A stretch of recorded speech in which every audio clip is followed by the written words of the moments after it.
It's the jump off the heel, man. Whoa. Whoa. Whoa.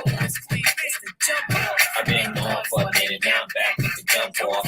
Goons in the club, case something jump off. Back up for the high, make the bump off. In the gray girls where you get some girls. All we wanna do is party. And buy everybody at the bar Bacardi. Black Barbie dressed in the party. I'm trying to leave in somebody's Ferrari. Spread love, that's what a real mob do. Keep it gangster, look out for my people. We can beat the chilies. You better keep the peace. Or I'll come the bees.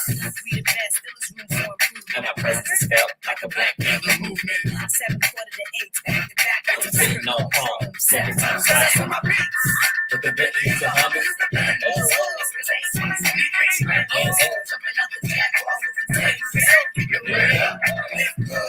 East Coast, West Coast, worldwide.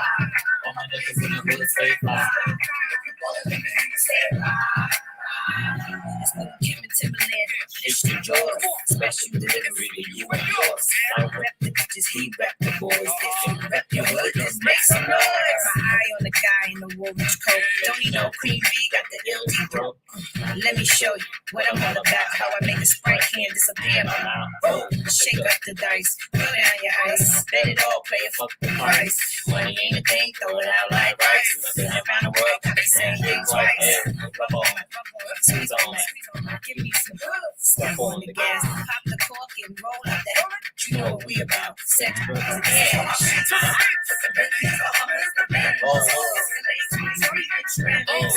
out the jack with the tail. Keep your red up, let's go.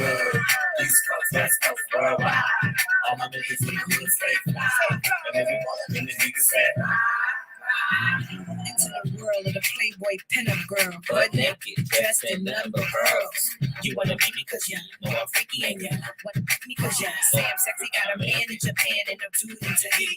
Believe me, sweetie, I got enough to feed the needy. Don't need to be greedy. I got mad friends that's pretty. Chicks by the ladies, all different flavors. Mafioso, that's how this thing goes. Now everybody come get with the lingo. Shake your body, move your body, on the dance floor, don't hurt nobody, I'm the one that put the range in the rover. When I'm stepping out the ring, it was over. Coming through in the Brooklyn mid here, we gon' do this just like Big Papa was this for my people. The Bentleys, the Hummers, the Bentleys, the ladies, we extremities. Jumping out the jack while we contend. Keep your red up, lift good. East Coast, West Coast, worldwide. All my kids in the hood stay fly. Let me hear you say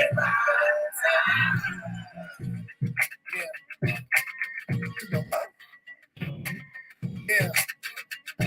Oh, y'all, keep your bread up. Yeah. Worldwide. You say fly. Yeah, man. Right. Queen B. LD. 2003. Why not? Make it high. Come through. On the spot. Come on. Yeah. Hey, yo. She back at it. Why wouldn't I be? B.I.G. 2003. I'm back. Why wouldn't I be? Shout out to Little Kim, baby, for the Bella Bella Mafia, one of the most classic Little Kim albums, baby. The Magic Stick, Jump Off, I Came Back for You. Just so many classics. Logicc, welcome to the platform, bitch. Hello. We're back. by popular demand. So, I did not feel complete, even though I spent 4 hours already on this subject. Because it's the insanity of it all that is just so fascinating to me. So obviously upon us getting off the live, me and you entered into a conversation that got me pumped up all over again. And it got you pretty pumped up as well, because you didn't have all of the details prior to hitting the link. Well, I wanted to give some of my LGBTQIA plus peers the opportunity to also sound off on this story, because I want us to have a real conversation around deception and trans identity and queer to straight person's politics and also just how this fucking acquittal turned out and the circumstances around the death of Jerry Paul Smith and Mr. Etute, his killer. And I also invited, of course, y'all's favorite Black trans woman, One Love, to the motherfucking platform because, you know, I'm sure she has some very fascinating and interesting points to make about such a situation. Welcome to the platform, One Love. Hey, beautiful. It's your girl, Sash. And I am so happy to have you back. And I want to say, for one, I did not know that Sasha had been blocked from the platform. I don't know why she was blocked. I don't know exactly who blocked her, but I want to make it perfectly clear that I do not want One Love blocked from this platform. Okay? If she is to be blocked, I am the only one who wants to author her to Block Nation. Okay? So y'all have to learn to disagree with folk. Y'all have to learn that being agitated and aggravated is not a reason here while we block folks. So as much as someone may be saying something in the chat, challenging you, rebutting you, etc., I don't want folk blocked up because they're getting on the nerve of my mods. I only want explicit, vulgar, disrespectful people blocked. And Sasha is not that. Okay.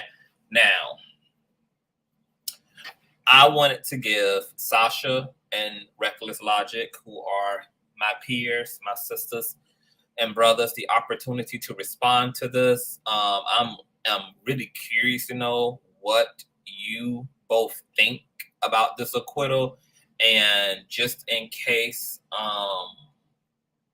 you all didn't have an opportunity to really get into the details, I'm going to give a bit of a backstory here so that all of the facts are to be understood. And then I'm going to let Reckless and Sasha take it away. I'm going to let them completely speak to some of the concerns that showed up in my last, some of the comments that showed up in my last live just a few hours ago. And just the situation and situations like it and the potential for more situations like it in the future. So once again, we're going to refer back to oxygen.com. Oh, damn, I didn't even give a goddamn intro. That's how pressed I am to get directly into this shit. If you are new here, please subscribe, because if I like it, you're going to absolutely love it. Shout out to the 33.3, girl. We are in those synchronistic angel numbers now with the subscriber count, girl. We're growing, we're working, we're pushing, we're elevating. Amen. Hallelujah. Also, please give me nasty piece of thumbs up, thumbs up, thumbs up, thumbs up this video. You cannot claim that you support the king and you don't thumbs up a video, because that is how you directly show your love to this platform and your love for me. Also, you need to keep your notification bell set to all, because you never know what day or hour the king will be kinging, girl. We might be doing back-to-back shit, girl. Y'all never know what east to west to north to south, the type of content that I'm going to be dropping, what day or hour I'm going to be dropping it, girl, on dick appointments, on breastfeeding sessions, girl. You know, I just come through the goddamn veil like all good Orisha spirits do, girl. Okay. And if you don't mind, please share the stream out and let them know that the panel is paneling. So with no further ado, girl, let's pick up where we left off in my previous live regarding the acquittal of Mr. Etute, okay, a ex-Virginia football player who was arrested back in 2021 for the gruesome death of Jerry Paul Smith. Is it Jerry? Let me make sure that I got. Yes, Jerry Paul Smith, 40 years of age, okay? This article is a play-by-play of what Mr. Etute said about his behavior and the circumstances that led to his actions on that unfortunate night, okay? So It reads, ex-Virginia Tech athlete testifies at trial for murder of Tinder date he found out was male. Okay? Mr. Etute, because I cannot pronounce his first name, Mr. Etute claims he never intended to harm anyone when he went to the apartment of a woman named Angie with whom he had a sexual encounter and discovered he had been intimate with. That woman's name was Jerry Paul Smith, who in fact was an actual gay man, according to Smith's family. Smith was found dead the next day, having sustained multiple blunt force traumas to his face and head. A suspended Virginia Tech hockey linebacker took the stand in his own defense during his trial for killing a person who he alleges pretended to be a woman during an intimate encounter. Mr. Etute, 19 years of age, stands accused of the 2021 murder of Jerry Paul Smith, 40 years of age, who Etute met under the name Angie. Smith's family has identified the victim as a gay man, according to ABC affiliate WSET, and Smith is not listed on the Human Rights Campaign's compendium of transgender, if I put that word or two, and non-conforming people killed in 2021. After a near-anonymous sexual encounter with Angie at her apartment on April 10th of 2021, during which Etute allegedly told detectives that she kept her face dark, hid her face with a hoodie, and paid him $50 after performing oral sex on him, according to ABC affiliate WJLA. Etute allegedly said he began to suspect Angie was not a woman. When he returned to the darkened Blacksburg apartment on May 31st, almost a month later, for what Angie believed would be another sexual encounter, Etute allegedly told detectives that he used his phone flashlight to illuminate her face and discovered she was a man. He then allegedly admitted to detectives that he punched Smith 5 times, possibly kicked his victim in the face, and ran out to sounds of bubbling and gurgling, according to the Richmond Times-Dispatch. Smith was discovered dead the following day after his family requested a welfare check. The medical examiner said he died of blunt force trauma, and the autopsy report revealed that every bone in his face was broken, he had missing teeth, and he sustained multiple facial fractures, according to the paper. Etute took to the stand on the third day of his trial and gave a play-by-play of what he now says happened the night that Smith died, according to the Roanoke Times. After being prodded by his friends in the prior weeks about whether Angie was actually a woman, Etute admitted he went back to the apartment with 2 friends a month later who waited outside in the hallway of Smith's apartment complex. Quote, "If it was a man, I was just going to run out," Etute testified. Etute said that he accompanied Angie to the darkened bedroom and after a period of time asked to have sexual intercourse. The victim, he testified, partially undressed and assumed a position on all fours on the bed, exposing the buttocks. Etute explained that he groped his partner, including trying to reach around for the genitals, and something felt off to him. He then pulled back his partner's sweatshirt hood, turned on his phone's flashlight, and discovered his partner had a man's facial hair. "I felt violated," Etute testified, according to the Times. Quote, "I was just shocked and in disbelief that someone had tricked me and lied to me." Etute then claimed he got up, stood next to the bed, and asked Smith, "Why didn't you tell me?" Smith, he testified, chuckled, reaching for Etute's crotch with one hand and down the side of the bed with the other. Etute said he worried that Smith was attempting to grab a gun, though he'd never seen a weapon, which he said prompted him to punch Smith in an alleged act of self-defense. Etute then voluntarily got on the courtroom floor for jurors, showing how he says he beat Smith by using a tissue box to represent the victim's head, according to the Times. Jurors had to stand from the panel to watch the demonstration, and this is him giving a demonstration. The defendant told the court he believed he bruised Smith up a little bit, but was surprised to learn from the police that the victim had died. Quote, "Honestly, I was destroyed," Etute said. "I was upset with myself, even because I never intended to harm anyone." Jurors will be tasked with deciding whether or not the defendant acted in self-defense, as he doesn't deny killing Smith. One of the focal points of the case was the defense's pretrial motion to use a gay trans panic defense, which they filed earlier this month. The legal strategy is thought to secure more lenient sentences for defendants who claim Their violent acts were a response to learning a victim's sexual orientation or gender identity. Compounding matters for the defense is that Virginia became the 12th state to implement a ban on the gay panic defense in April. The defense, however, argues that the ban did not go into effect until after Etute committed his alleged crimes. Judge Mike Flinner has yet to rule on the defense's motion, but said he would do so before jury deliberations. The defense has portrayed the victim as a sexual predator who catfished the defendant, traumatizing Etute to the point where he had to allegedly fight for his life. In his opening statements on Wednesday, defense attorney Jimmy Turk said his client beat Smith because it was the only thing reasonable he could do to ensure that he got out of Jerry Smith's apartment alive. Closing arguments were expected to take place Friday after Turk calls more witnesses, according to the Times. Then jurors will decide whether or not Etute is guilty of second-degree murder. This is Mr. Etute's mugshots, and Mr. Etute was acquitted of all charges on the defense of self-defense. Sound off. One love. Hey y'all. Okay, so I followed this case from it first came on the platform. This is what I will say. There's two sides to this story, and I know like some people may be offended because it's a Black man, and you have to understand when you're a cis Black heterosexual man, you're gonna get defense from Black women and also straight Black men, right? And you have to understand we live in a transphobic world, right? So let's break this down. This young man, basically, he was going to a glory hole.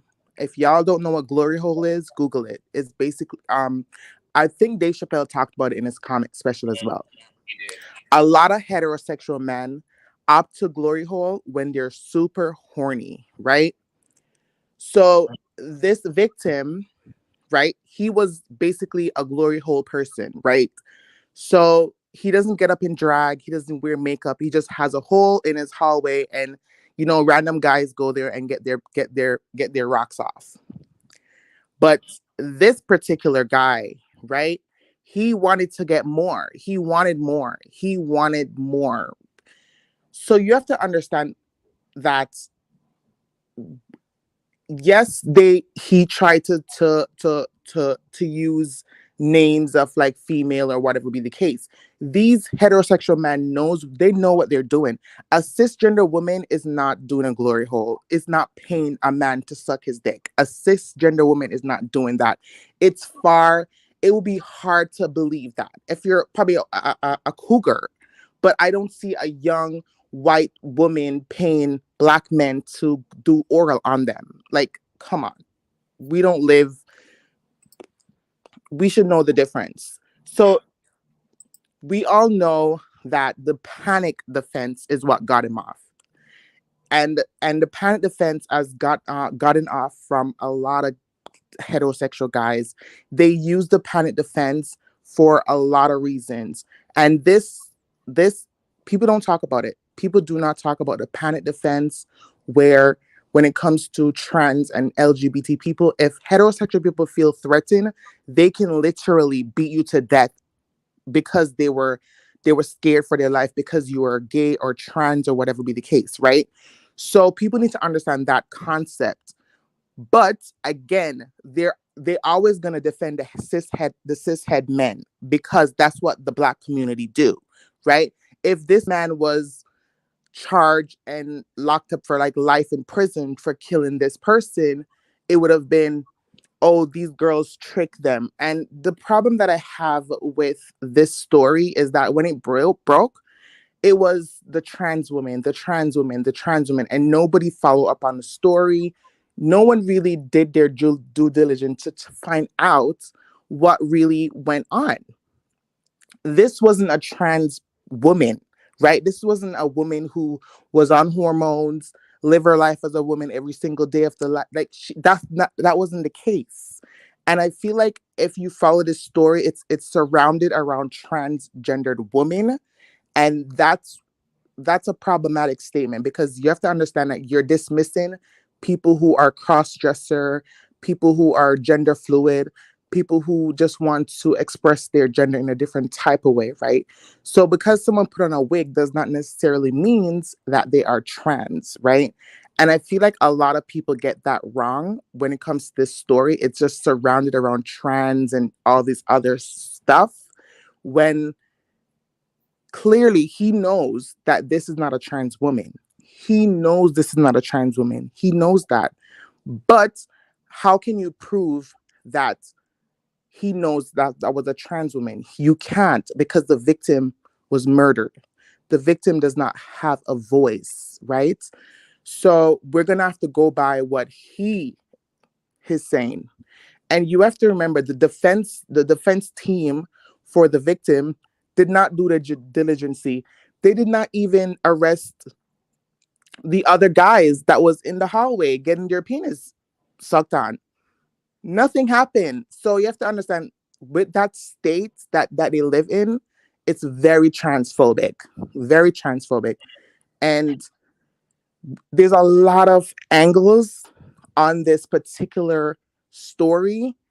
Yes, the victim, I'm not sure if the victim disclosed that they were cross-dresser, that they were whatever. I'm not sure, Their because there's family no had known them to be a gay man, according to the families he identified. right. But remember, the person, the what's his name again? Mr. Etute. Mr. Atut, right, said that basically he thought he was going to visit a female, right? So we are not really sure, because these guys will lie for their masculinity. These guys will lie for their secret, right? So you have to understand that he went there to a glory hole. He didn't go there to just have sex with this person at the first meeting, because remember, he met this person 2 times, not once, twice. The second time is when he killed this person. So again, there's a lot of angles to this story. The story is very um different when it comes to just figuring out the side of the victim, and it's hard to like really break down. But again, we can still continue having a discussion, but there's lots more that I would want to talk about. Down, oh, One Love, because I want to ask you because I feel like everything that Mr. Atute gave up during his defense and trial was like more than enough like compounded information. So let me just ask you some things first. Do you find it interesting that this man could claim he was deceived, right? Because obviously he was being catfished by a gay man who presented a female picture. Now, we don't know if the female picture that he presented was one of himself dressed up, impersonating a woman, or rather it was a random picture of an attractive mayonnaise woman who he presented. But nonetheless, he presented a female aesthetic. Mm-hmm. But Mr. Atute arrived in the middle of the night to this perfect stranger's home after wanting to fish for a hookup on Tinder. And then when met by Angie at the door, Angie came to the door completely shrouded in a hoodie, face was cloaked in darkness, and had all the lights off in the apartment. And yet, Right. Mr. Atute proceeded in the apartment under those inconspicuous, vague circumstances, not even considering, and I'm surprised that the jury, the courts, did anybody push this man on, okay, so did you not make any attempt to verify the person who opened the door for you? Did you not attempt to verify that this person was a person in the image? This could have been a whole nother woman behind this hoodie. This could have been a man under this hoodie. This could have been somebody robbing you. This could have been, I mean, you just didn't know what it was, and to not consider any of that, and you just walked directly into this experience anyway, and now you're and are later claiming deception and panic. Like, what do you think about that alone? Like, that this man did not even go out of his way to verify the identity of the person sucking his dick the first time around. So and he off $50 afterwards. Right. So you have to understand, when they found the body, right? the body wasn't even dressed up in wigs, makeup, lingerie, whatever. It was literally in basic attire, right? So that gives me an idea, like this person knew that they were not coming to meet a woman, right? Because at the door, like come on, if you're going to meet a cross-dresser, right? I'm pretty sure a cross-dresser is going to put on lipstick, makeup, wigs, and try to impersonate a woman as closely as possible, right? So if you just met someone with a hoodie on, that does not make sense. But then you have to honor Took or whatever. Let's make up a name for him. I cannot remember his name. Atuk. Okay, Atuk basically. Call him killer. I mean, hell. Okay, fine. The killer. Let's call him the killer. The killer knows what the hell he was doing. Listen, you see, the problem is, right? When his friends found out that he was hooking up with this person, right? He had to do what he had to do. And the problem that I have with the defense for the victim, they didn't even did a proper investigation. You have to understand, like, the whole case is transphobic as hell. Like, they wanted it to be a identified trans woman so bad, but because it's a cross-dresser, this is new, right? They never dealt with a case where they dealt with a cross-dresser where it's a man that identifies as a man. They never dealt with that. So they don't know how to angle the case. And then when it comes to like the LGBT community rally around the case, they were no one to rally around the case because I guess they wanted to rely on his whiteness and basically, oh, is white privilege going to win the case or something? Because everybody's shocked. Like, when I tell you everyone is shocked that this person got acquitted, but I knew that he was going to be acquitted because the panic defense is what get off a lot of these trans attracted people or cross-dresser attracted or whatever fluid attracted person. This case happened. This happened before in New York City with a trans woman that was walking on the streets, Aneta, and basically this man approached this trans woman and literally beat her to death, right? And then they used the panic defense.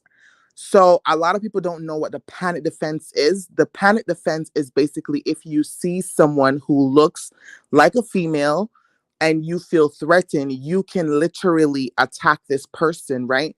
They literally got rid of that law in New York City and a couple of other states, but Virginia just got rid of that law.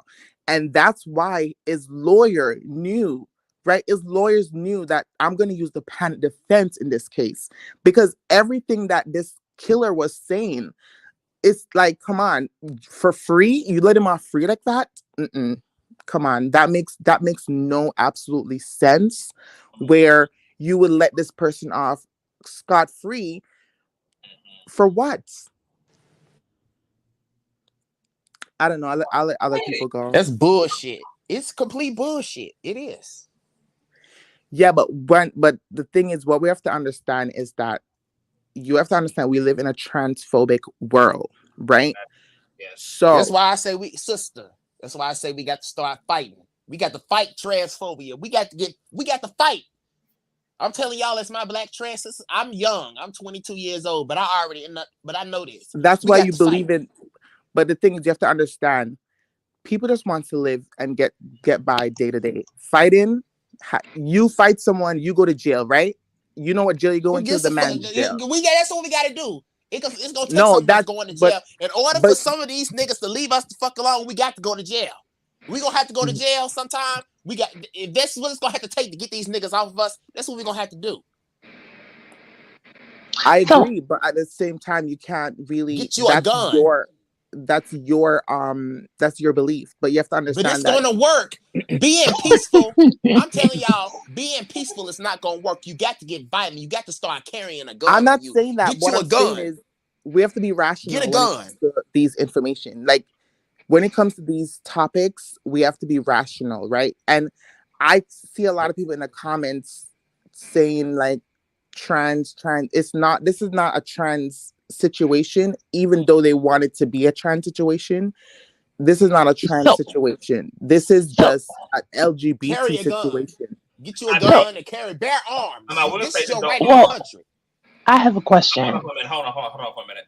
I do want to say though that I think that the issues run neck and neck because with this whole panic, whole LGBT defense panic shit, like this sends a very terrible message to the trans community because it means that all men who even are knowingly trans attracted can engage in sexual violence. Can engage in violence with trans women and then kill them. You got to get violent and kill their ass themselves, and then defend their actions by saying, "I didn't know." And when I went to confront this trans woman, right, she went to reach for a weapon or reach in her purse or reach on the side of the bed, and I felt in fear for my life, and that's what led to like.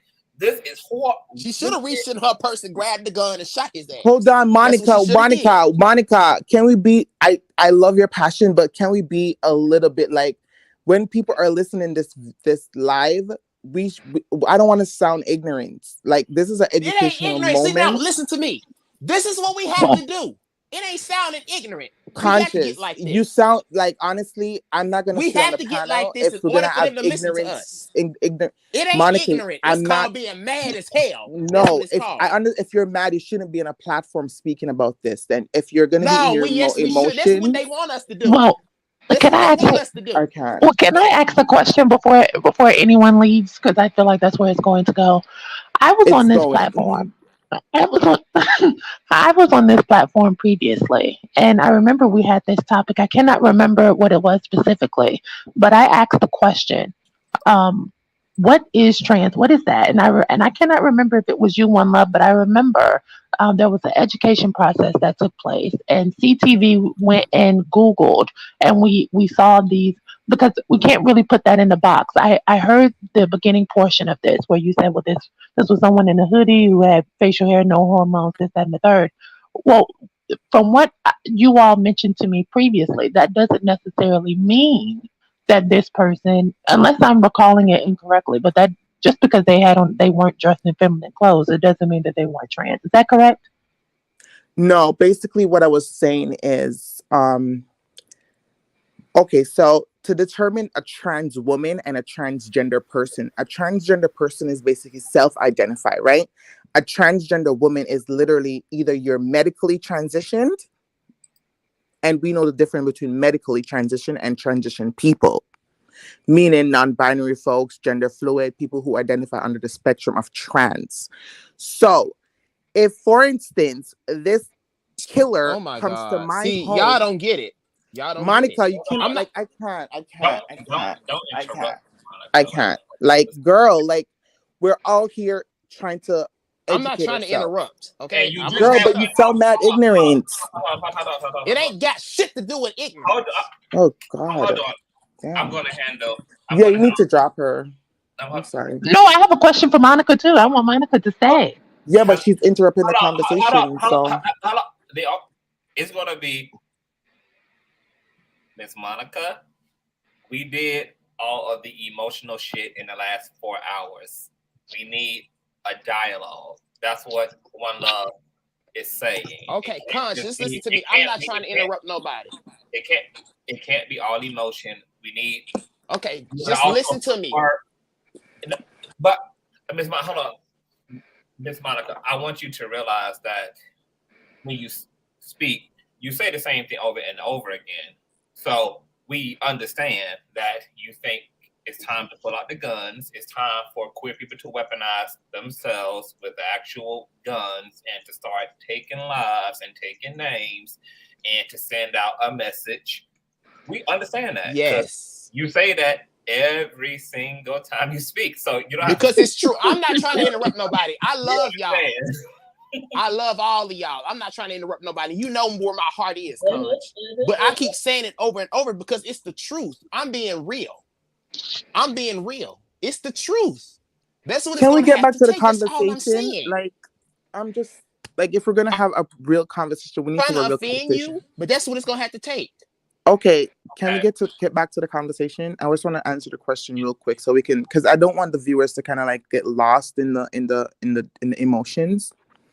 And I feel like with LGBT people, we get too wrapped up in our emotions, and we need to stop doing that. Like, we need to be realistic. No.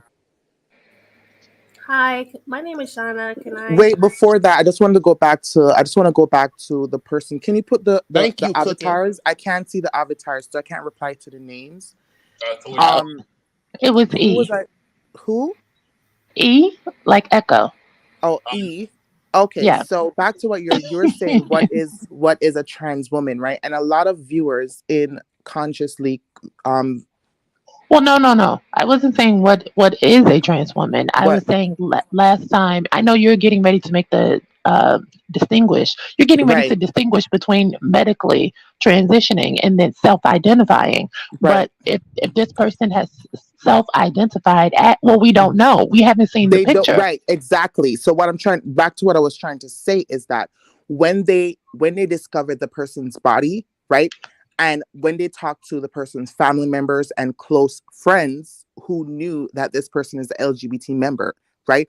They did not discover that this person was gender fluid. They did not discover that this person was into gender playing or cross-dressing or wanted to identify as a woman. They know this man as a man. They know he identified as a man, right? When they discovered that he was cross-dressing and doing glory holes and all these other jazz, that was news to them.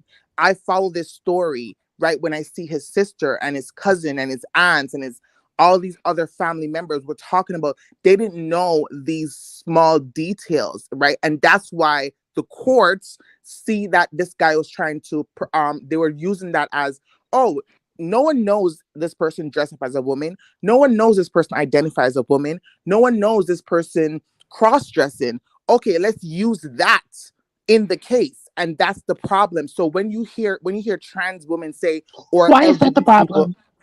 Wait, let me finish. When you hear people say, okay, well, what defines trans?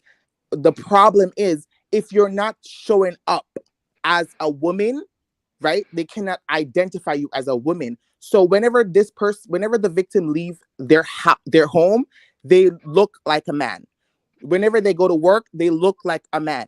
So when you have a profile of a woman, right, on Tinder, right, because they didn't make up that part was accurate. So we can't be emotional and say this person wasn't set up. This person, yes, they're gonna meet a cross-dresser, right? So the problem that I have is the fact that this person is not a transgendered woman, right? This person is just a person that's playing with gender for sexual favors. And we have to admit that and stop trying to hide around the fact that this person was playing with someone's mind. We can't go by the victims because the victim is dead. We cannot hear the victim's story because the victim is dead. But did they show his we have pictures to from realize. Tinder? Are we able to see those pictures from Tinder that he used? No, but guess why? You can't show those pictures because it's a private account, but you can go back to the messages. There's messages in the court documents. There's all these other stuff. And this person keeps saying that they are a woman. Well, just a moment. We don't know, like you said, because the victim cannot speak for themselves. The victim is deceased. So correct, which is very sad. For themselves. However, just because this person, sometimes it takes, from what I know, sometimes it can take a long time for someone to be comfortable and confident enough to come forward and come out. So when we say we don't know that this person is trans or if they're not, well, we should just take that part of the question off of the table. Because exactly. They took it to the grave with them. Come on, Monica.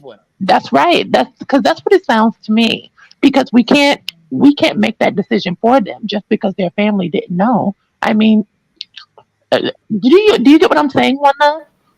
No, I don't. I don't get what you're saying. Hold on, Monica. There's sound bites. So when you listen to the audio, you're gonna be talking over people, and we're not gonna you have to wait your turn, honey. I'm sorry. I love you, but I love you. Don't you think that you talk over people?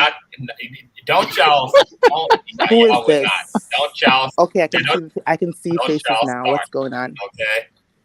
Okay. Let me answer to E because okay. Can we all just mute yourself because I feel like it's just too much. It's gonna be hot. Just because I'm speaking, I feel like I trigger a lot of people. And I understand You why, think you because I trigger a see lot of stuff. people? I see stuff on both ends. I see stuff on both ends, right? I've met gay men who play in drag, right? And trick men, right? I've seen this over time and time again, where this is truth. And y'all on the panel who are LGBT, y'all know this. That gay men play in drag just to get some penis. Let's be clear here. Yes. We can't sugarcoat stuff and be like, oh, this person is a girl. If you're gonna if you're gonna play a dangerous game, there's gonna be dangerous repercussions. Thinking like that is the reason why these niggas God. continue to do the I shit that they can't. fucking Conscious, are you gonna mute this person? What do you want to do? You just want to talk all the time? Let Monica talk. Nobody talk. She want to get an attitude. Can I ask a question, please? Can I ask a question? Hold on. Everyone, let me captain this ship. I have been doing this long enough, and I'm pretty successful at it, okay? Like, let me run the show. Miss Monica, please speak your turn, boo. Like, you were a part of the last stream, so One Love has not had an opportunity to speak fully. You are here all the time, and I love you for it. And you were definitely here for quite a bit of time in the last stream. You cannot take up this much space in a situation that calls for everyone to be able to speak. Everyone is equally passionate and deserves to speak, and you have to allow that, or I will have to remove you. And I don't want to have to do that. So just be mature and disciplined enough to just act accordingly. Now, there was something else I was going to say, but y'all, please do not get into this whole tiff with each other. I want us to talk about the subject. The subject is important. Nobody wants to hear none of y'all bickering amongst each other and about each other. It's irrelevant. We're here to discuss a very important subject. I want the subject to be the point of focus. I don't care whether y'all like each other. I don't care whether y'all don't like each other. We're here to have a conversation about the subject. I only want us challenging the subject and the thoughts and the philosophies and the ideas. I do not want y'all focusing on each other's personhood, okay? And please understand that the panel holder is here. Let me control the flow. Y'all just be well-behaving panelists, please. I'm begging this of you all on this wonderful, beautiful Sunday. I love everybody here, and I want this conversation to be nice and well-rounded. I know it's going to be difficult, and it's going to be triggering, but we're all grown, and we can do this, and we do it all the time. So please, just please. Now, nobody can say I didn't give them a disclaimer. So that means that if y'all disrespect the fuck out of my panel, it's going to be because y'all willingly disrespecting the fuck out of me. I just let y'all know what my expectations was, what I'm looking for. This is a very important conversation. I want us to be able to have it. People come to this panel to learn, to hear various arguments and challenges. Let's be good at being debaters. Okay? Now I want to welcome everyone back. One Love. Please, I think you were about to sound into whatever you was about to go into. Right. Thank you. I know this is not my platform, but I was invited on this platform to speak my opinion, right? So the person who is calm or whatever is that person's name, like, I'm a woman and you're not going to come on this platform and disrespect me. I don't know how you deal with other trans women, but when you're speaking to me, you're going to speak to me in a respectful voice. Just like how you speak to every other females, you're going to show me respect, right? Thank you. So I'm gonna respond to that, and we're gonna be civilized about it. But you're not gonna tell me what I'm gonna do or who I'm gonna address in what any type of way. I'm gonna address a human being with respect if they deserve it. You have been utterly disrespectful anytime I've come on this panel. You know what? Go ahead, CTV, because I'm a. When did I address you? because you're so passionate. So let's say what you gotta say about the topic. When did I address you? No, you. Let's keep it on topic. When did One Love address you on this platform today?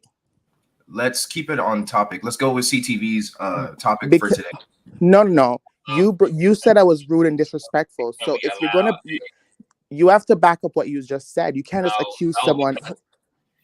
No, I understand what you're saying, but you have to understand that we need to talk about this very important conversation. I know what I understand what you were saying. This. Yeah, can we get to the topic? Can I ask a question, please? Okay, let me. Before we continue, that person, do not address me anymore on this panel ever again, and I would just leave it that way, and I'll just continue with the story. But do not address me ever again. Thank you. So, Knockout, please do not divert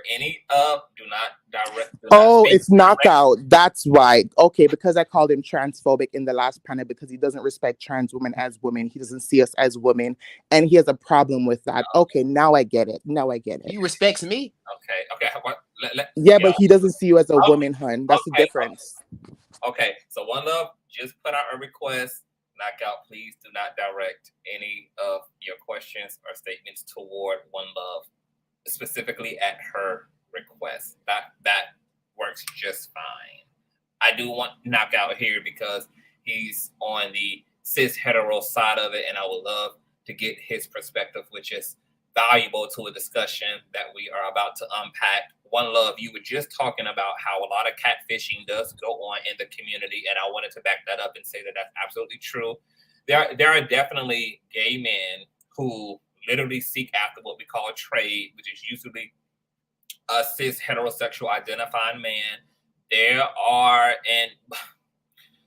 and what's interesting about this Etute situation with Mr. Smith is that there was money involved, and that's often the case when trade is involved. That's why we call these cis hetero masculine presenting men trade, because there's usually something you're trading them. You are trading with them in response or for the sake of a sexual encounter. Trade may need money. Trade may need a phone bill paid. Trade may whatever it is. Okay, so the trade are men who can be trans attracted, have a bisexual capacity, and they put a lucrative context on their capacity to be same-sex or trans attracted. And that's just interesting that it comes up here because, to all of y'all's point, Mr. Smith is not here to tell his side of the story. So we're getting one side of the story, and that is of the living, and that is of Mr. Etute, the man who took this man's life.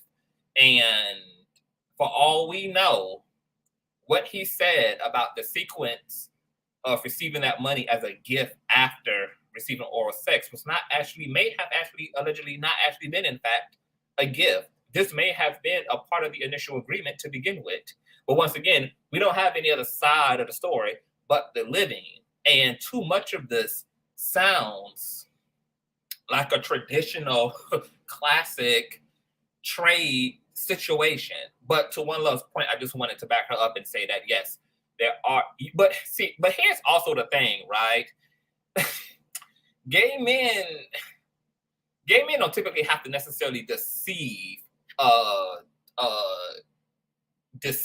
men per se this way. Like, there's very little deception that goes on, but gay men are typically willing to adapt to whatever aesthetic that they believe that a man is attracted to in order to get them to entertain their bisexuality or their pansexuality. So if a gay man knows that a so-called cis hetero man is like really attracted to women and loves the femininity, then a gay man may be willing to adapt to that aesthetic, that energy, that whatever, for the sake of trying to seduce and entice that man. Yes, gay men also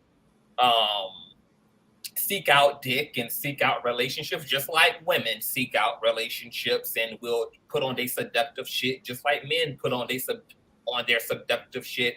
If you're a human, you are a seductress. You use seductive tactics in order to get up for the night or whatever the case may be. Get some booty, get some, whatever you want. pussy, Miss all Monica. that.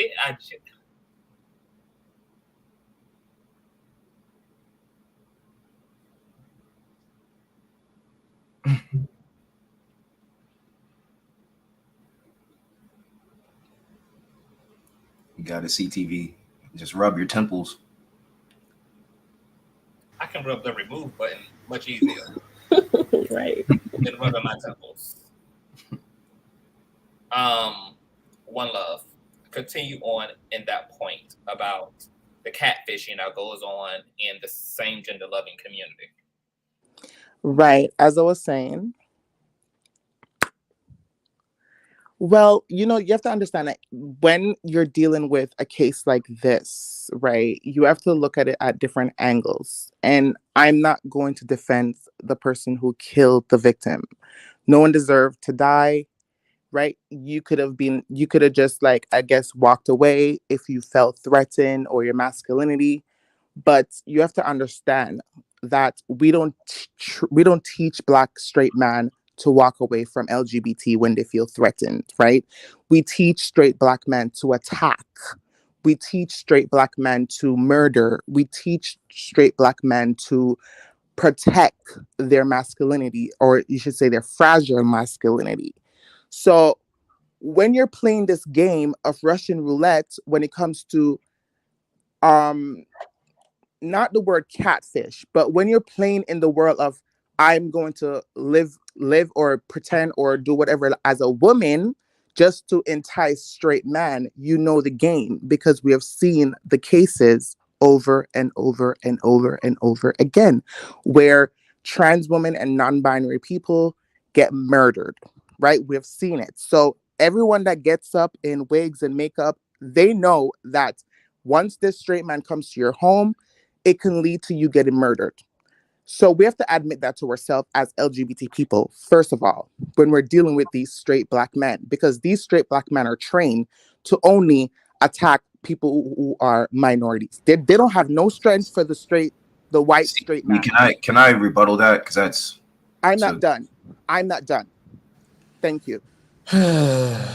So when we're dealing with this case, right, we have to understand that, yes, this person knew that they were cross-dresser. We know that. Straight Black men know these things.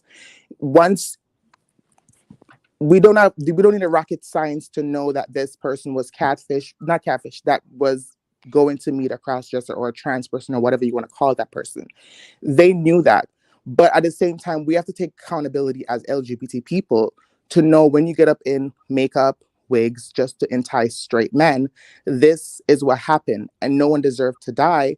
But at the same time, if you don't have receipts, if you don't have proof that these straight men know your tea, then this is what's going to happen. I wish that the victim kept receipts and kept proof that this person knew that, hey, this is what the story is and this is how it goes down. So I just want LGBT people to understand that concept. Okay, I want to let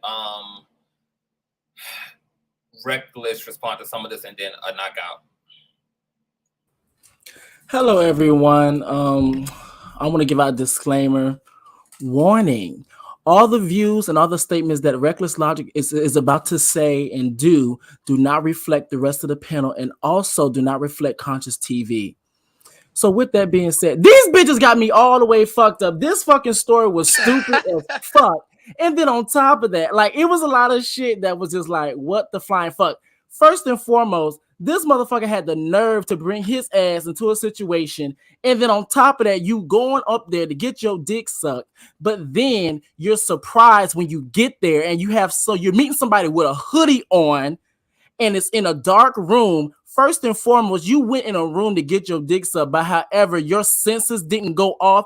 Let's just say if this person wasn't even trying to deceive you, let's just go with the whole thing. Your senses didn't go off talking about, hold up, I just might get robbed. So you mean to tell me, and this is also what Consciouztv was talking about on a panel, on an earlier panel, talking about men are stupid. This is what we're talking about. As in, your senses were completely off. As in, your ninth sense, sixth sense, fourth sense, I don't give a damn, was completely off. Your intuition wasn't even telling you that, you just might be in some danger, because guess what? What you're thinking with is the dick in between your legs instead of the head that's on top of your goddamn shoulders. Like, it doesn't make any sense to me. And then on top of that, he received $50. What does that tell you? What heterosexual woman is giving a man money unless they do freaking OnlyFans? Like, it doesn't even make any sense. Like, and then the thing is that they actually allowed this man to get off on murder, alleged. Warning, this is all alleged, because he is free. Can't forget me in jail. But however, like, this man literally it got off on murder for murdering I'm about to say trans woman, murdering a queer person. And the whole thing that gets me is that people tell me, yeah. Like, what? Y'all lost your rabbit ass mind. Like, that doesn't even make no goddamn sense. You hoes are stupid. And then the thing about it too, excuse me, I'm gonna get a little reckless real quick, but you hoes are stupid. The whole thing behind it be killing me. Well, a lot of times people, I can tell when somebody trade, I can tell when they're gay, but yet they still your goddamn baby daddies, but yet they still your goddamn husbands. Like, I don't get it. I need for y'all to make it make sense, because it's not making no sense to me. Because right now, what y'all telling me is 2 + 2 = 7. It is not making no sense to me. Thank you. Go ahead, reckless. Knockout media. Yeah. So first point I want to address is that black men as a whole, in general, how are we being categorized and generalized all in one space? All black men were not trained to kill homosexual or trans people. That's not the truth at all. Number two is this whole catfishing thing. So Tinder, you get on Tinder, and my strategy used to be getting on Tinder and swipe right on everybody until I get a hit. But that changed one year when I was swiping and I just kept coming across not cisgendered females, which is who I'm attracted to and who I'm into. So when that happens, of course, I'm taken aback, like, especially at first when it happened, because it's like, this is the straight side of Tinder. So I'm trying to figure out why there are men in here and transgender women, but it's like there's actually literally men and that will sign up and say, I'm a woman, and it'll be John from around the corner or some shit. So the thing is that it's not that black men are trained to kill and trained to hurt and trained to beat. That's not the thing. It's you first of all be taken aback by the fact that it's not who you expect, and then for two, it's another thing to trick somebody again. Now, Conscious, I don't know the whole situation. I did hear you say that they had met up multiple times. Like, this wasn't just. Well, no, I didn't say that. Oh. I don't know anything about them meeting up multiple times. I do know about the first encounter and then the second encounter. I don't think that this was a frequent situation. They met on Tinder. Mr. Etute, a football player, he was matched up by Tinder with a female account by the name of Angie Rini. We don't have any pictures of what was presented as Angie. So we don't know like what that looks like. But nonetheless, after he was matched up with Angie, obviously there was an exchange. They decided to meet up. He came over to Angie's apartment. Angie opened the door in a hoodie. He couldn't even make out any of her facial features or anything. And she also had every light off in the apartment. He still proceeded into the apartment despite both of these situations and received full-on oral sex, and then was tipped off $50 after the whole ordeal. He was okay with this experience until a whole month later when he had a conversation with his other teammates about the encounter. Come to find out, they all had their dick sucked by Angie. And then a conversation manifested around whether this Angie person was really male or female. So Mr. Etute decided a month later, after having this experience with Angie, after having a conversation with his male teammates, that he would go and then confront Angie I want to also, because I don't think you saw the last stream, but there is surveillance of him bringing two of his teammates back to Angie's apartment to confront Angie. And the surveillance shows them going to her apartment, and then it shows them running from her apartment after he fatally beats her to death. Now, he arranges this encounter of him going to confront Angie under the same deceptive practices that he accused Angie of deceiving him of doing. He told her that he wanted to have another sexual encounter. And that was his way of getting back into her apartment. He had decided that once he got there and she got on her knees to give him oral fixation, that he was then going to rip her hoodie off, put his flashlight on, and finally see the face of the person who he had this experience with. So he told detectives initially that his plan was, if he put that flashlight to her face, and this was indeed a man, that he was going to run. But what actually happened was, when Jerry went to orally satisfy him and he pulled the hoodie back and put the flashlight on and saw the facial hair and all of this, he then confronted Jerry and asked him, "Why didn't you tell me?" etc. He claimed that Jerry chuckled and then reached for his crotch with one hand while using the other hand to start moving toward the side of the bed. He claimed to the courts that at this point he feared for his life because he didn't know whether Jerry was reaching for a gun or not, even though he admits he had never seen a weapon or a gun to begin with. So out of self-defense, he punched Jerry 5 times in the face, and he believes that he kicked Jerry probably once. And it wasn't until Jerry started gurgling and bubbling that he then ran out of the apartment. Now, the autopsy report said that every bone in Jerry's face was shattered and broken, along with there being multiple fragments all over Jerry's teeth, as well as there being bleeding from the brain.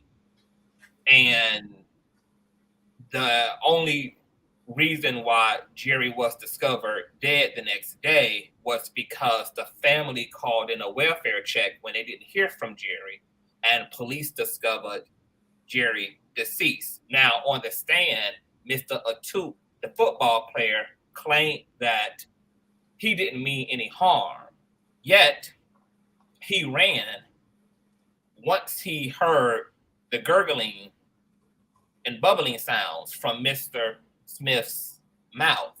And he himself did not call the ambulance, the EMT. He himself did not tip off anonymously even the hospital, because at this point, you know that you fucked up someone when you've left them practically seizuring out, yet claims that you didn't mean any harm, yet you didn't do anything to prevent this person from being further injured. You left them there to gurgle and to bubble. Then you claim that this wasn't premeditated, yet you don't do this. You don't do this like the next night to Mr. Jerry. You lived with this entire experience just fine, took your $50 in tow with you, probably spent it on some cigarellos and a Budweiser. And you don't want to do anything. You don't feel pressed about this until you have a conversation with the other masculine men on your team. And now you feel the need to do something about it. But when you held this experience to yourself, you didn't feel that conviction. When you held this experience inside of yourself, you lived with it just fine until you spoke to the other niggas around you. And now there was something to prove. And then you brought 2 of them niggas to her apartment while claiming this wasn't premeditated. I don't understand how it was not premeditated. You did this a month later and brought 2 people with you, and nobody asked why. Why did you have 2 people waiting outside of Angie's apartment during this confrontation? Was it so that in case she tried to escape the apartment because you knew you were coming there to harm her, that there would be 2 people who could get her back into the apartment from out of the hallway? What would be the purpose of having 2 niggas waiting in the hallway? Now, Wow, let me. Well, I was gonna say this. As a straight man, for sure, I think he should be definitely charged with murder. I mean, that's not. I don't think that's that shit should have been like a closed case, really. But the thing is, I'm not saying that every single black man is a trans ally or LGBTQ ally, and I'm not saying that every black man has the capacity to understand or to even begin to maybe sympathize with those in the community. So yes, you do have a lot of pushback when it comes to education about the LGBTQ community in the realm of black men. Oh. Did you want to say something, Shanna, or something? No, I'm sorry. It's clearing my throat. I thought I was on mute. Sorry. I'll go ahead. So, the thing about it is, he's 6'3", 250. So, you punching somebody in the face twice is gonna hurt them. You punching somebody in the face once is gonna hurt them. Especially nonetheless, ex D1 football player. So there's that. Now, this whole thing about him going over there and they had a hoodie on and all the lights off and all that, that was his choice to go inside and pursue all that. Like, if you needed to get your phallus sucked that bad, you know, I guess that's what you did, but that's on you, you know, whoever that was or whatever transpired after that, like, that's on you. And if he's feeling so like his image is going to be ruined or his reputation was ruined and shit, it's like everybody in the locker room was talking about it. So why were you the only one that felt the need to go and do this? Which is very questionable to me. And then that is possible enough now that it was decided that he would be the one to take one for the team, which is why they accommodated him to give some morale, some to support him because he was about to take one for the team, which is also stupid. And let me just say this as well. If I was in that locker room and somebody came to me and was like, "Hey, I think a guy sucked my phallus," I would be like, well, that sucks, but that's got nothing to do with me. I'm not gonna go beat somebody or kill somebody because you were running to get your rocks off that bad that you didn't care who it was that was in that hoodie. For me, if I'm gonna be, even if it's a fling or whatever, hey, what's your Instagram? What's your Snapchat? Send me a picture. You know what I'm saying? Like, I'm doing all that. And I'm not doing it just to, like, because I'm trying to make sure or anything like that. Like, if I'm attracted to the person and I want to see him or whatever, then, you know, that's what it is. But like me, in my 27 years, well, I guess 10 years that I've been really sexually active and everything like that, I have never had a situation like that. Like, never. In my, like, ever. And I don't know how that happens to other guys, but for me, I don't know. It's never been a thing. It's never happened. And if it were to happen, I don't think that. Okay, because I was just going to ask you that, like, if you had went out and had met a young woman, y'all came back to the apartment, she sucked your dick, and then the next day you found out that this was either a trans woman or found out that this was just a guy who was impersonating a female for the night or whatever the case may be. And it would be nothing in you that would lead to you actually taking the life of that person because you got your dick sucked by somebody of another sex. No, but see, how I would feel is, I don't know how I would feel, but I know me as a person, I wouldn't jump to wanting to take that person's life. Or take a life period because of how ashamed or anything like that or confused, whatever, you know, the emotions would be. But I also do see where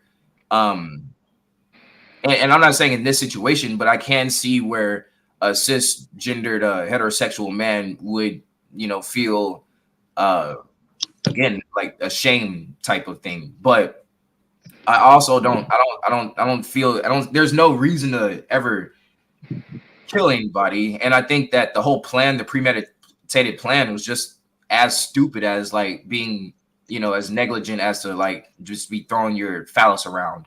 And if it lands in somebody's mouth and it's not a woman, now you're pissed off. I have a question. I don't think that it was premeditated at all. And I think going back to the apartment was definitely premeditated the second time.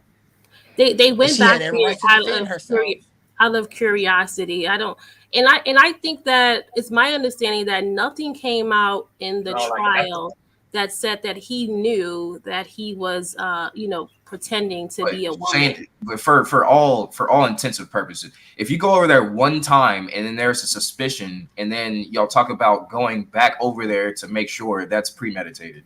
That's right, knockout. And then she had every right to shoot. Hold on. That's right. And then when he does go back over there, this person ends up dead. And then you bring two other people with you at that, and then you deceive Jerry into why you're even coming back. You put Jerry under the impression that you come in for another sexual experience when you're really coming there to expose and out him and to find out if this in fact is a male or female. And then once you do, you kill this person and you leave them gurgling and bubbling. And you don't call the authorities, and you don't call the authorities on yourself. You don't but premeditation would mean that they plan to murder him prior. They didn't. But that's what we're saying, is that for all we know, that is the case. We don't know. We only have one side, and that ironically is the side of the person who has to defend their innocence in order to be free. So I have one question. I understand.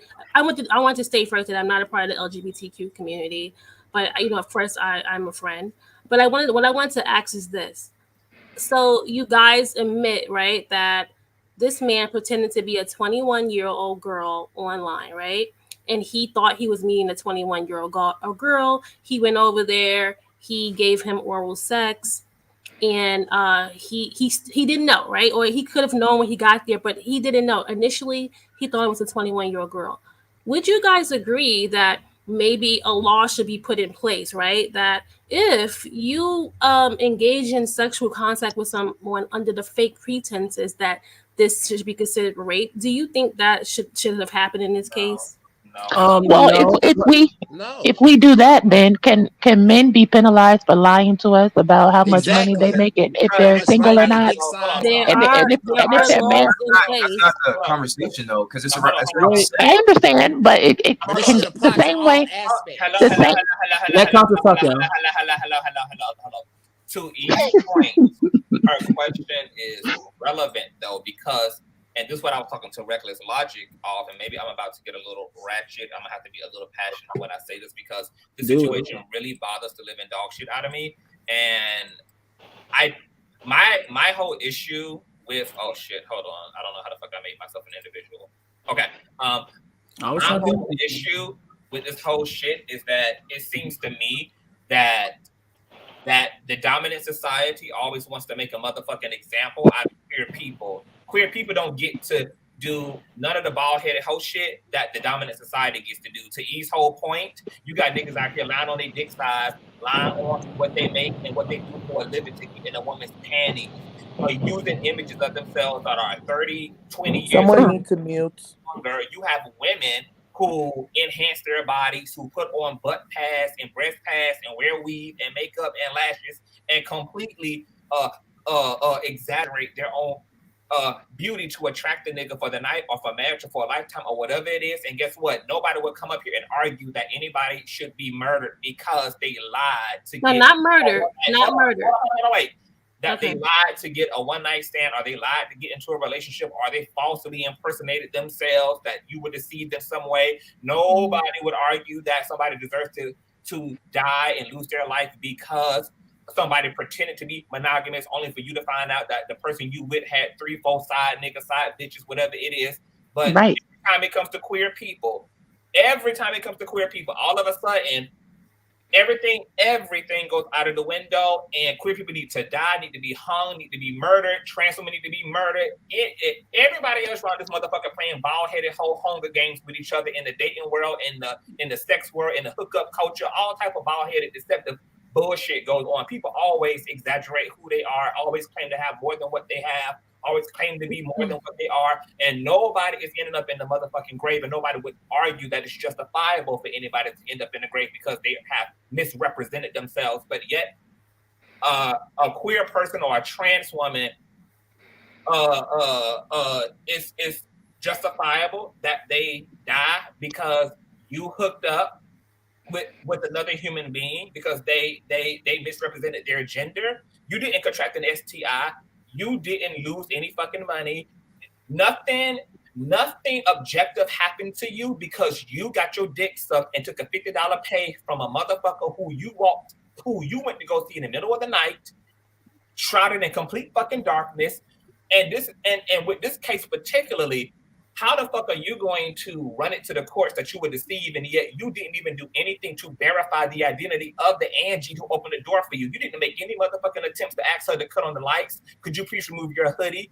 I don't know whether you are a whole other woman. I don't know whether you are a bitch of another race. I don't know if you are in fact a man. I don't know if you are an old woman. I don't know who the fuck you are. But yet, you know what? To Logic's point, you didn't care because the priority was that sloppy toppy you was going to get. You didn't give a fuck really, in fact, about the fucking identity because who in a fucking right mind actually cares about the person who's sucking a dick, allows themselves to go see this person, and yet you can't even visually verify whether this is the motherfucker from the internet. Right. You can't even do that. Right. You don't even make that a priority. And then you turn your ass around a month later and then get batteries in your back because of a conversation you had with your homeboys. And for all we know, y'all in fact did premeditate and did decide to fucking do this and left this motherfucker dead, leaving you to be the only motherfucker who can tell any side of the goddamn story.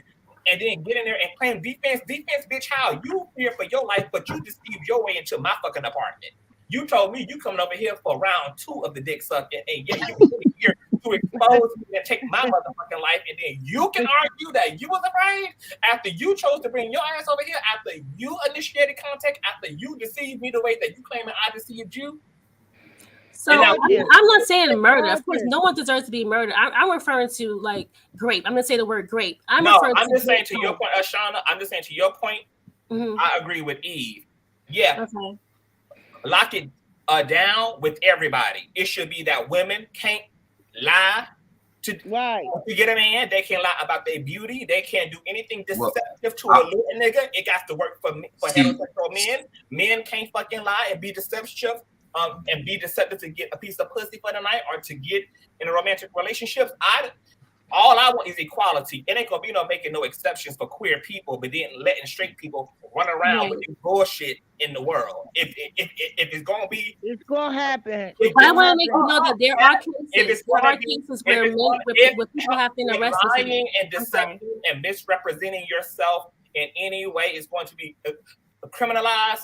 I think that's an extreme thing, but if it is going to be, it's damn sure going to be for all parties involved. There are cases where men have been charged with rape for being deceptive. There are lots of cases where men have been charged with rape for being deceptive. So I just want to know how you guys felt about it, because that's my whole thing, right? I felt like, he was a little deceptive, very deceptive.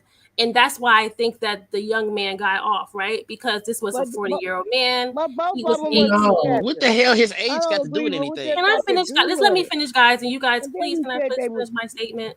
What I'm saying is that it was the fact that, he was a 40-year-old man. He was an 18-year-old young child. He was deceived. A lot of times your brain does not work like an older adult at 18. I'm just saying those are the facts. When a jury looks at a case, right, they're weighing all factors. This boy did not grow up as a thug. He grew up in a nuclear family. He grew up in a very nice household. He was not prone to violence. So something like this occurring, you guys have to look at it. That's bullshit. His age don't have nothing to do. Hey, hold on. He wasn't prone to what? Violence. What you say? He wasn't prone to who? Violence. He wasn't prone to violence. He didn't have football is violence. So wait, he was 18 or he was 40? He was 18. He was 18. And The boy The was 18. age don't matter. He was fucking No, grown. wait. 18 years old. Hey, 18 years old is not. Hold on. The person who lost their life was 40. The football player who was acquitted is 19. 19. Okay, so he's 19 now, but he was 18 when it occurred. Yeah, so definitely to Shayna's, how do you say your name? I'm sorry. Shauna. To Shauna's point, and just like CTV, how we were talking about the last two events that occurred, tragedies that occurred, when you're 18 years old, 19 years old, your brain is not fully developed in the way of but we have to stop saying that football is not it's the exceptionalism for me, because if his ass was initially charged and arrested as an adult, I'm going to critique, analyze, and also judge his ass as a fucking adult. I mean, but exactly. He was okay. And So football is a violent sport. The same.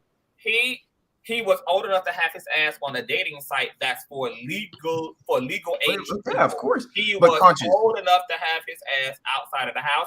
He was old enough to know when to get his dick sucked and how to find sexual experiences. He was old enough to take care of himself. He's legal enough to work and to be responsible for his own bills and independent. This was a grown ass motherfucking man. Was he the most wisest man? Hell no. At 18, you're not the wisest. Well, that's what I'm saying. But you don't get an excuse for murdering somebody over a subjective issue at that. Like, but conscious.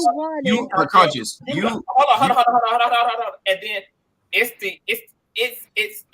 see, he gives it all away, which is why Mr. Etute is going to be a no-fly zone for me, because when you say out of your own fucking mouth that you didn't even feel the need to confront this person until you have a conversation with the rest of your toxic, masculine, patriarchal, oppressive ass nigga friends for a month later, get the fuck out of here.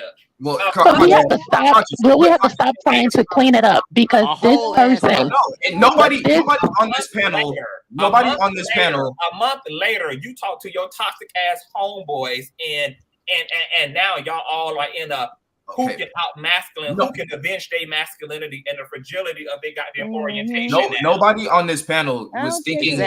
Nobody thinks the same on this panel as they did when they were 18 years old. Your thought process. Nigga, when I was 18 years old, I was thinking about doing a lot. Your thought process is different. Your maturity. A killer is a killer, because I knew not to kill and nobody life at 18 years of age. Okay. I was attempting to plan to shoot at 18. I'm not gonna lie, but I got help. I did. Normal thing. Nobody thinks about killing.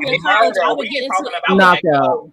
You stole like a little Debbie cake out the convenience store. Every time somebody murdered, so yes, I knew not to murder somebody. I knew not to murder somebody at 13, get alone 18. Okay, so I knew that at fucking 10. Shit. At the situations when I'm 18 years old, if I was to get in a fight when I'm 18 versus now when I'm 27, it's different. Don't fuck them, because a part of dating and the hookup culture is you might be deceived. You could have came over to that apartment and been robbed for your life. You could have came to that apartment and been robbed and fucking murdered. And so this is irresponsibility on his end. And my whole thing is, where is the accountability for Mr. Etute? Where is the accountability for this 18-year-old who went fishing Mammies ain't gonna get this motherfucker no accountability. Fishing for oral sex in the middle of the fucking night, willingly went to a person's home, couldn't even visually identify them, could not even really identify the space he was in because every light was off, and still proceeded to prioritize getting his dick sucked, and then was rewarded and willingly took a $50 payout after the whole situation was over, and was cool with it for a whole month until he talked to his friends about it. And let's not forget. Wait. Let's not forget. And these are his words and not mine. And let's not forget. Wait, hold up. And let's not forget, he went and murdered somebody. And not only that, when he got off, everybody started giving him a round of applause. So everything's being rewarded, and then however, earlier in the commentary, someone, I forgot who it was, said that how are black men not being trained not to take one's life? But yet everybody's sitting up here. Well, not y'all. Reckless. Sitting up here, giving up a round of applause. Then they mad when they fucking sons go to jail and get arrested or get killed.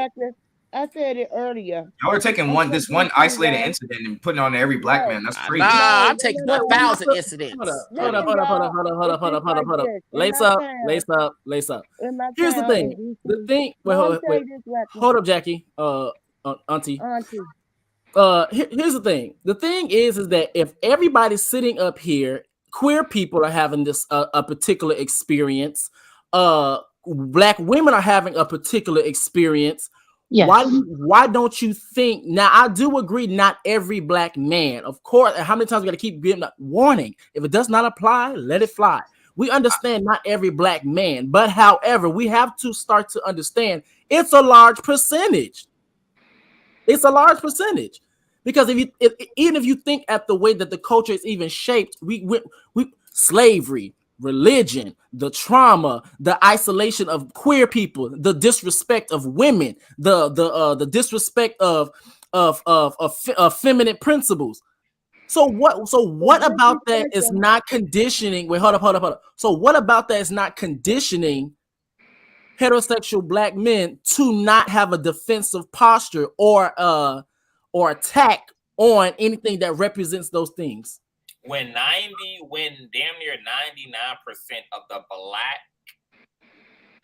same gender loving male community can testify to homophobia against them their whole lives from black so-called cis hetero black men, like that's the receipt that there's a huge fucking issue around orientation and this idea of masculinity that's unique to black men, unique to black cis hetero men. Why are gay, same gender loving black men having to be on the abused end of whatever this phenomenon is, whatever this toxicity is, whatever this fight for manhood is, whatever this need to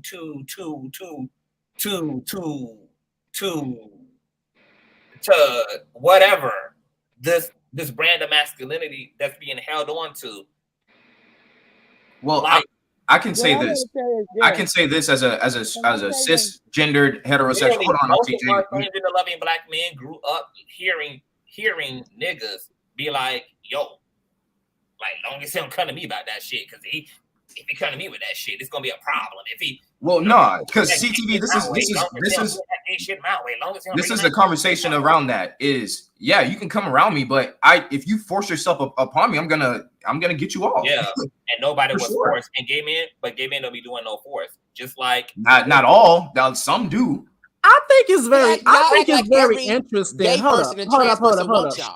I think it's very interesting how when it comes down to queer people, whatever the spectrum is that it always can lead into violence, but yet women are expected to accept what other type of passes, what other type of things that it's crazy to me. Once again, it's the things in your blind spot. But yet, black men feel the need to hurt gay men for doing the same shit that they do to women.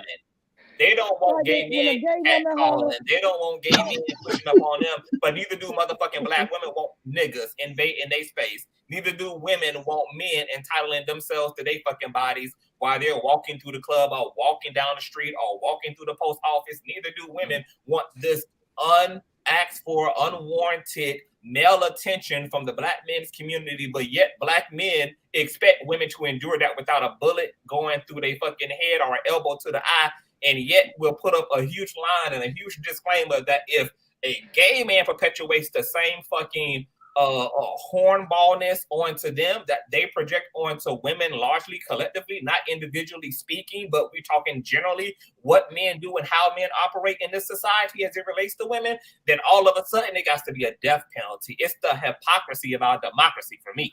And the thing that I'm sorry, y'all. Tag me back in. And the thing that be killing me. I'm sure anybody here that's transgender would never deceive someone. That's what I'm saying. Anybody here that's I don't deal with these niggas, no doubt. I'm sure you guys would never deceive someone. Yeah. So why don't you guys call out the ones who are?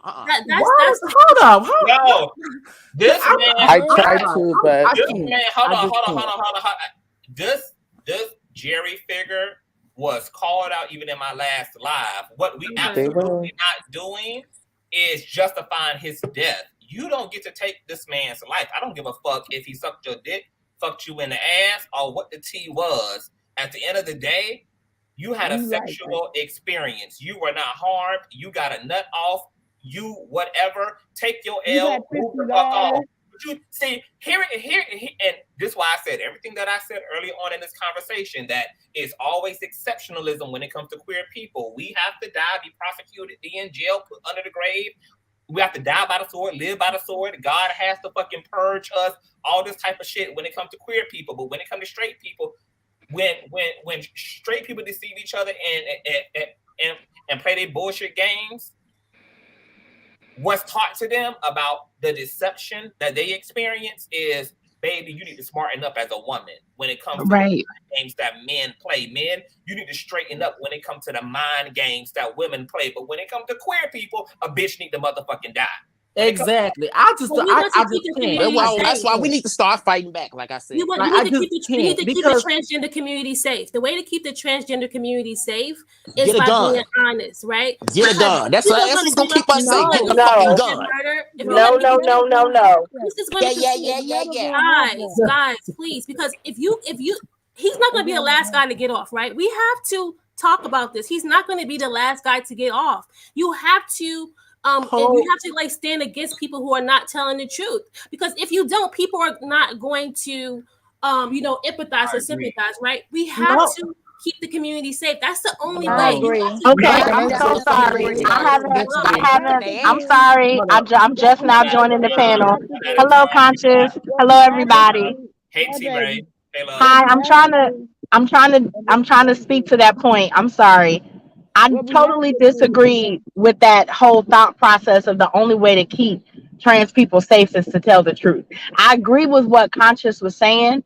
We got to get rid of this hypocrisy. So just lie. No, let me finish. Let me finish. We got to start doing. Let me finish. I haven't finished my thought. I did not say anything that you just said. What I said is the way, in my opinion, to protect trans women is not to tell them to tell the truth. They should be telling the truth, but that ain't the way to protect a trans woman, because as a woman myself, I've been in situations where if a man feels like he ain't getting no coochie, he gets aggressive. I've almost been raped a couple of times. So for me to protect trans women, to protect Black women, women in general, there has to be a conversation with the motherfuckers who think it's okay to kill and hurt and be aggressive. And for whatever reason, I agree with you, baby. I agree. I totally agree. For me, the problem is that we not having that discussion enough. That's why every time you fucking blink, a trans woman is getting murdered. Every time you blink, a baby mama getting murdered, or a woman is getting murdered at the hands of a Black woman. So until the conversation is, let's talk to these Black men so we can teach them about how they can handle these situations, this shit is gonna keep happening. Well, exactly. Well, can I speak, because I was actually next on a panel. I'm actually next on the panel to speak. So when she's done, can I have a comment too? Hold. Miss Monica, you're gonna have to control those outbursts. I'm sorry, but guess what we're gonna have to do? We got to protect ourselves. And you're gonna have to control some of that. You have to find some of the language to say the same thing, because I'm just saying we got. There's a lot of noise in the background. We got to start busting them up. That's all I'm saying. I want to say that I agree with what T. Ray is saying. Protecting trans women is protecting women's community in general, because trans women are on the same end of the misogyny that kills and beats and disposes of cisgender women. The issues are all interlocked into each other. There really is no separation of the trans issue and the cis hetero issue. Trans women are just experiencing the extreme end of the same toxic, masculine, patriarchal, oppressive system that is whipping cisgender women's ass, domestic violencing them, RAPING&M, sexually exploiting them. It's the same misogyny and the same toxic patriarchy at work. No. Now the issues are nuanced, but the demon's name is the same. Well, it's going to be hard to combat this, because even when we start having these debates and we start getting somewhere, then we have, certain men who get outraged and feel, oh, you're generalizing, even though, like Reckless and Conscious both said, we have the numbers are there. And then we have some women who come on board who want to back this misogyny, because one of the points I was going to make earlier, the young lady said, well, this person was raised in a great household and they were not violent, this, that, and the third. Football is an aggressive sport. You are taught to run towards someone and crash into them. Can I not state my opinion? I mean, that is what we see on the... I mean, that is a person who plays sports doesn't mean that they're prone to being aggressive. I'm not saying that who play sports are prone to being aggressive. I'm saying that sport in particular, football, is a very hands-on, aggressive sport. It is aggressive. It's a violent sport, like yes, with all type of fucking head injuries, all of them are trauma. That's equivalent to playing to the boxing sport. All of them are violent. Can I go back? I just wanted to jump in real quick. Yeah, but what happened if we just start carrying? Hold on one second, because I'm new to the panel and I want to give my viewpoint, because I've heard everybody else's. Hold on.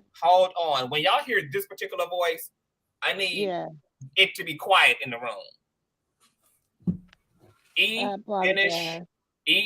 Finish your point without interruption from anyone else. Yes.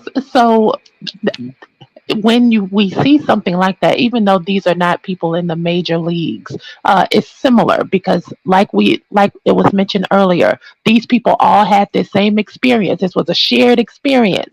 Nobody had a problem with it until they went back and they spoke about it a month later. We have to stop making excuses and trying to say, oh, well, people have to tell the truth. Yes, people do have to tell the truth, but people also have to be held accountable, because I don't understand, how are you becoming erect in a room with a person who you can't see? I mean, come on, it's over with. Okay, and I just want to leave it at that. He's 18 years old. I don't care how old, but it's over with. It's over with. That happened 30 days before. Is what I'm saying. Of course, you're gonna be fucking erect. Oh, please. I was 18 years old. No man can put his mouth on me. You weren't a man at 18 years old. No, I wasn't a man at 18 years old, but it's about the lack of accountability here. Right. It's about the lack of accountability. You be man enough, mature enough to take the L of your situation. You went to a person, TJ. I try not to ad lib, because it literally blocks out whoever is speaking. But I do want you to also go next. This 18-year-old who was smart enough to complete his grades, graduate, play football, drive a car, get up. Like, I don't give the age shit is not even going to do for me today. You went to you made a choice to go to someone's apartment. The 18-year-old also knew how to found sex. He knew how to navigate his way across town to this person's apartment as well. He was very lucid when he needed to be, and now wants to play a dumbass 18-year-old when he got some shit to get himself up out of. You went to a person's apartment and you could not even verify who this was visually. You couldn't even compare the in-person to whatever picture, and you never bothered to do so. And then you went into a completely dark room and got oral sex performed on you and walked away with $50. And took the money.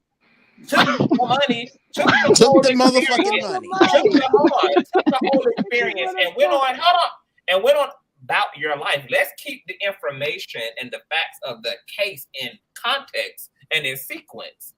You were fine with this experience, but you felt the need, whether that pressure was actually externalized and articulated a month later by your peers, or whether there was some subconscious pressure because of the socialization of Black men to avenge your orientation, because now other cis hetero identifying men know what you've done, and you need to prove to yourself that you did not enjoy that experience. So you decide to confront them off the basis of that conversation, not off the basis of what you felt in and of yourself. Well, let me speak to that point. But the whole thing, like, this is what I can't imagine. To E's point, if I am matched up on a dating app, right, and I'm attracted to the person who I get matched up to, I'm like, okay, cool, I'm about to go smash, I'm about to go smush. Then I go to this person's house, and there's no visual correlation between what I see in person to whatever I saw online. How can I even manage to get hard when I don't even know who the fuck I'm about to be smushing with? Conscious, he's 18. He's 18 years old. And that's why Reckless said everything that he said, and that's why I said what the fuck I said in my last live to knock out his point, is that because this why it's a male's issue, not just an 18-year-old issue, because men in general think with their dicks when it comes to sex. I just had this whole conversation on the last panel, is that the reality of the men's community is men in general already have very little standards when it comes to sex, period. They damn sure those standards almost don't even exist when it comes to oral sex. Almost anybody can suck their fucking CTV at 18. At 18 years old. At 18 years old, when your testosterone is raging. But here's the thing that I want you to consider a knockout. There are children who they're called child murderers, and despite them being children, they still had to face up and do the crime. I'm saying they committed. So age is irrelevant. You don't get to so why I'm bringing up age? Why I'm bringing up 18 years old, and why everybody is saying this? And not because I'm trying to say he's a fucking kid. I'm saying 18 years old, your testosterone is through the fucking roof, and so of course you're gonna be trying to fuck anything and everything. You're gonna be fine, but everybody goes through puberty. They all have hormones, not just men. Hold on, but what does that have to do with you coming back a month later and killing this person? Well, no, that doesn't have anything to do with it. But I'm just saying, when everybody's like, "Well, how do you get erect in the room when it's dark and shit?" It's because you're fucking 18. Okay, so I can make space for that. I understand that if you on a horny night and you want to fuck, and once again, you slapping 18 on it, I'm not slapping 18 on it. I just think that if any person is fucking horny, you're gonna go and handle your business and make Conscious. I can tell you for a fact. When I was 19, fucking 20 years old and all that shit, now that I'm 27, I'm way more calmed down. I'm not gonna be trying to do the shit I was doing, running around like I was when I was 18, 19 years old. But I mean, well, go ahead and finish, because I have a statement. Do you still believe that you can move around like that because of your? I'm gonna make sure that everybody on this panel speaks. Trust me. I can make space for 18-year-old getting his dick up. That's not something that's not something that I did at 18. It ain't something I can do now at 36. I need my whole visual experience. That's the best part of even hooking up to me, is being able to actually see the person I'm attracted to as I'm having a sexual experience. But I understand that everybody ain't CTV. This young man was able to still rationalize going through with the experience and doing whatever he did. So that's not even being argued on my end. I'm trying to understand though, a month. How do you get to the killing? Well, see, a month later, you kill this person off of the heels of a conversation with your teammates. Well, yeah, but see, I'm gonna tell you, kind of coming from like the locker room aspect of it all. When I was 18 and I'm around other guys that are 18 years old and we're athletes, like kind of part of the aspect is like sleeping with women. So, I mean, when I was 18, I can tell you, like, there were days where I slept with 2 girls in a day. Like, I get it, knock out. But now I'm not going to do that. You know what I'm saying? That's not the argument. But I mean, it's just a part of the circumstantial shit of just like, okay, how can you claim full on deception when you didn't even like when you didn't even you go didn't out. verify. Now that is crazy. Within That's that crazy. time. He's But claiming, see, like, hold on, and that's why I say y'all keep forgetting the case that we are depicting apart. You are claiming you were deceived. Where is the accountability on you? Because that's you never true. you never went out of your way to verify that the person who opened the door for you, whose apartment you went to, who you received oral sex from, was the person in the picture. You didn't do that, but yet now I can't argue that point because that's hello, Auntie J. I am going to let you speak, please. Now, after this person is dead and gone, you are claiming deception, but you did not verify the identity of this person at any point during your experience from beginning, middle to end. You cannot be that careless, that reckless, that disinterested in who is authoring the dick sucking and then claim after that you were deceived and put the burden and cast a judgment on the person who deceived you when you didn't even prioritize vetting your situation to get to the bottom of whether you was having a authentic experience with this Angie persona or whether it was this person here who you now discover a month later after a conversation with your homeboys is in fact a mayonnaise man. I'm gonna say for sure, for a fact. I'm just gonna make this statement. It's an honest statement. Most I would say men don't look at trans women as women. They look at them as men. I'm just gonna say that. That's not even just men. That's some women as well. I know. So when it comes to the fact that that men, the direction, who gets to talk next? But when it comes to the fact that men look at some trans women as men, they're going to treat them as men. So when they look at physicality, they're gonna be like, okay, I'm not gonna treat this as if I'm fighting a woman. I'm gonna treat it as if I'm fighting another man.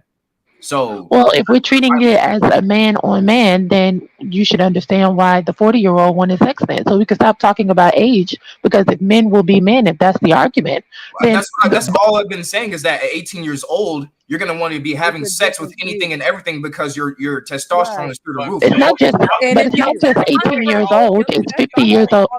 But 18 years old, 18 human years old, your development teaches us testosterone that is they don't have flying to through the roof. At 25 years old, your testosterone drops. You're not as sexually active. If your testosterone is driving your life, hello. Men go through a series of sexual awakenings. Not by themselves. They go through it they with go women through as well. And I know because I'm a motherfucking man.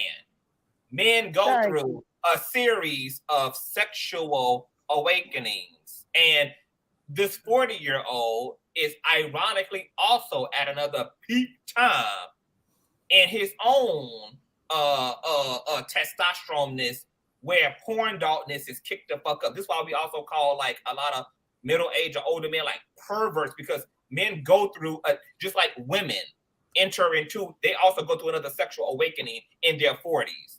This is why y'all get the term cougars, etc. There's another awakening. So if it's going to be argued that, and this is an argument that he's trying to make, if it's going to be argued that at the end of the day, this was just a man being a fucking man, he was 18, fresh on nut, then that same argument is the case for this 40-year-old. Now, the question is around the whole deception shit. And while I do not argue that this guy was being deceptive, he absolutely was clearly catfishing, clearly. He was using money. He was using women's aesthetic as a way to get what he wanted from men who identified as heterosexual. But what I'm also holding accountable is Mr. Etute, who went to a perfect stranger's house in the middle of the night and allowed somebody he could not even identify visually to suck his fucking dick. He couldn't even identify whether this person had oral bumps around his mouth, had herpes, had a herpes breakout. I mean, just the level of recklessness that was engaged here was insane. And then to claim true and total victimhood is out fucking outrageous. It's outrageous. Right. I want to say this. I said it earlier when I was up here. And so far as it being justice, it'll be more. They don't look at it like that, the way we look at it. They don't look at it the higher up. Where I live in D.C., we have a statue downtown by the Department of Justice that says the scales of justice are blind. And the lady has on a blindfold and the scales are unbalanced, which means that boy was in college. They made a decision, I believe, again, the prosecutor, the attorney, and the judge. This boy is in college. This is another transgender, whatever. We got to get rid of this case. The boy is a football player. They want to make money off of him. They don't care that the guy died in the process. That's how I think that his attorney didn't defend him to the fullest, or none of that, because I he agree. was told not to. We're going to get this out of here. They did it in 3.5 hours. Really? Somebody's life? It only took them 3.5 hours. Virginia is Commonwealth. They make their own rules as they go along. So with that being said, I think he went over there. I don't think he was in the dark. I think he stayed there. Because a man needs a visual to get erect. He needs a visual. But clearly he don't. And then you went back. That's not always true. A lot of guys can get erect off of their imagination. But wait a minute, you went back again a month later, man. Remember, he a college student. Ain't nobody said nothing about he working. Ain't nobody said nothing about he working. He wasn't working. He thought he was gonna get another $50. Hello? That's what I think. And when the girl stuck him and he ain't had no $50, he was mad. Where my $50 at? You gave me 50 the last time. Where the 50 at this time? So I think he was more angry about the $50 than finding out she wasn't what he thought we have to go with what he said. He said out of his mouth that after being probed by his homeboys a month later, that's what inspired him to go back to this apartment. This wasn't about no money. This was about patriarchy and this institutionalized ass masculinity that black men in general suck up like a motherfucker. And that nigga could not take his homeboys sitting around with the story just ending on you got your dick sucked by somebody who might be a man. Nah, that story was gonna have to turn out a little bit better than that, because now people knew. More importantly, other men knew. Now I need to do something to look like a man and to be a man in this situation, because now men know. So what conversations took place within that time, within the 30 days? That's what we don't know, and that's why I'm arguing that we don't know that. For all we know, this could have been very premeditated, because it's only his word against the deceased. Well, CTV. I think the important thing is when it comes to trials, man, he wouldn't have told his friends about it. That's why it shows that he did not know that this was a man. I mean, I wanted to finish my statement really quickly. We know he didn't know. None of the friends knew, but he already had made up in his mind that if it was a man, there was going to be some consequences and repercussions. But they suspected, and that's important, because what would make them? Like they all had got their dick sucked by Angie. They were all sitting around like, I don't know, and they decided there was going to be a situation. That's why they went back to the apartment. So I have a question. They still have the because hold on one second. I have a question because I didn't get an opportunity to get my. Hey, so I do have a question, and I just want everybody just respect each other's perspective, because everybody is different. Everybody's life experiences are different. The question, I have two things because I work in the court system, and I know sometimes when information come out, it doesn't give the full picture, and you actually have to go through a whole transcript. You actually have to see a full trial to see all of the important details. I'm not going to say that this stuff is not important that came out, but I will say this. I will be curious to know what took place within that 30 days. That's the first thing I would want to know. And I also will want to know is, I try not to be biased. I'm a heterosexual woman, born a woman, whatever. I don't know all the proper terms to use, but I can say this. I don't want to negate a person's experience. Yes, this was cruel to go back and beat someone to death. They end up dying at the hands of that. I don't know if it was intentional murder, if that was his plot to set out and kill him, but his actions caused the death of another human being, which is terrible in itself. I don't want to negate the experience because I don't know what happened within that 30 days to say, is this a man? We having conversations. Did it sound like a man? Because I'm pretty sure this man did not disclose that he was born a man. I think that's really important. I'm not saying that a person should be beat to death or killed or anything like that, but I do think that there has to be some type of consequences for people who are not disclosing. Just disclose. There's people out here that's into that type of stuff. I don't agree with that. The consequence is you're never going to see me again. Just like it is for any fucking body else who is deceased. I don't know. I think for me, I would be traumatized. You talking about people? I think for me, I would be traumatized if I had that experience. Hold on one second, because hold on one second. After the fact, that's why I said the consequence is not murder. Period. However, that's not a small thing to sweep under the rug. That you had a sexual experience, no matter how it took place, in the dark, light, under whatever it took place, not disclosing. It can't be just, oh, sweep it under the rug. If that happened with me and I had a sexual experience and the person lied, I will be traumatized because that's not what I'm agreeing to. Yeah, but people are not. They only traumatized when it comes to queer people. Ain't no woman sitting around traumatized because the nigga who promised her 10 inches. No, I'm talking about same sex because I'm not agreeing to have a same sex relations. Well, he should take that to choose. Take Hold that on one second, because I let everybody talk without interrupting. No, ma'am. You don't. Not you, Chrissy, but Mr. Etute does not get to claim anything when he had the right to verify his experience and did in fact not, because the only thing he gave a fuck about was a sexual experience. He don't get to have a heart. He don't get to have a problem. He don't get to have a fucking issue because he did nothing to verify who was sucking his dick at the time that his dick was being right. sucked. And that situation is kind of leery because we don't have all of the details. I'm just saying. We have all the details. We have everything that we need came directly from his motherfucking mouth. It is more than enough.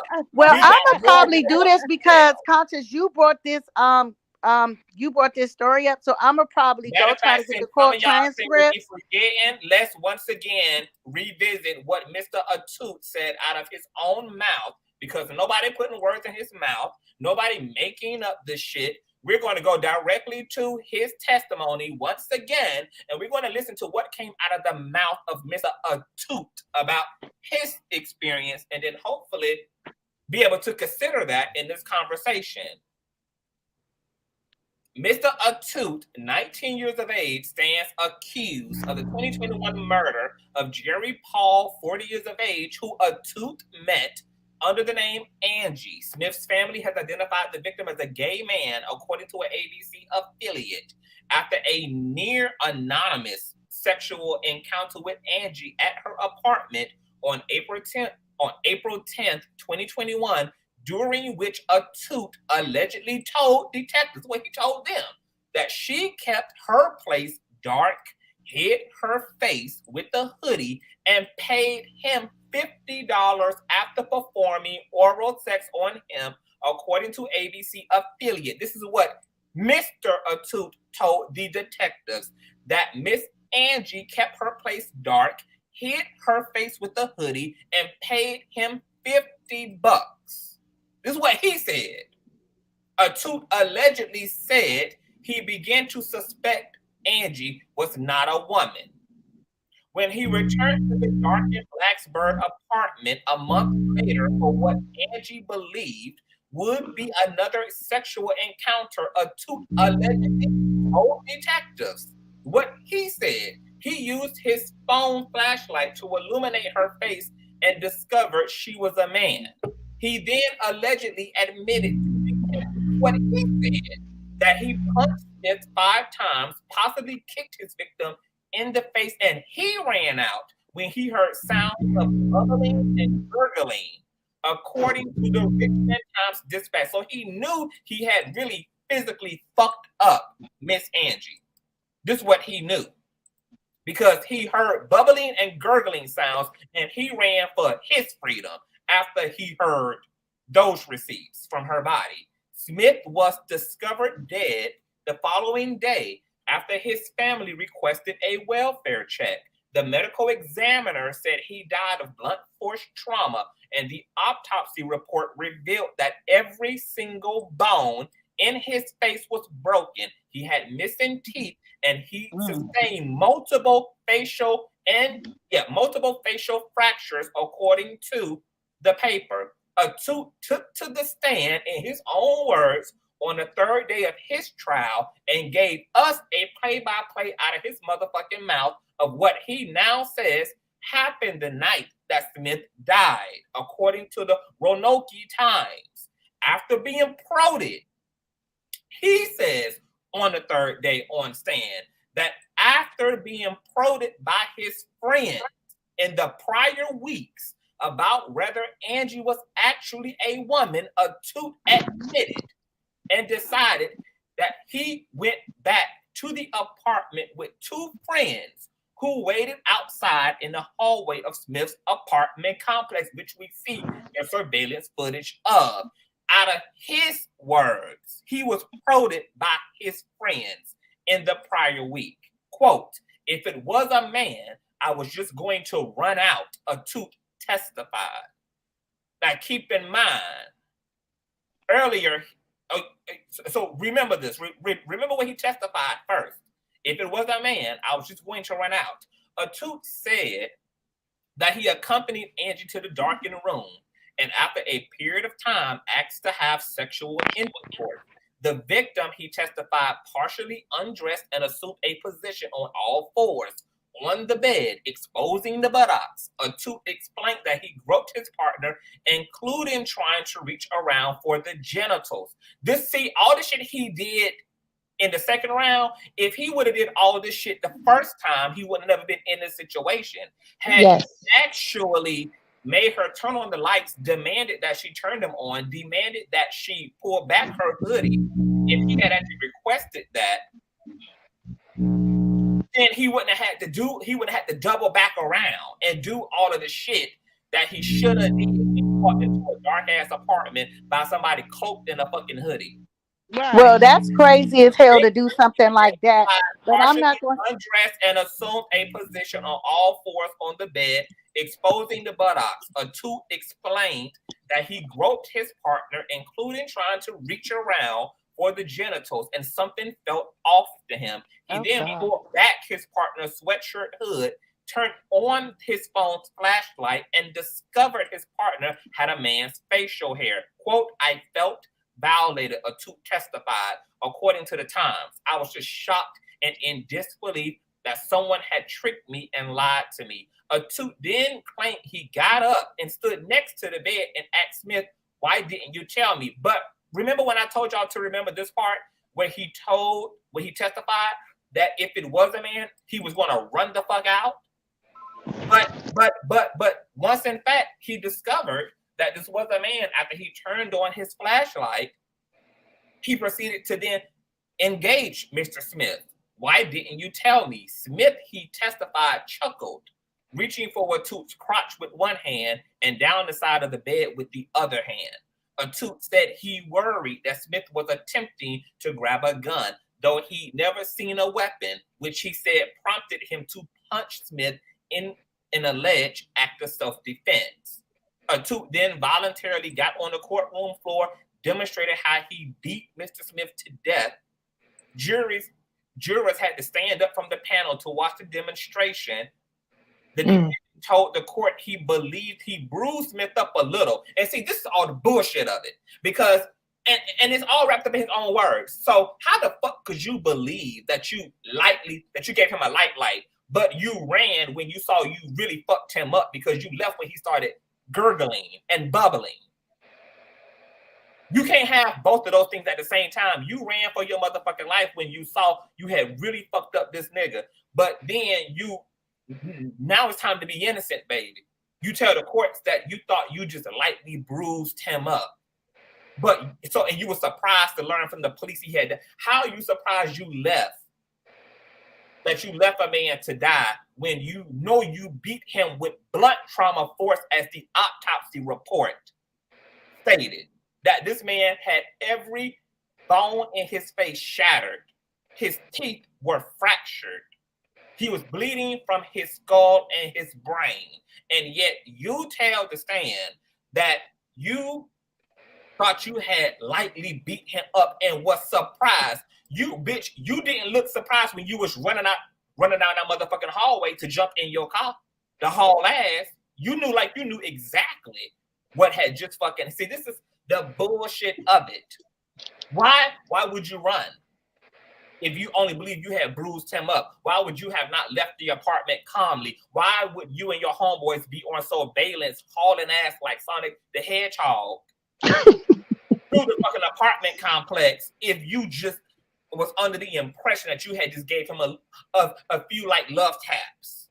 Quote, honestly, I was destroyed, Etute stated. I was upset with myself even because I never intended to harm anyone. And yet you left the man gurgling and bubbling and didn't even call 911 out the door.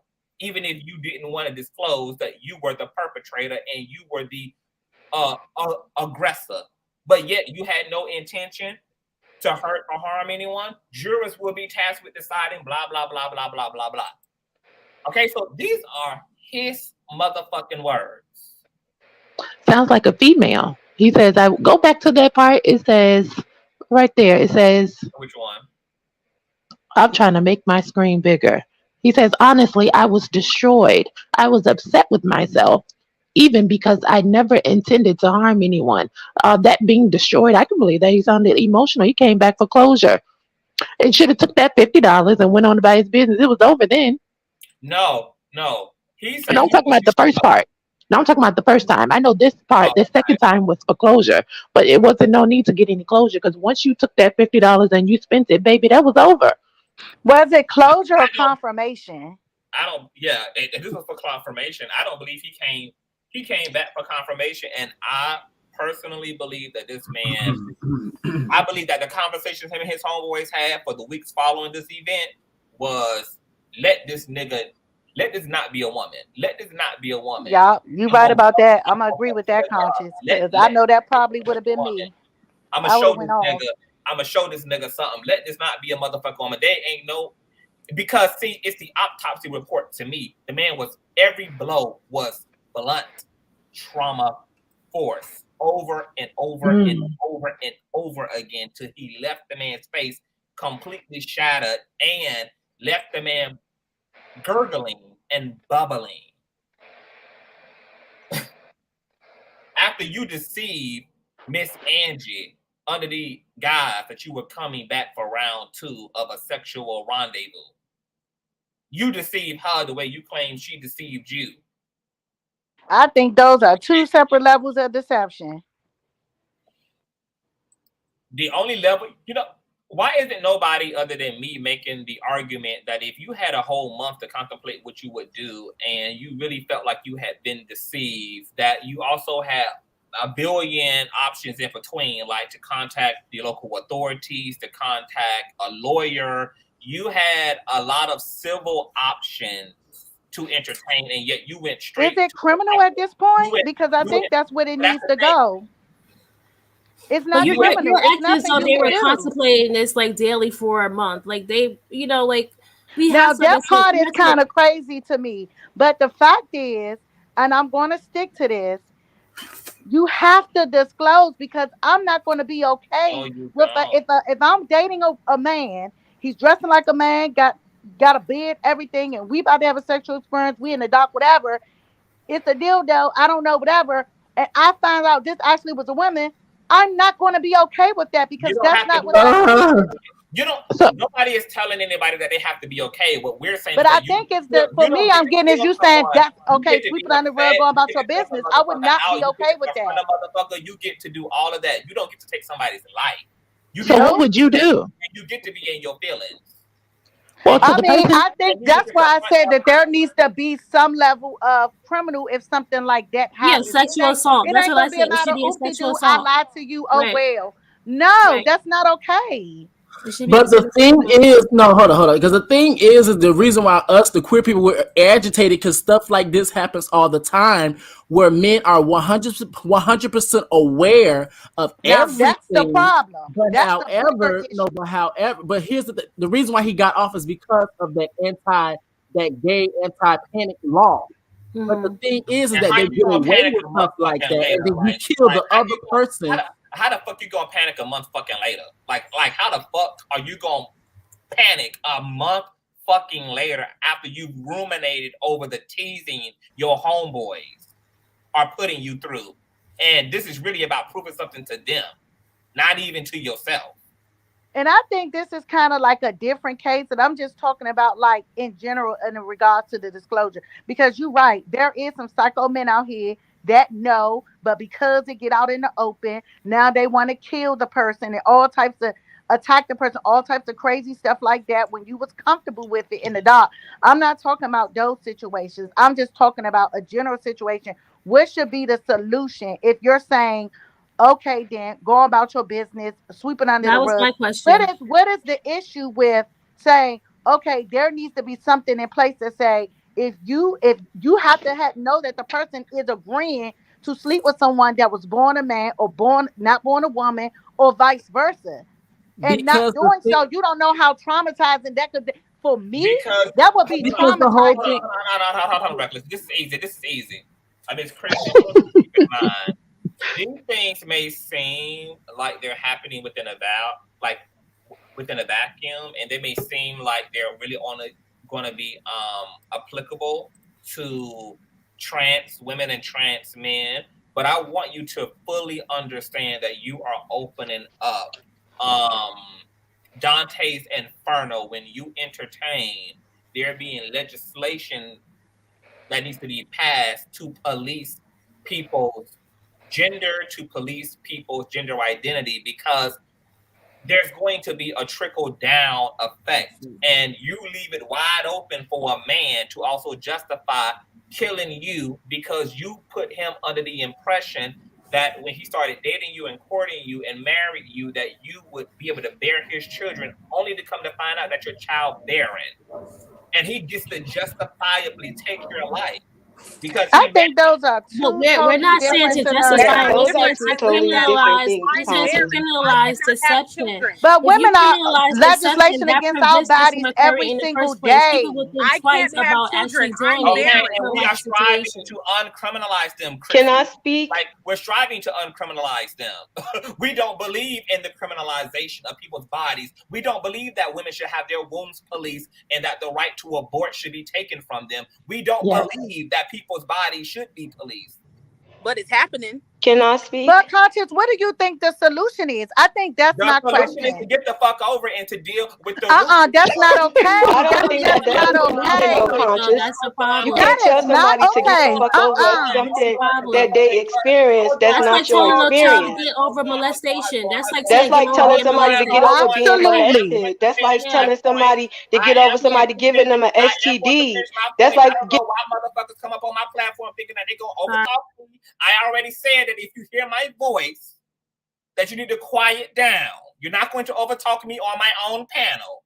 And I'm going to make sure that I reiterate it and say it the fuck again for anybody who got it fucked up and didn't hear it the first time. The solution, since the question was asked to me, is to get the fuck over it. like everyone else has to do anytime they're deceived in any other motherfucking way in a relationship or with a hookup experience, whether it's over dick size, bank account size, whether that's not your real hair, whether that's not your real titties, whether that's not your real ass, whether that's not your real teeth, whatever the fuck the deception is, whether that's not your real occupation, whether that's really what you don't do for a living, to get over it. And the ultimate remedy is actually dismantling the homophobia, the transphobia, and the toxicity of the dominant class at the top to undo that shit. Because there wouldn't be shit for people to freak out about if trans people wasn't being othered, if queer people wasn't being othered. So the remedy is destroy the fucking cancer at the root. Stop othering trans people. Stop othering queer people. Stop making it as if though somebody sleeps with a fucking queer person that they sleeping with a fucking UFO or a goddamn gray alien, or like they're having sex with a fucking animal as if it's equivalent to bestiality. You got your nut off with another human being, irregardless of sex. And if there's nothing wrong with same-sex attraction, and there are same-sex attracted people in the earth, there's gender fluid, non-gender conforming people in the fucking earth, then what the fuck exactly are you freaking out about? You're freaking out about the fact that the dominant society doesn't see it that way, and it means more to you to fit in with them and to conform to them and to appease them than it does to be true to your fucking self. So what do? You have to burden the dominant society with changing the way that they other and demonize people who are something other than heterosexual or something other than male and female. But when you get large groups of people, you get a collective that participates in reinforcing homophobia and transphobia, you get men who are more impacted in this way by this patriarchal construct around sexuality and gender identity, that feel like they've really done something egregious because their bodies was pleasured by someone who is not considered a conventional or standard human being. The way that these Black men are reacting to trans women, non-binary people, etc., goes to show you how toxic the culture has made trans attractedness. Whether Jimmy is trans or fucking not is irrelevant. He presented himself as a woman. It was discovered he was not, and he was killed as a result. Jimmy was a human being. Mr. Etute had a human experience with another human being, another human person. And to make that person something so other than human, to the point that Mr. Jimmy felt the need to potentially sacrifice his entire career, his entire youth, his entire life, because of his reaction to sleeping or having a sexual experience with that human being, is egregious on the community of the culture, of the society at work. The fact that there was another case, hold the fuck on, because y'all gonna make me really go the fuck off. Hold on. Man kills woman. Hold on, let me find fucking something.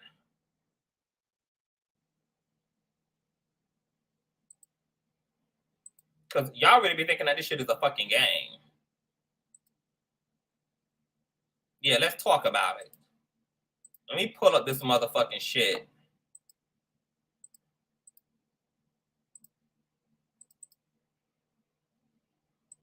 Do y'all remember this case? This is from pinknews.co.uk. Oh my God, get the fuck out of here. Remember the woman? Remember the woman who was shot dead because she tried to extort a man who she had known and had even been with sexually, and she had left her cell phone at the house after hanging out and came back for her phone, and when she entered the house, she caught this man having sex in another room with another man, and then decided to out him on Facebook and to extort him for $5K, for $10K. And instead of that man paying her ass up, he killed her ass dead to keep her from outing him. Because this is how toxic the fucking culture is. People would rather take people's fucking lives than to stand in their fucking truth. They'd rather fit in with the rest of fucking y'all than to stand in their goddamn truth. They'd rather kill us and stand in solidarity with y'all than to really clear the shit up, because y'all collectively would prefer to have these toxic ass ideas about queer people of all kinds. Remember this motherfucking story? Hours after outing a gay man on Facebook, a woman was killed in a fatal shooting and car crash. Let's pull back the hands of time. Jane Wofield, 40 years of age, stumbled onto two men having sex on Monday, one of whom she claimed was a man she had previously had sex with. She then recorded a video on the social media website laced with homophobic slurs, threatening to expose the man's sexuality if he didn't wire her $5,000 through Cash App, a mobile payment app. Authorities said she was found inside her yellow Camaro vehicle, hurtling into another car in the morning. The driver of one car emerged to find Wofield unresponsive inside, apparently bleeding from a gunshot wound. Although investigators have not yet linked her death to her Facebook Live broadcast reported. So what happened? Y'all got to hear this story, she said in a 17-minute long video, because this is a good story. Wofield explained that she had had sex with a man 2 years ago and later discovered that he was he was fucking dudes in the butt.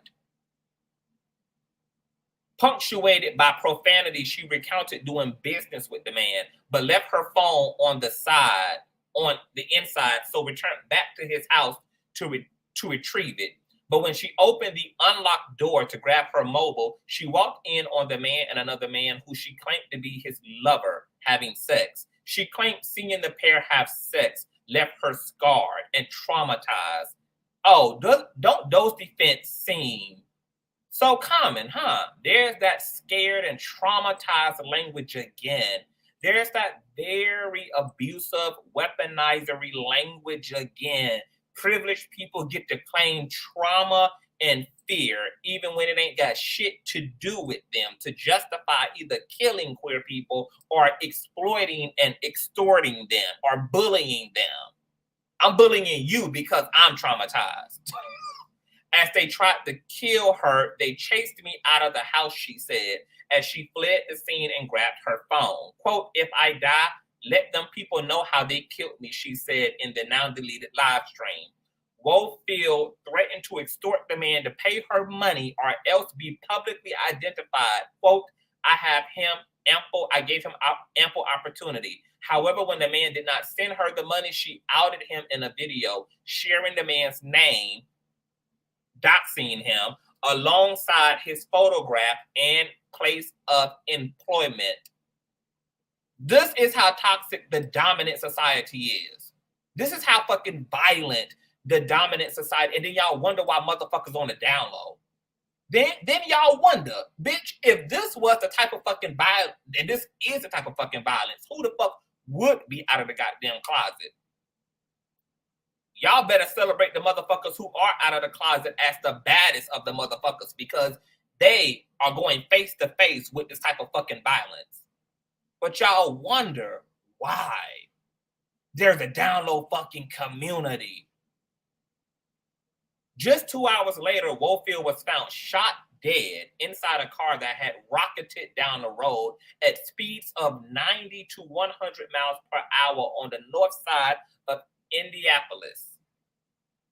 Indianapolis Metropolitan Police Department officers responded to the scene near Lafayette Road and 30th Street before 10 a.m.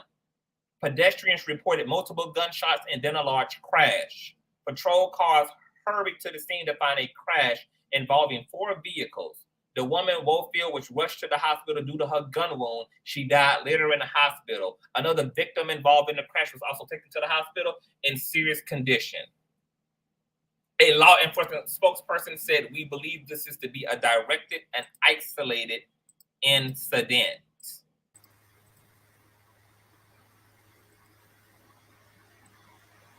I'll wait.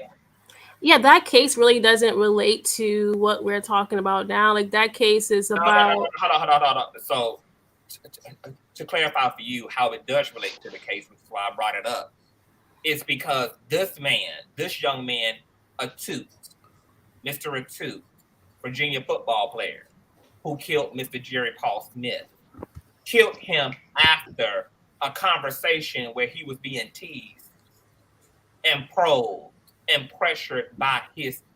Well, we have no evidence he was being teased. No. He said it. That's why I read the transcripts. This is what he said out of his own mouth. I ain't put a single word in this nigga's mouth. I keep pulling up the article, highlighting all this for you. You keep choosing to be selective, but I don't mind clarifying for you every time that you get selective. So let me bring it back up again so you can be reminded, boo, because I'm not adding or taking away from anything that's going on in this particular case. Hold on, where the fuck is this shit at? Can I ask a few questions while you bringing that up? Hold on. I want to tackle it while I already have it up here. So let's scroll on down.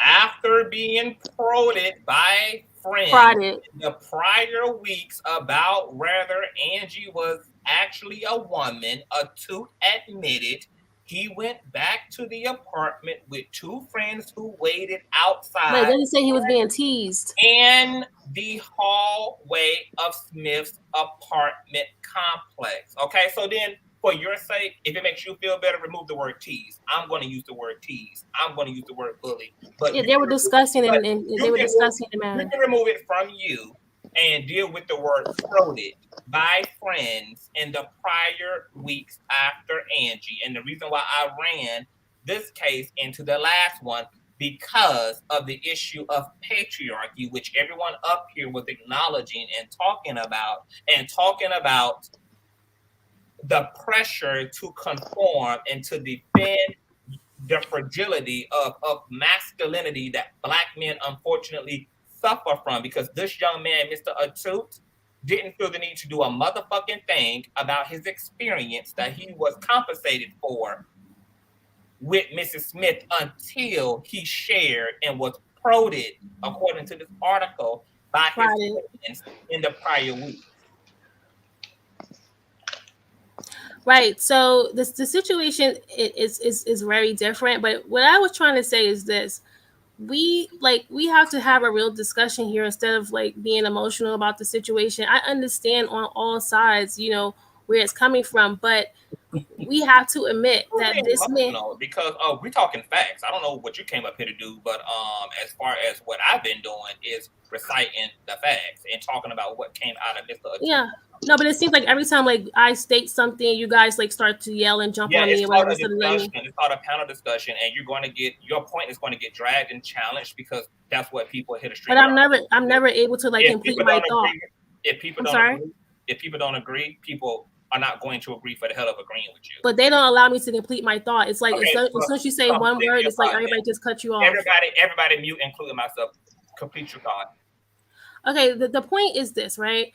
If we're going to protect the LGBTQ community, specifically those that are transgender, we have to stand up and, you know, admit, as you said you did on your previous broadcast, that lying to someone and deceiving them as far as like your sexual gender, what you were born as, is deceptive, and you should be honest. If we don't do that, if the LGBTQ community in particular don't say anything, you guys are not going to have any empathy from other people, right? Because they're going to say that you guys are, co-signing the deception. And I know you're saying that, hey, they got their things off, so they should be happy. But it's not that simple, right? Everyone has different religious beliefs, different views, and some people are, traumatized by sexual experiences in which they didn't know it was the same gender, right? Like, for example, some people have strict religious belief, right? So, like, let's say they kissed another man or a woman and they didn't know. They may be traumatized by it, right? They may need lots of therapy in regards to that. So I think that we should push in the legislation, right, to where yes, if you do this, this should be considered sexual assault. And I would agree with you. You said it's going to trickle down to others. It should trickle down, right? There are cases where people have deceived people about who they were, and they were charged with sexual assault, rape, and all that stuff. And that's what it should be. Maybe if we had laws like this, maybe people will be less inclined to lie. It's not okay to lie to people to get sex. It's just not. So if we start to hold everyone accountable, yes, maybe we'll have a better society.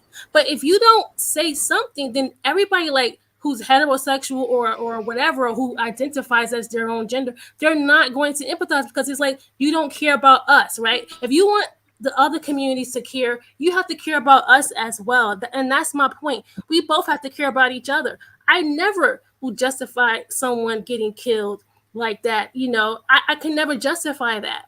But we also have to hold both people accountable. And what I'm saying is that in this case in particular, the reason why this young man got off is because that was a 40-year-old man deceiving a child, 18. I know you said it's not a child, but he just turned 18. So that he was a child the day before, and now the day after he's a man. So what I'm saying is that man, he was a predator. That's how they portray him in court, and that's how he came across to me. This wasn't the only young man that he deceived and got sex from in a deceptive manner. And so we have to call out what it is when it is. And if both sides do that, I think it'll be a better situation. Well, okay, so the thing is this, we both do. But however, the thing is that yes, 18, you call him a child, call him whatever. But the thing is that he still went and murdered somebody. So at the end of the day, yes, you may see him as whatever. That man it's so funny that he's a child in one aspect. But however, when it comes down to him, he wasn't a child going back to the home. He wasn't a child going back to the home and putting up this trying to I'm gonna use this other word right here, deceive this other person and say, oh, we're gonna come for another sexual experience. He wasn't a child when he was over there beating the crap out of somebody to the point that they have lost their life. So this whole child thing, y'all miss me with that. Y'all really do. Y'all miss me with the whole child thing. Y'all miss me with it. Now the point of what conscious, and here's the thing too. I think maybe because we're queer and we live the experience, so a lot of times we hear the dog whistles. He's literally telling you, literally, and with everything that we're hearing, he's literally telling us that he somewhat knew. Reason being, it's dark. You don't know who this person is, and at the end of the exchange, they give you $50. I want every cisgender heterosexual black woman up on here. I want you to tell the goddamn truth. Who the hell you over here sucking their dick and you giving $50? Never. I want to hear. I want answers. Every single every single heterosexual woman on this panel, which man you up here sucking their dick and you giving them $50 after? Never. I want to know. No, it don't make sense. I also want to be clear about the word that this article chose to use regarding his friend, regarding his interaction with his friends. Proded. Okay, one of the definitions is to poke with a finger, foot, or pointed object. Obviously, this was used it's to question. In that way. It's also it actually means to stimulate or persuade someone who is reluctant or slow to do something. Right. They kept asking him questions about it. He was lucky to answer. Into launching the anti-poverty program. So right. And that's why I use the word bully, because if you're going to insert the word prodded by his friends, then what the article is alluding to is the fact that these men persuaded him or were pushing him to do something. What exactly that something was is what we've explored here on this panel. Were the conversations in all actuality an intent for violence. You need to check this nigga. You need to check this person. If this is a man, you need to fuck his ass up. What exactly was the protein? What was he being persuaded to do? But we know, in fact, what he ended up doing was he killed the man. So we know what he in fact did. And because all of us who up here are queer, because see, the heterosexual people can act stupid about this shit, but all of us who are queer on this panel, we know how fucking violent Black men talk about queer people. We know the fucking threats that have been made upon our own lives, personally, growing up being fucking queer for no reason. Just being in a space warranting people to want to kick your ass and kill you. Just having the nerve to be at the basketball game. Just having the nerve to sit next to a motherfucker in class warranted all types of fucking violence, emotionally, verbally, and a lot of times I agree. Was a part of that. So straight folk can act stupid, they can act dumbfounded, they can act like this shit don't exist. I don't need straight people to agree with a motherfucking thing, because my experience, along with every other Black queer person's experience, is the facts of the situation. So Black people, so straight folk can be straight apologists and attempt to rationalize and make sense of the shit and not have the real conversation. Because if you're gonna be here, we're gonna have the real conversation. Well, can I add context? Wait, just a moment. Let me add context, because I want to talk about that video, because of that conscious reference about that young lady in that yellow Camaro. I remember that live, and I don't remember the young lady's name who said that didn't have any context of what we were talking about. But before we were put backstage, the young lady said, well, if that were to happen to me, that's not something I will be able to get over. I would be traumatized by that. And that was that woman's motive for doing that live and exposing those men and requesting $20,000, because she said that man had performed oral on her previously. And she said she was traumatized for it and she felt some type of way. So in essence, she has the same argument as the young lady who was speaking before we were all put backstage. But that's not what that sentence said. You have to read that sentence again. It says she was traumatized by them trying to kill her. That's what I saw. No. I'm not talking about what that said. I'm talking about what that young lady said. In the video, she says that she was traumatized by what she saw.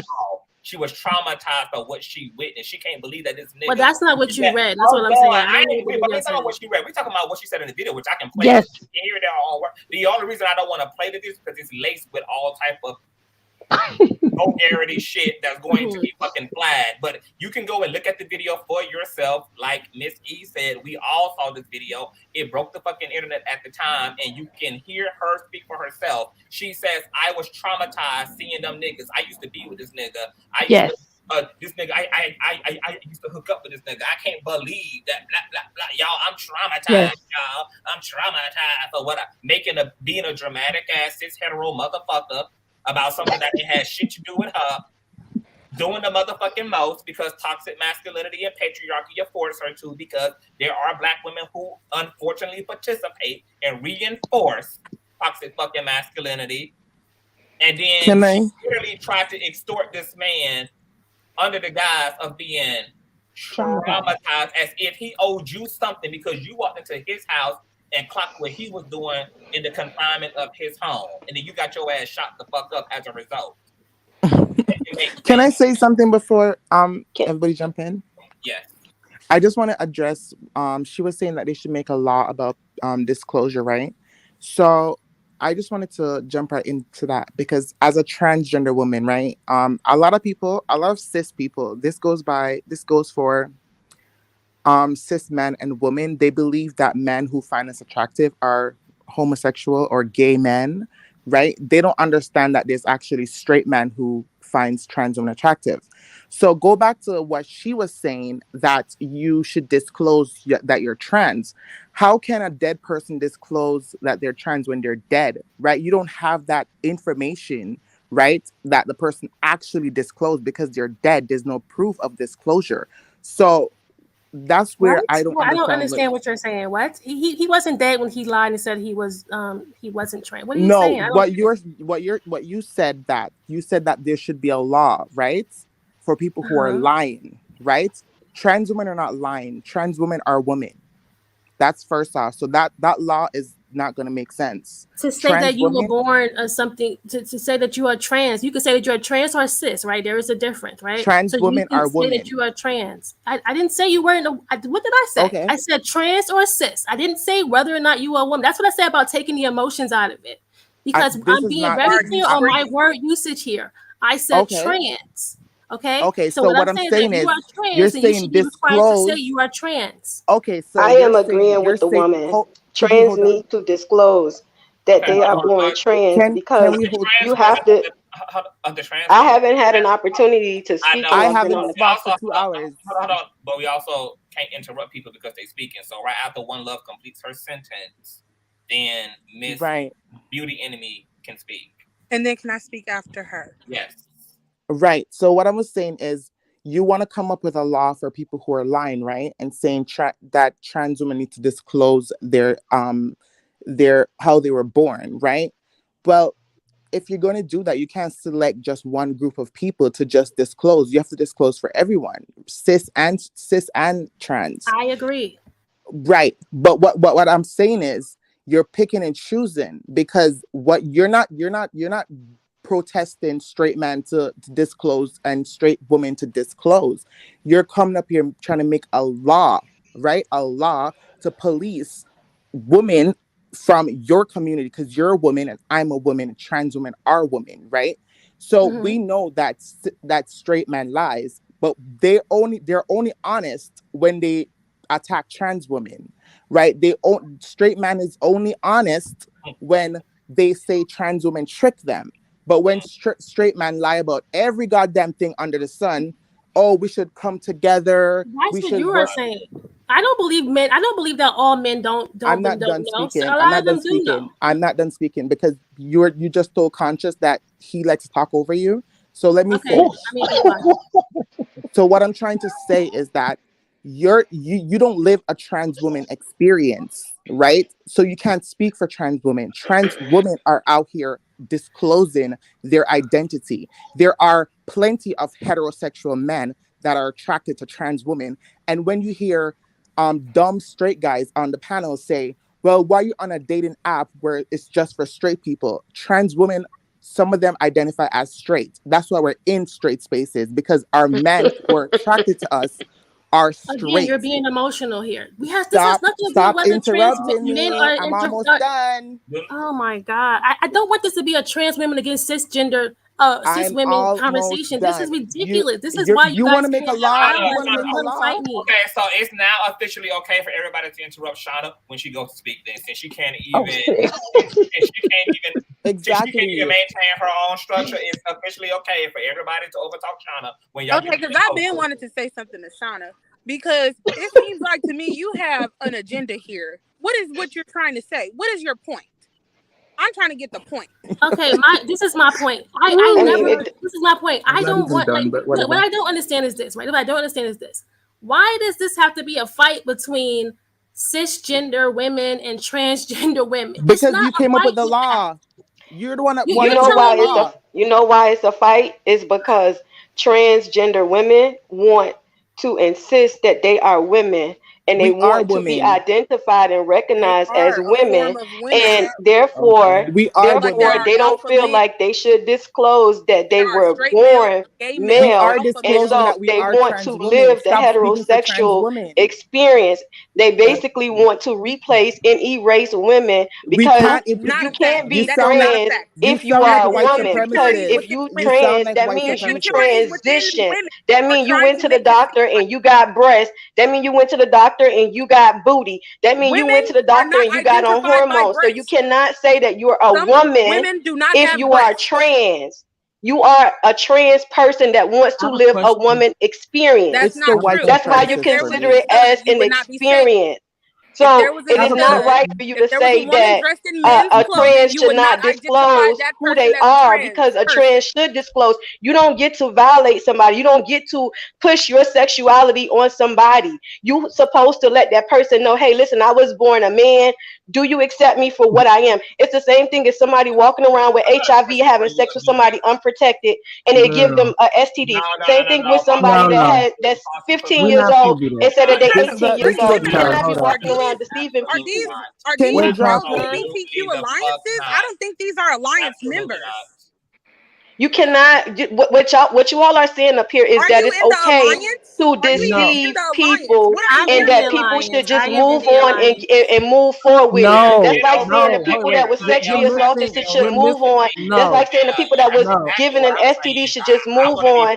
I got it. What I'm saying, I'm exactly saying that the same fucking deception that everybody has to deal with on an everyday basis don't make no motherfucking exception for the trans woman. Yeah, but there's consequences to those deceptions, which is why what the lady was saying is that there should be consequences to the deception of trans, and saying that they are women and making men think that they are women instead of letting them know that they are trans. Motherfucking trick of the trades that y'all put up from these dusty ass, simp ass motherfucking niggas don't make no motherfucking exception for the trans woman or for queer people. The same motherfucking bald-headed ass whole gangs that these niggas gotta put up with from women's don't make no motherfucking exception for trans women or for gay men or for queer people. That's exactly what the fuck. Yeah, but a man knows what he's getting when he's getting with a woman. No, you don't. Even if she's catfishing, whether she's short, skinny, tall, fat, bald-headed or not, he knows that that is a woman, not somebody that is identifying as a woman and that was really born a man. Let's talk about it. You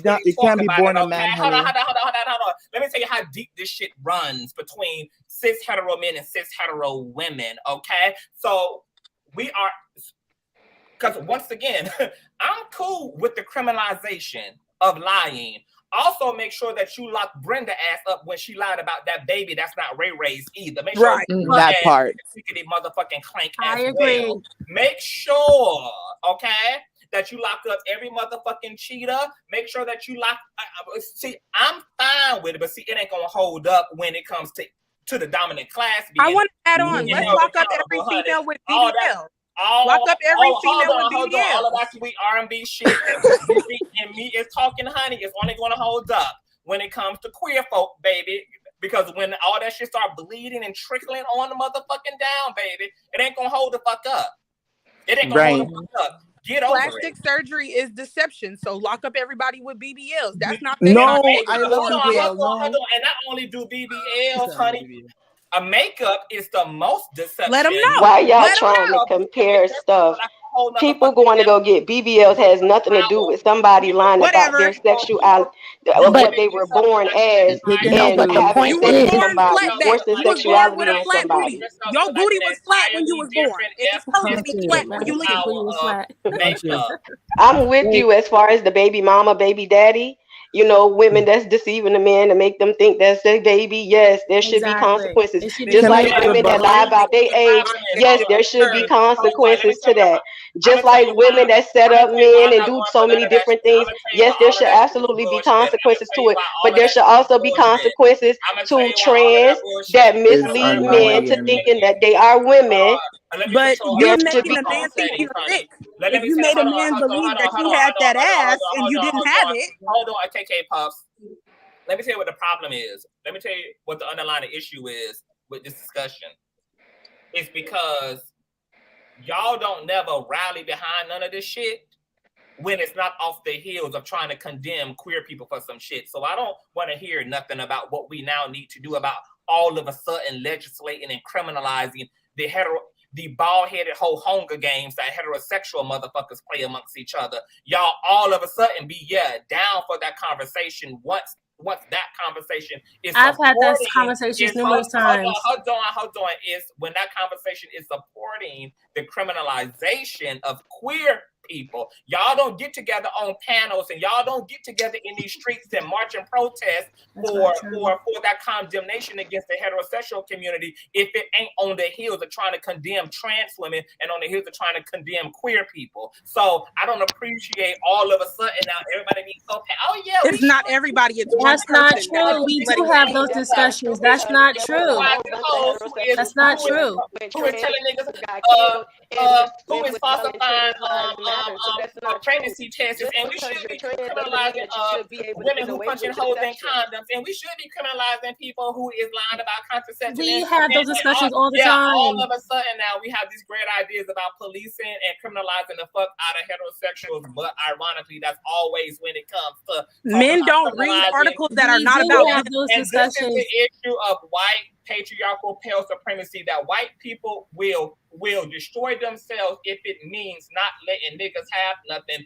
And the dominant class is black men don't read articles. Hold on. And the dominant class is the same when it comes to queer people. Y'all would rather put yourselves in jail as long as it means finally being able to fucking villainize and criminalize queer people. Y'all would self-sacrifice if it meant taking our asses out of the equation as well. Just would not be so Conscious, you don't think it's an egregious act for a woman to? I believe that not done. That y'all plights are insincere. Okay. I believe that y'all plights are insincere. I don't believe that these are genuine plights. I believe that y'all are only willing to self-destruct if it means exterminating and getting rid of queer people. Like I said, I can't find out near a motherfucking example of a conversation around criminalizing straight people in all the ways that we said they should on this panel any motherfucking where else. It ain't happening in Congress. It ain't happening in the black space. It ain't happening in the hotel community. My husband has it on his panel all the time. It ain't happening in nowhere. It ain't happening in no large volumes. I ain't talking about the little 1-2 specks in which is happening here. It becomes such a passionate march to Washington when it comes to demonizing queer men, when it comes to demonizing same-sex fucking people for anything. Yes, straight people need to get over being deceived the way, and then we talking about forcing your fucking sexuality on people. So what the fuck you thought that the black church was doing to queer people for centuries? Forcing that part on fucking queer people. That is true. On our fucking lives. Like, the fuck is you talking about? Like, and see, that's what I mean by we ain't having no level of a real goddamn conversation if we're gonna talk about accountability and where this shit really starts at, which is the goddamn head, which is the dominant society. Yes, I patriarchy. have some good points, but we never get to it because one person keeps getting the whole floor. Right. I say drop her. Oh my god. She ain't even pressing me enough to want to drop her. Who's the one person? It was two people who were supposed to be able to talk, and we never got the chance to speak. Okay, so who needs to speak? Is it a KK Puss and who? Who else is here? No, I was second. There was someone before me. I'm here. Well, one love didn't finish. Yeah, one love didn't finish. No, let the other two girls go. I'll wait after. Nope, I'll wait for my trans lover. You can go before me. Okay, first of all, let me say the gaslighting is real. It's real. And I just want to say this, like, Conscious, honestly, I take my hat off to you. Like, you fight for so many causes and so many different communities. And it's so hard just for people to understand that it's not, these communities you're not in these communities and you're putting your hard work and your sweat, right? And you're trying to educate these cis and trans folks and LGBT folks, and people are just being ignorant and gaslighting you. And it's like you give them so many example after example. When it comes to cis women problems, you give them example. When it comes to Black men on your panel, you educate them. You say, hey, misogyny is killing sisters. Like, and it's like when it comes to trans women and LGBT folks, these same cis women is fighting your ideal of basically having a conversation. And then it's like this cis woman in the comments saying, oh, we're so emotional. These are the same words that straight Black men say to Black women all the time. And then you hear cis woman in the comments says, you're trying to replace us. This is why Buffalo got shoot up, because this white man said, you're replacing us. So you're using white supremacist words to attack LGBT people. And then when white people do it, you're the victim and we should all root for you. But you're doing the same thing that white supremacists do. You're doing the same thing that misogyny do. And the problem that I have when it comes to misogyny, it benefits straight men. But guess what? These Black women love misogyny. Do you hear them on the panel? They love it. They live, breathe, and eat misogyny. Those ones that keep talking. Girl, again, I'm a person, I'm not going to pick and choose the words when it comes out of my mouth. When I'm passionate, I'm just going off. So if it doesn't apply to you, let it fly. But what I'm trying to say is, oh, I got thrown off. You can move on to the next person. Okay. Thank you for that. One love. KK Puss, I know you have been in here and you have definitely been trying to get into the arena, honey. Yeah, I'm so sorry. I'm at work, actually. No, I just got off. It's fine. Thoughts on all of this? So, hello, my name is KK. Hey. I am queer. I'm queer, but people identify me as straight because I've never been with another woman or anything. So, but I am a sufferer of PCOS. I grow male pattern facial hair. So I grow a beard like a man. And I grow facial hair like a man. And I don't have a period. I don't ovulate every month. I ovulate some months, every 6 months. But I still can conceive children, just not the regular way. So it is harder for me to have a dating experience because I'm not a regular woman. I'm basically barren and I have male pattern facial hair. So I almost am a trans woman. I almost have to deal with the same issues as trans women. So I think it's so ignorant to try to separate both straight and other sexual orientations because we're all sexual orientations. I see it from all sides. It's no reason why, if we're all getting murdered by the same men, that we are defending these. Talk about it. I can't hear you. Your audio. Sorry. Yeah, that was just my point. Like, I was like, nobody wants to talk about the fact that the apps can't be verified. These people are going on free apps wanting expensive app like features. You don't have the feature that says give me only women. You don't have that. You went to the free option where people get to choose. They get to choose who they want to be, and you have to deal with their choice. You can decide not to speak with this person, but you decided to 100% link up with this person, and not only link up with this person, but have a fast transaction with this person, and then try to present yourself again to this person as if you couldn't reach them on the same website you met them to get the clarification you needed. Come on, fast transaction. There was no reason to be at this person's apartment twice. The first time was enough. Once you did not like the ordeal you were in, you can disassociate. You decided to reassociate yourself and escalate the situation higher than where your anger level was already at, and murder. That was a manslaughter situation. He premeditated to go over there and handle this situation his way. And this was a manslaughter because the person he came to beat up, he definitely came there to beat him up. I don't have any doubts in my mind that the anger inside of him made him beat someone up. And once he decided to beat this person up, this body could not handle it, and he passed away. He was older, as well as he was trying to pass as a woman. And when you're trying to pass as a woman, you have to have your body in a certain way. And if he was able to be convincing the first time, he knew he was not a match for him physically. And that's where I'm saying, like, he did everything wrong. He sat there and acted like he was on the most exclusive dating app to give him females, to give him oral pleasure because he was young with testosterone. And then when he got the freaks that come out at night, he was upset. No, you got what you came looking for. You were going for something fast, easy, and offering money. And I don't know where you're going to get that. And that was just my whole point. That's all I have. Wow. First of all, thank you for sharing with us your... Yeah, I'm from California. I'm from the Bay Area. I'm from Vallejo, California. So we have nothing but homosexuality around us at all times. Around the time I joined middle school, all the women became bisexuals. I was accused of becoming bisexual by my mother, and I didn't care. it didn't stop anything. We know how to progress and move forward as a people. And I don't like to put people in different categories at all. But people are in different categories. It's not like you can't act like it's happening.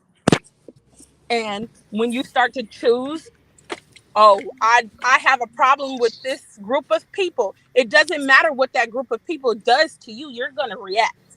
So if he had just found out he was in the same room as this person and his friends decided to treat him a certain type of way, he was going to react. If he had a problem with that group of people and then he was getting made for being around that group of people, the reaction is the anger. He had anger towards the group of people, just like how the person just related back to the KKK, my favorite trans person, just related all back to the KKK. This is all supremacy. Am I your favorite person?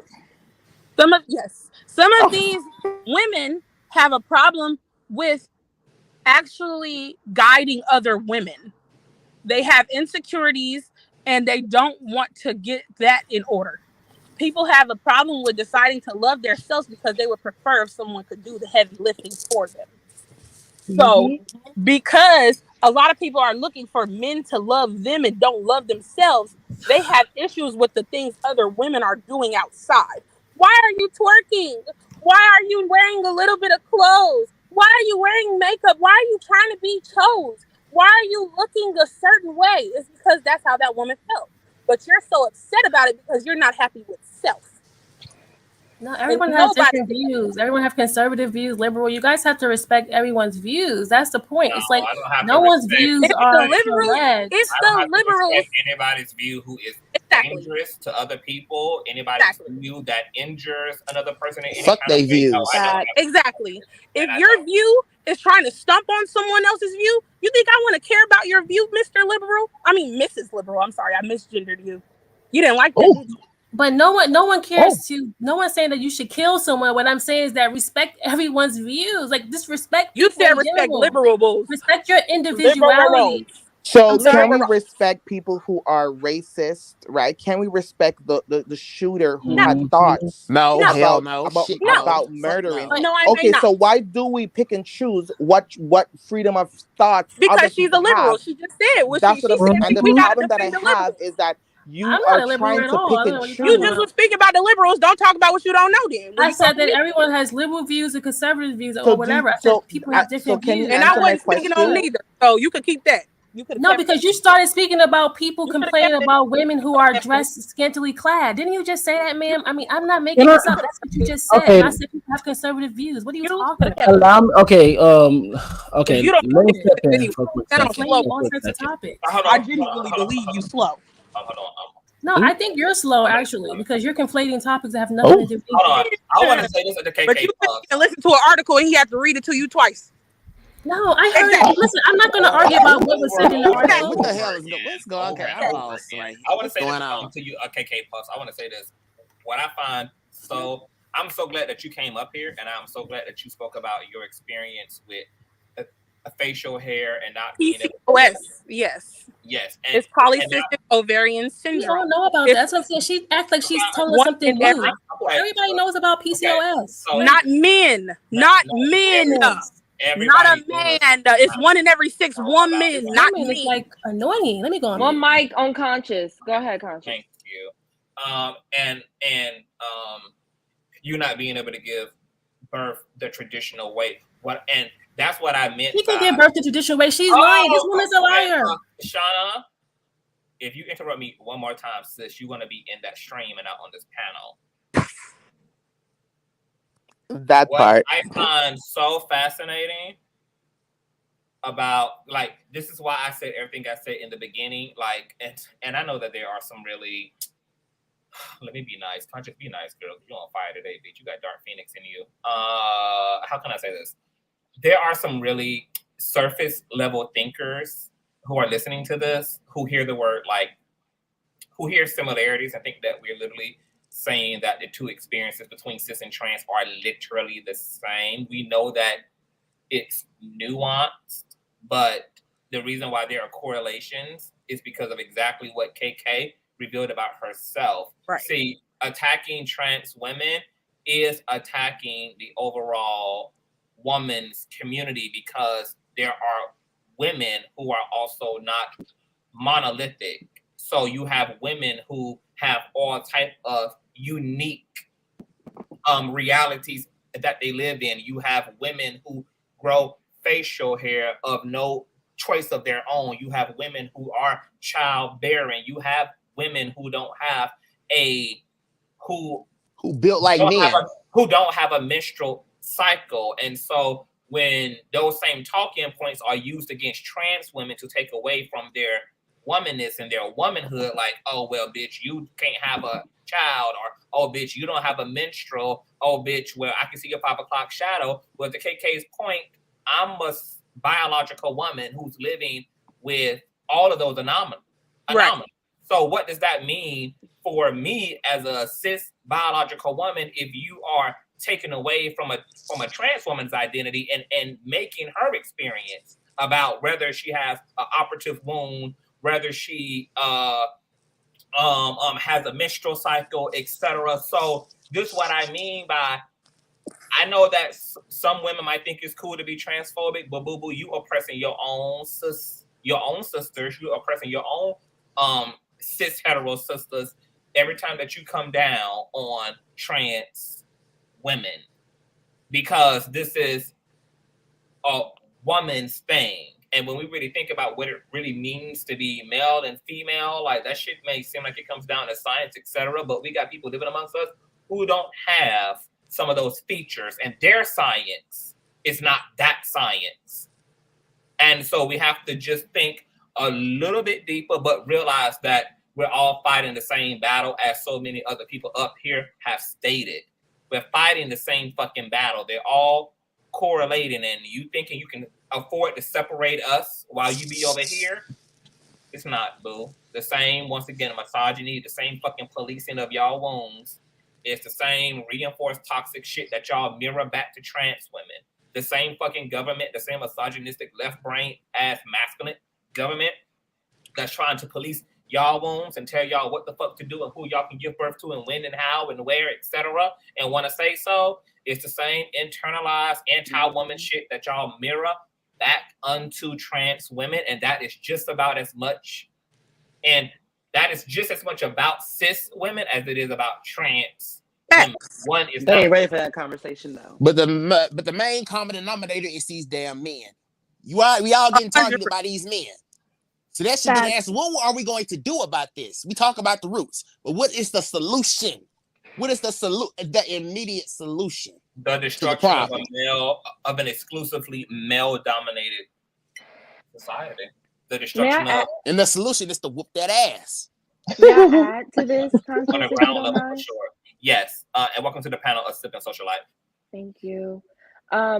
Everything you all said, I definitely do agree. I am a cis-het woman. I am a true ally of the community.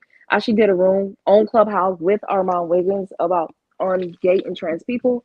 I have trans friends that I grew up with, like know them since 6th grade, still know them in our adult livelihood. There's an attack on the feminine. And when you all said that the attack on cis-het Black women is attack on trans women as well, they're Black or other race, because I think that person that died was white, right? They're white. But I don't even consider them trans. I think he is what a lot of sex workers would even call sissy sluts, where they dress up and go after men. But let me say this real quick and I'll get back to that. What are they called? Say that again. Sissy sluts. Oh, got it. Thank you. Can I add something real quick to that? A Sip and Social Life. I don't mean to interrupt, but you just like triggered me up. I have a cis hetero homeboy.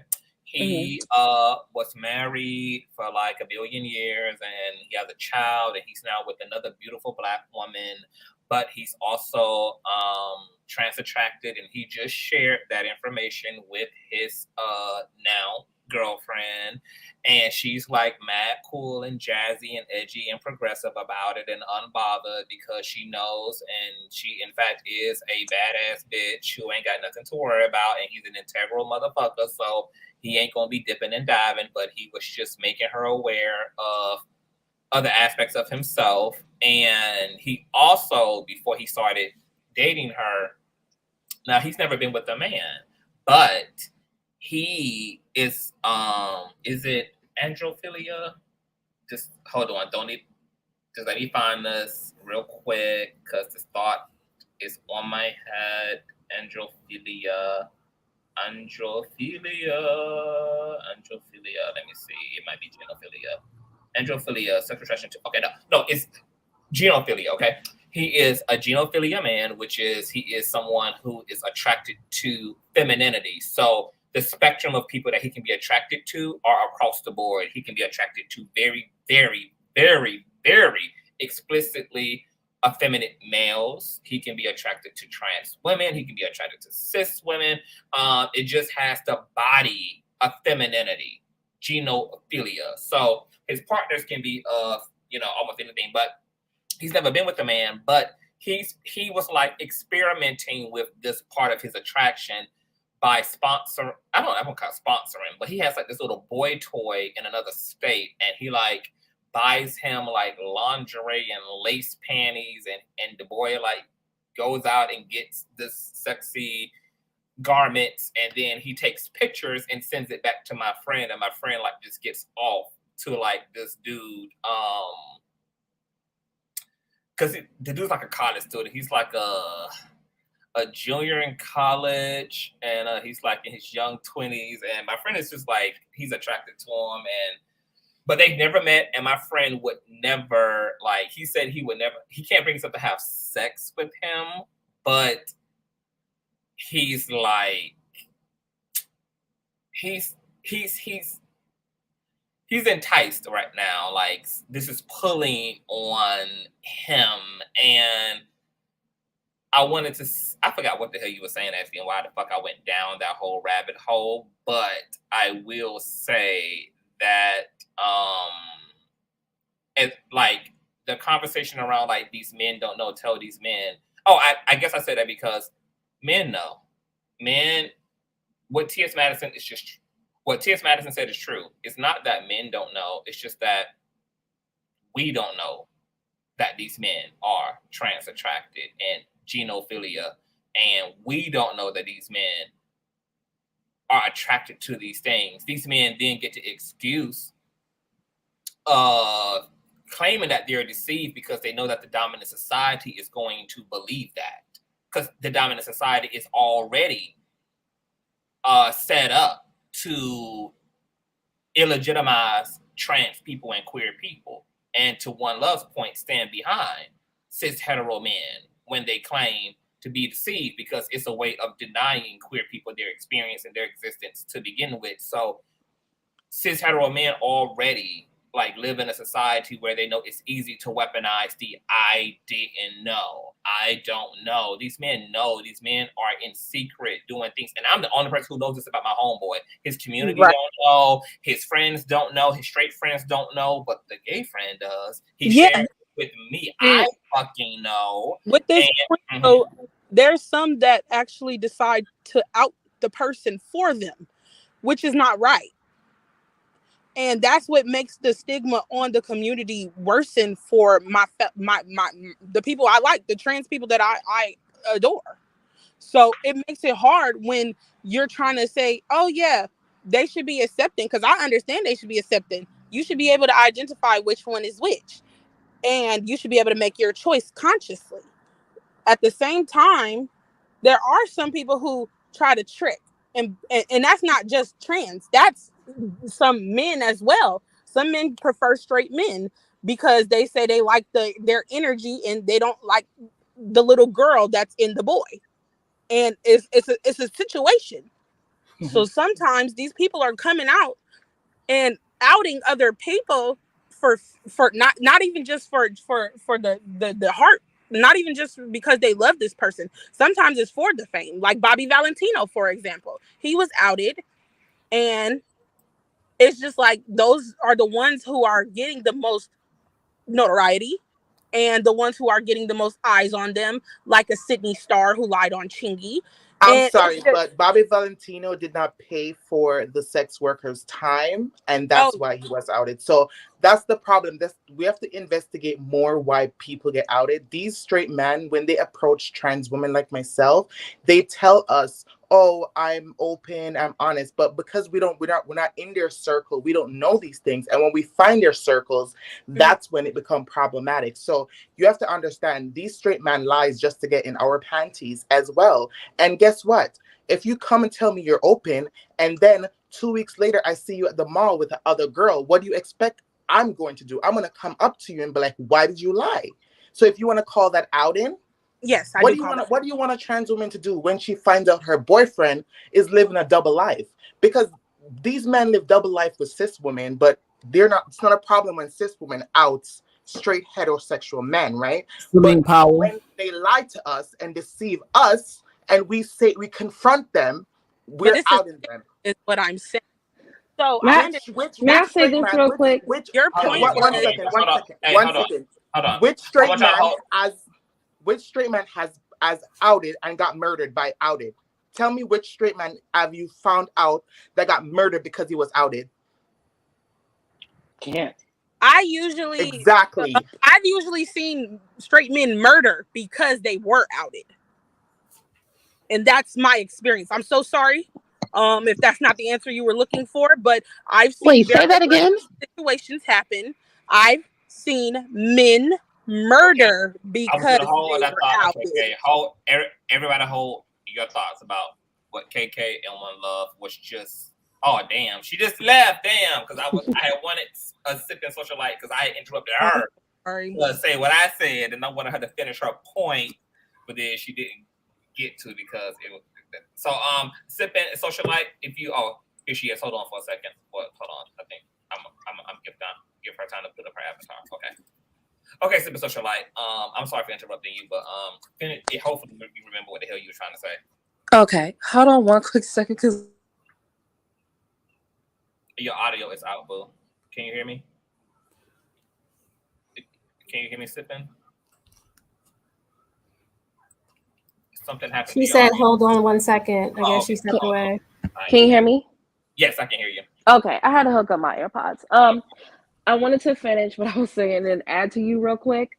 And also read something to y'all real quick as well. We as women, I'm a cishet women, we all know what that means. I'm cisgender, I'm a heterosexual woman, that of course that likes men, straight men. These men know that they can victimize their manhood and that there are going to be cishet women because for some reason, and I've seen this a lot with us as Black women, feel that dick is something to be in competition for.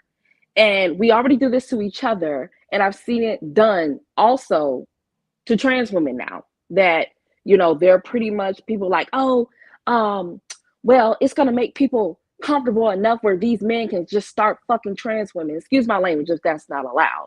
But sweetheart, they are.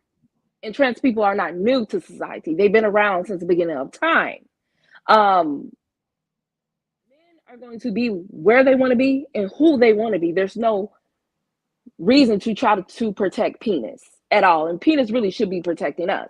We all are aware of Black femicide. And if you're not, you can definitely go look it up. Black women are being killed at the hands of Black men every 5.5 hours. It can be Pookie in a suit. It can be Pookie on the street. That is happening. That is the common denominator when it comes to us and them.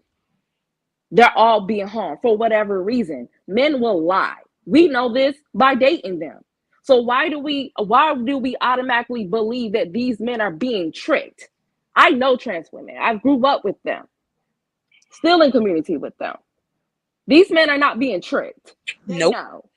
Their hands, their arms, unless they are like, they got money, like what's the girl, Nikita Dragon or something like that, sweetheart, they can tell. And for your audio is going in and out, sipping. It's going like completely out and then in. If you can hear me, because if you're talking, we can't hear you. Can you hear me now? Yes.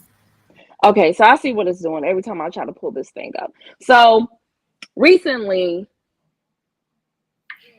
guy, very cute guy, and he was trying to talk to me. I kind of curved him. I'm involved. I found out he was exposed It's because he still was going. jumping. Oh, can you hear me now? Maybe it's the way I'm sitting. What about now? You sound fine. It's usually we can tell like once you start really talking, that's when we can tell if it's going in and out. What about right here? Fine. It's fine. It's fine. Okay. So pretty much he DM'd one of the trans girls, and he was telling her when he was going to be in her city. And then he goes, please don't share our messages. And just to let you know, I've never been with a trans woman before, but I want to see what it's like. So there are guys who are out here going after these women. And he did something where he tried to play in her face, like act funny towards her in public on stage in front of people, because we have like dialogues like this. And she blasted him. Now, was she wrong for blasting him? Yes. I don't like the exposure culture at all, but it's saying, no, you cannot play in people's face. The moment he was outed, he's on the panel screaming how he is going to kill her.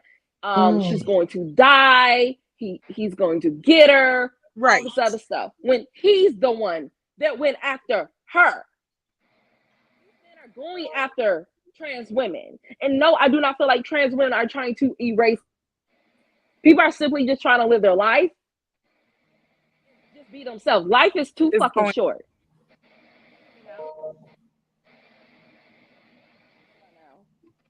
Y'all is having these issues. It never really does this when I'm on panels. Can you hear me now? Going in and out. Hold on. It usually happens like once you start really getting into your sentence, then it eventually starts. What is my? It's probably my AirPods. Hold on one second. Yeah, y'all can continue. Let me fix this real quick, and I'll be back. But just because some people lie doesn't mean that this 18-year-old boy is lying. That's my whole thing. It's like, what does that have to do with this 18-year-old boy in the case that we were discussing? Like, there are a lot of men that lie. A lot of men lie. We all know this, but I'm talking about the 18-year-old boy that we're discussing. I personally don't feel that he was being tricked, because I don't know too many men. As a woman who dates men, I've never seen a guy go into a room and not, like any man I've been with, not try to touch my boobs or my body or don't want to see me. The only time I ever heard about this is when these straight men, I say that with quotations, go to glory holes and stick their penises through holes to have somebody on the other end of the wall. Glory hole, what is that? That's a hole in the toilet stall of a men's bathroom. Right there, and your response right there just gave away the answer that he wasn't even tricked, because you don't even know what a glory hole is. So what woman would be setting up glory holes? But also too, the thing is with the case, it's a stall in the bathroom. What? Yes, a glory hole is simply a hole in a wall. One person puts their dick through that hole on the other side, and somebody on the other side can suck that dick. It's a hole in a wall. Typically, it's a hole in a bathroom stall. But yeah, you put your dick through. Any of y'all seen the first scary movie of the parent? And the Wayans brother had went to the bathroom, and he was putting his ear up against the bathroom stall because he heard somebody was poking their dick through like this hole in the stall, and it had went through his ear and shit. Well, yeah, like that's okay. Right. So you'll have men that frequent these. They can be done in bookstores. I've stories, and they don't know who's sucking them off. I have trans friends who says little 18-year-olds and 19-year-olds hit her up all the time. Like, they're not in her age group, so she doesn't want that. But you do have also these sissy sluts, where I guess you consider cross dressers, where they dress up and they do go after particularly Black men, and they can look like the white cross dresser that was killed, and they put on wigs, they do makeup. They're not trans, but they like to play around in the clothes, and they like to go on these extravagant or these little adventures. And to me, that's what it sounds like. I don't know too many people who are trying to have sex with strangers, just walking into a room when it's dark and then coming back for more. That's kind of like it's very sketchy right there.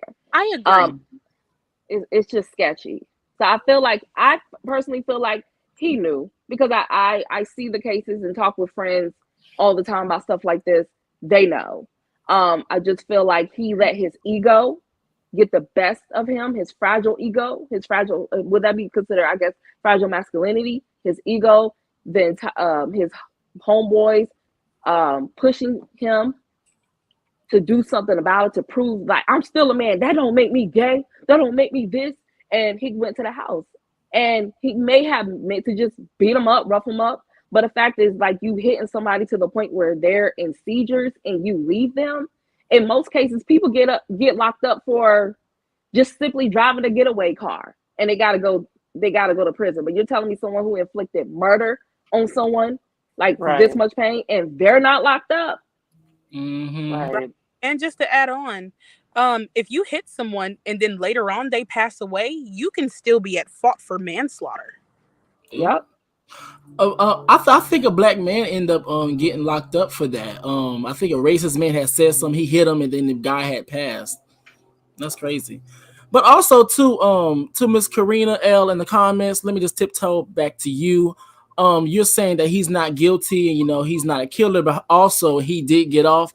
But let's also keep in mind OJ got off as well too. Just because you got off and you're not guilty doesn't mean you probably didn't do it. Just saying. And let's say 5 years from now, this same person has the same experience, but instead of killing a cross-dresser or a trans woman, he kills you, a black woman. What, you're gonna blame the system for not doing their job the first time, or are we gonna try to justify that too? The system doesn't do its job. There's police officers. It doesn't. So I don't know who is out here believing the judicial system at all that was built for slaves. Because it was. Yeah, I never heard this glory hole thing. That's something strange. Yeah, I have to really think about that. I never heard of a glory hole. You don't have to think about it. You could Google it. It's so funny that you. I mean, yeah, you can. Can I say something? You in the orange, right? I'm trying to get an understanding. You are here to argue with me, so why don't you just stop talking to me so I can get an understanding of talking to the other panel? Because obviously you're here to argue, and I'm not here for that. I'm here for a discussion. Okay. So if you don't want to have a discussion, stop talking to me. All right. When I'm saying that, I would like to find out more about the glory hole because I didn't know about this. Is something new that I've learned about today. So you need to just shut up and let me learn. That's why I joined the panel to talk to other people within the community. You're not even in the community yet. You're talking so much. Okay, y'all don't. You're not even in the community. Ladies, you can't teach me anything. Let's be ladies. I just talked to you about the glory hole, didn't I? But I just talked about the glory hole, didn't I? Because I was the one who don't even know what you're talking about. I was the one who said glory hole. You don't know what you're talking about. Talking about you can understand. Your PCOS does not make you trans, so just shut up. You have no idea what goes on in the community. And you having a vagina don't make you a woman. Okay, so it's like you don't know what you're talking about. Want to say random sentences? We can go back. I never said what's a woman. I agreed. Did I ever say that a trans woman is not a woman? So you need to shut up. Shut up! I'm not here to argue. I'm here to talk, learn, and conversation. All right, y'all. Y'all talking over each other. Ladies, I'm not even listening to each other. Please, I don't even know what each other talking about. Please, calm down. I do have a question for Shauna, but I want Gennaro to jump in here as well. Welcome to the platform. Love. Thank you. Your thoughts? Can you hear me? Okay. Diamonds? Yeah, can y'all hear me? Okay, yes. All right, so I have so many thoughts about this. Like, I have a lot of trans friends. Most of my friends are pretty much cisgender women or transgender women. So a part of me understands why there's the non-disclosure thing with like not wanting to talk about, your transition. But I think it's fair to at least the people you're dealing with to acknowledge that, especially for you, because you don't want to get hurt or anything. So you want to be real with people that you're dealing with. And I feel like there's kind of like a taboo to admit that you used to be a man or used to be a woman. I feel like it's like a taboo to admit. And I feel like there's nothing wrong with that. I feel like we should just own up to that. And there's nothing wrong with being transgender. I have a question. Did any of your trans women friends trick a guy before? That would be a no. No. Okay, so you because came I on a always tell them to platform. keep it. They always take my advice. I always tell them, just be upfront. It's a yes or no. It's a yes or no question. No. Okay, so you came on a platform to tell trans women, right, what to do with their body, and they need to disclose. They need to disclose. They need to disclose. I'm sick and tired of cis people telling us to disclose. You're not in our lives. You said you have trans friends, and they haven't tricked a guy, right? So how are you still going with that narrative that trans women are tricking guys? You have a plethora of trans women friends, so one of them must trick a guy that you know. I meant like they're not tricking. I mean, not disclosing. I don't know if that's tricking to you, but like not being like disclosing. Not saying upfront like, "Hey, I was born a man." Like they're not tricking, saying, "Oh, I'm a." So when do you want us to disclose? When would you be don't the have to appropriate explain time yourself for to you? everybody, but at least When the would people be you're dealing when? with. You don't owe it to Okay. nobody else, but Okay. you don't When owe it will to be nobody else but yourself and the okay? people you're dealing with. When will be the appropriate time that you personally think that a trans woman should disclose? I feel like the only time that's necessary is when it's sexual. Okay. Any other time it doesn't matter. Okay. So you have a plethora of because you are women. You are women at the end of the day. Okay, so you have a plethora of trans friends, right? Have any of your trans friends ever not disclosed that they were trans during sex? Yes. Okay, and what happened to that trans woman? Did she get attacked by this person, beaten up? What? Yeah, it was very violent and. Okay. So that was one. How much trans friends do you have? You said you have a plenty, you have a plethora. How much trans friends do you have? 4. Okay, so out of 4, one of them didn't disclose, right? So how does that represent the entire 4 friends? How does that represent the entire 4 friends that you have? If 3 said they disclose and 1 doesn't disclose, right? What I'm trying to say is that because we live by a narrative to protect misogyny, right? We're fed that trans women are tricking men, right? We're fed it in our brains, right? So it's hard to understand when we're out in public, right? And you say we are men, you could see that we are men, and these men could say, oh, that's a man. So how are we tricking people if you're saying we're men, right? You can clock us by our voice, how we look, are we not everybody can get clocked. Ourselves? There are very passable trans women. Okay. So, but the trans women most trans women that passed away are the ones that are not. And you also have to consider passable. the people that have gone through the bottom surgery Again, too. The ones that passed away, we can look them up. Conscious can pull their pictures up, and you can tell that they're trans physically. You can literally tell that this is a trans woman, right? So, so we're not going to play the mind game of misogyny here. We're not going to pretend that there's actually a trans woman on the panel that's going to fight back your words, because those words are misogynistic and they're white supremacist, and I'm not going to stand for it. Trans women are not out here tricking men. Men are tricking you. That's the problem. You have a lot of trans women friends. I'm pretty sure you can have a conversation with them. So don't come on a platform with that narrative that trans women. I didn't say anybody was tricking anybody. I said they don't feel it. You're giving us advice about our bodies. Like you had said, you said giving that you us don't feel advice about our bodies, right? You cannot. I was elaborating I'm not on giving what you the advice. conversation was earlier. Right. When Trans someone women had are not said, giving you advice about how much birth control pill you take a month. Trans women are not saying you cannot do abortion. Trans women are not I'm not a policing woman. I'm a gay cis-women man, bodies. so that's irrelevant to me anyway. Well, I'm shocked that you're a gay man, because honestly, actually, I'm not shocked. Most gay men live by toxic patriarchy as well. So I'm not saying all, but most of them do. But what I'm trying to say to you is that trans women are not out here tricking men because of fun and giggles. Most Black trans women love their private parts, right? So when you put a woman doggy style, what are you going to see at the back? Realistically, what are you going to see at the back? Booty holes. Exactly. Okay, so stop playing these games like, oh, trans women are passable and they're tricking men. No, that's the narrative that cishet man wants to push. And because you're submissive, you're going to follow that rule. Ooh. Okay, so let me just step in real quick second. Oh, girl. All right, so I will agree that this whole tricking thing, I said, and plus I say this all the time, they kind of lose me when it comes down to it. Only because of the simple fact of when it comes down to the trans women and these trans women that end up getting murdered, or the trans women that end up getting physically attacked, when their pictures actually do get released a lot of times too, in the very much comments, people say you can tell that's a man, that's a dude, yada, yada, yada. But however, you mean to tell me that you can tell that's a man, quote unquote, in a picture, but you can't tell that's a man in person? Like, this is the reason why they begin to kind of lose me.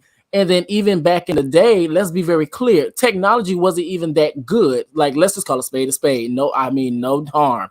So I'm confused where this whole tricking thing is. And the thing is, too, is that if you want trans women to disclose, that obviously means that at some point you're scared because you might be attracted to one. Mm. That's the reason why y'all want them to disclose. So I'm confused. That's for men. Some men want them to disclose for that reason. I agree. But the women, they're saying they want them to disclose so they don't have the competition. They feel like it's going to take them out of the running. Mm-hmm. And that's. But you, okay, so competition. Okay, so the thing is this. If they know that the person's trans, so what is this whole idea with this whole competition thing? I really need to understand. It's not making sense to me. That is made up. It's something made up. It doesn't make any sense to me either, because women are women. Women are women regardless. So if you like a trans woman, what does that have to do with a cis woman? Or if you like a cis woman or another cis woman, that's nothing to do with competition. It's the fact that people feel like, okay, they have certain beliefs in their system. So they just want to know ahead of time. It's nothing wrong with that. Of saying, hey, you know what, I'm trans. Hey, you know, I'm cis. Whatever it is, I don't see anything wrong with that. It's not that you want to critique someone. It's that people just know. That's all I'm saying. But there is an unspoken spoken competition amongst women. That is something that is true. And so about it before it was told that it wasn't a real thing. No, but the thing is that there are trans women that are very much upfront and do disclose, but however, still end up in a bloodbath, and we can probably take this case for example, probably, and that men would literally sit up there because of it was a gay panic law, can literally kill the trans person or the cross-dresser and literally say that I was tricked, because that is a narrative that is going around. Right. So I'm really trying to make it make sense to me, because it's not making sense to me. No, I wasn't saying about it was. I was trying to respond to the disclosure thing, not about the murder situation directly. But I can say that the person could have definitely been aware that this was a man and still decided to murder him. But okay, so I also want to murdering their preferences every. I really want to get y'all. Okay, so women on the panel, I really want y'all to let y'all know about men. Like, I know maybe queer, but I'm gonna let y'all know, just because y'all let men know that's a quote unquote a man, that doesn't change anything. If his dick get hard, his dick get hard. So thank you, Reckless. I love you. Okay, bye. No, wait, but the whole thing, thank you. But the whole thing is too, like, someone, I forgot her name, High Powered Priest. She said, podcast, my fault. She said a very important thing. She said that our minds go based off what we see. This which stimulates how we feel. And the thing is that if you see a woman that assimilates to woman that embodies femininity and that's what you like, that dick gonna get hard, or if not get hard, you're gonna have that point of attraction. Right. Now the thing is, the example that she gave is that when you have McDonald's on their commercials, you literally see the food on the commercial, but the thing is with that's not real food. We know it's not real food, but sometimes it can create a sense of hunger and produce a reaction. So just because you tell a man that quote unquote that's a man, that still doesn't negate or let him know that, oh, my dick shouldn't get hard. What that does is what you just did, put yourself in the blind spot, and now he knows not to tell you that he's attracted to trans women. And okay, so let's just call a spade, because I really have been listening and sitting back listening. But here's the thing: if y'all really want to stop all of this disclosure stuff and stop all this tricking, all this stuff, you know what you do? You get rid of homophobia and transphobia. That eliminates all these problems. Mm-hmm. So if you're really outraged for the black men getting tricked, and you're outraged for all of these trans women not disclosing the Sydney stars, then you need to get rid of transphobia and homophobia. And that goes for religion. I'm not triggered. I'm not upset.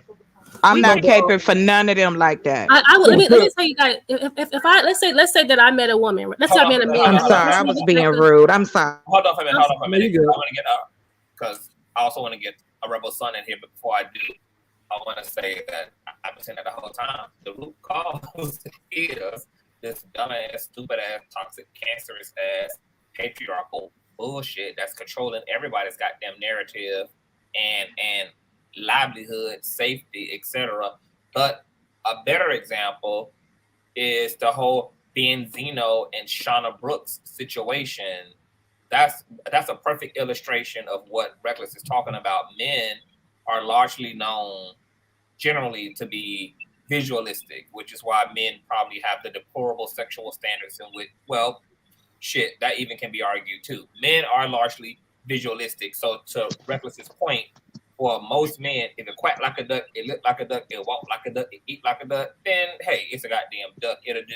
Is pretty much men's attitude, which is why you have a lot of men who are secretly trans attracted. They actually don't have any problem with trans women. They love the experience, romantically, sexually, etc. The issue is always the surrounding culture around that, which is why I brought up the situation regarding the young woman who was murdered a few years ago because she tried to extort and out old boy because she caught him having sex with another dude, etc.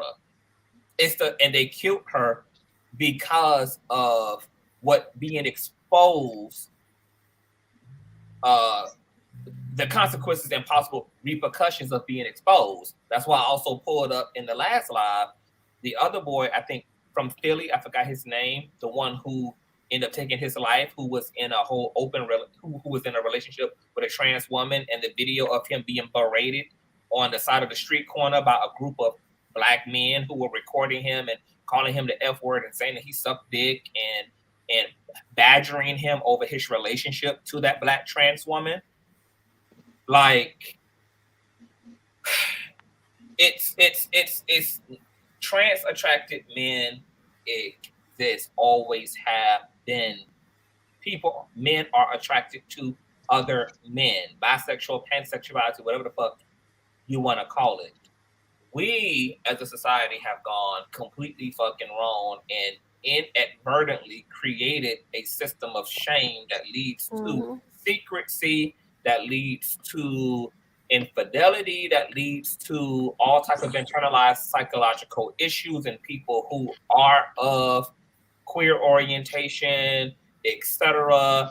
And now we are penalizing a lot of the players, which they should be dealt with accordingly, but we also have to literally crucify the fucking game, which is responsible for giving birth to all of the shame that creates all of this secrecy and all of this inconspicuousness and all of this, etc. Yes, there are people on all sides who deceive. People deceive, but the issue in the trans community has very little to do with trans women deceiving men and men simply weaponizing the homophobia and transphobia that already exists in the community and using that shit to justify trans murder and using that shit because they know y'all are gullible and y'all already want to believe that shit because y'all are already inherently transphobic to begin with. Y'all are already queer phobic inherently any fucking way. They already benefit socially from being able to get their rocks off and then have the excuse of I didn't know and know that y'all are going to back them, which is why every fucking comment section where there's a trans woman being abused, a trans woman being murdered, it's filled with it's filled with the dominant society talking about how this trans woman deserved it or brought this upon herself in one way, shape, or fucking form. It's sick and it's disgusting and it's bizarre. And to One Love's point, y'all watch these same straight men lie about everything. They lie about being faithful. They lie about what they do for a living. They lie about what they got. They lie. Y'all know these niggas is some lying niggas. All of a sudden, they're telling the truth when it comes to a trans woman. All of a sudden, you wish to believe them and give them all the credibility in the world because they say they have been deceived. And to One Love's point, and T.S. Madison said the same shit. if y'all are constantly calling trans women out for their so-called masculine features, then how the fuck are y'all also arguing that men can be deceived? Because men got the same fucking eyeballs that black women got when they are judging and picking a trans woman apart. So if we look like a man to cis women, then we must look like a man too. That's not necessarily. Men. So, but I want to get Rebel Son in here. Welcome to the platform, Rebel. Hey, Conscious. Hey, Conscious panel members. As a gay man, I've experienced guys that were bisexual in the closet, that were married, girlfriends, approach me. So I understand a trans woman's, experience to a certain extent. I think that a lot of times this whole toxic masculinity thing is a cancer in our culture.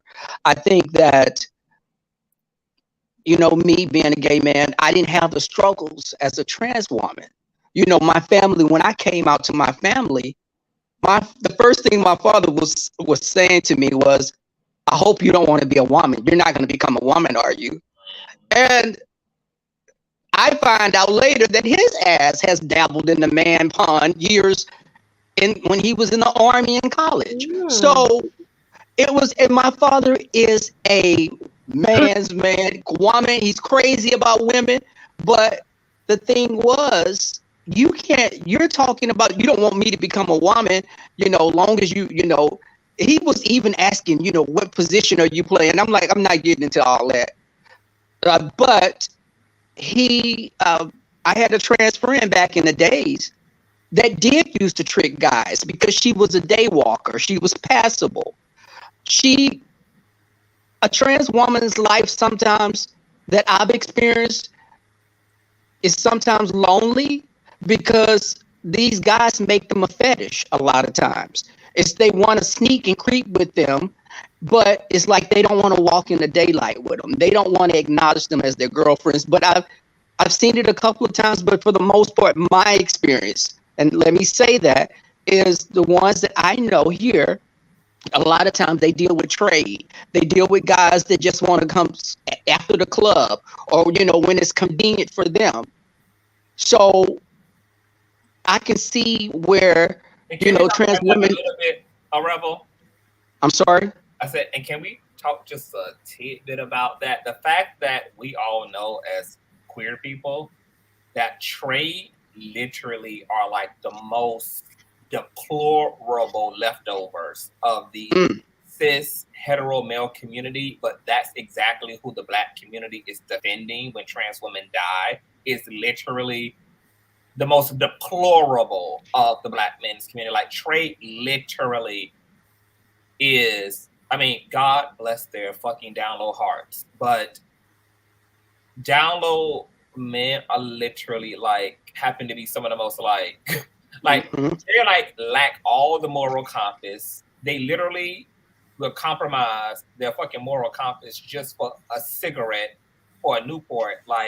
They literally will suck dick for a cigarette, eat ass.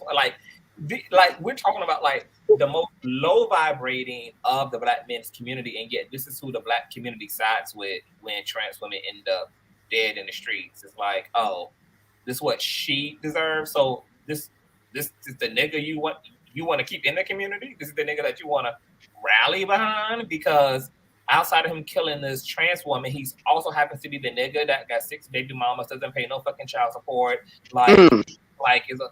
It's deplorable and a fucking leech and this is who you would side with. But do you guys think that gay men are the ones who keep the problem going? This is the person who all of a sudden you would believe anything out of the mouth of. They literally have lied and deceived and used deceptive practices to get through. They've deceived cis hetero women. They literally play all the fucking mind games just to put themselves. And yet, when trans women got at the hands of these niggas and they say, well, I didn't know, really. So now all of a sudden the credibility shoots through the roof. It floors me, a Rebel.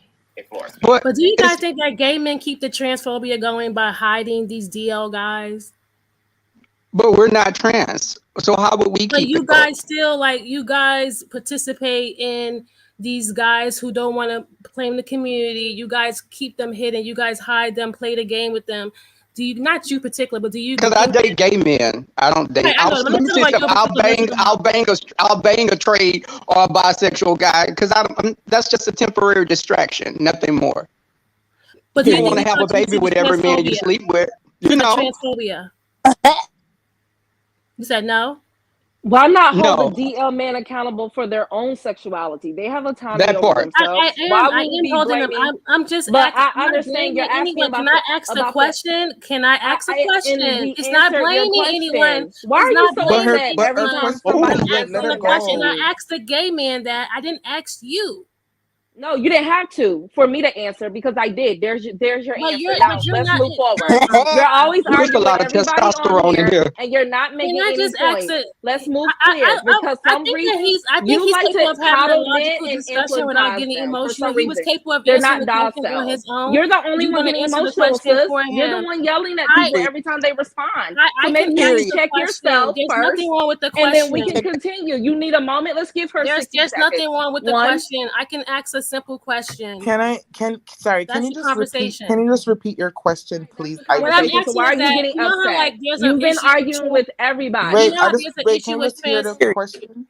You know how there's an issue with transphobia within the community, right? Right. And so right. a lot of ways that men get away with not claiming who they are is because they're allowed to be hidden, right? So people play. So if you wouldn't play, like, let's say, like, if a gay man wouldn't entertain a man who doesn't want to be out, Right. then maybe, you know, he would have to come out, right? Because in order to be who you are, you have to come out instead of being in the closet. You get what I'm saying? Like, if you don't give them any attention. But we have to understand that sexuality is fluid, right? And you have to understand when it comes to a straight heterosexual black man, if he finds a gay man attractive and he just wants to have sex, that's just it. It's sex. There's no label on it. There's no title on it. And the gay man knows that there's no label or title on it, right? So when he approached this gay man for sexual encounters, because the black community, cis black community, do not see sexual orientation as fluid, right? But these two people do see it as fluid, right? But you, because you're a cis woman, you see straight is straight, gay is gay, and bisexual is bisexual, and you need to claim who you are. These people who are having sex with each other, they're just having an encounter, and that's it. So we call them the trade because they're not in our community. They're just basically here to trade sex or whatever they want to trade. So when we use the word trade, we're just trading sex. We're not saying, oh, this is your title. You need to identify as this or that. Because a straight heterosexual man with 5 baby moms is never going to say, I'm a gay man, because he's not living that life. He's not going to the gay club. He's not doing all these gay activities. He's just having sexual encounters. So we have to open our eyes and say, okay, sexuality is fluid.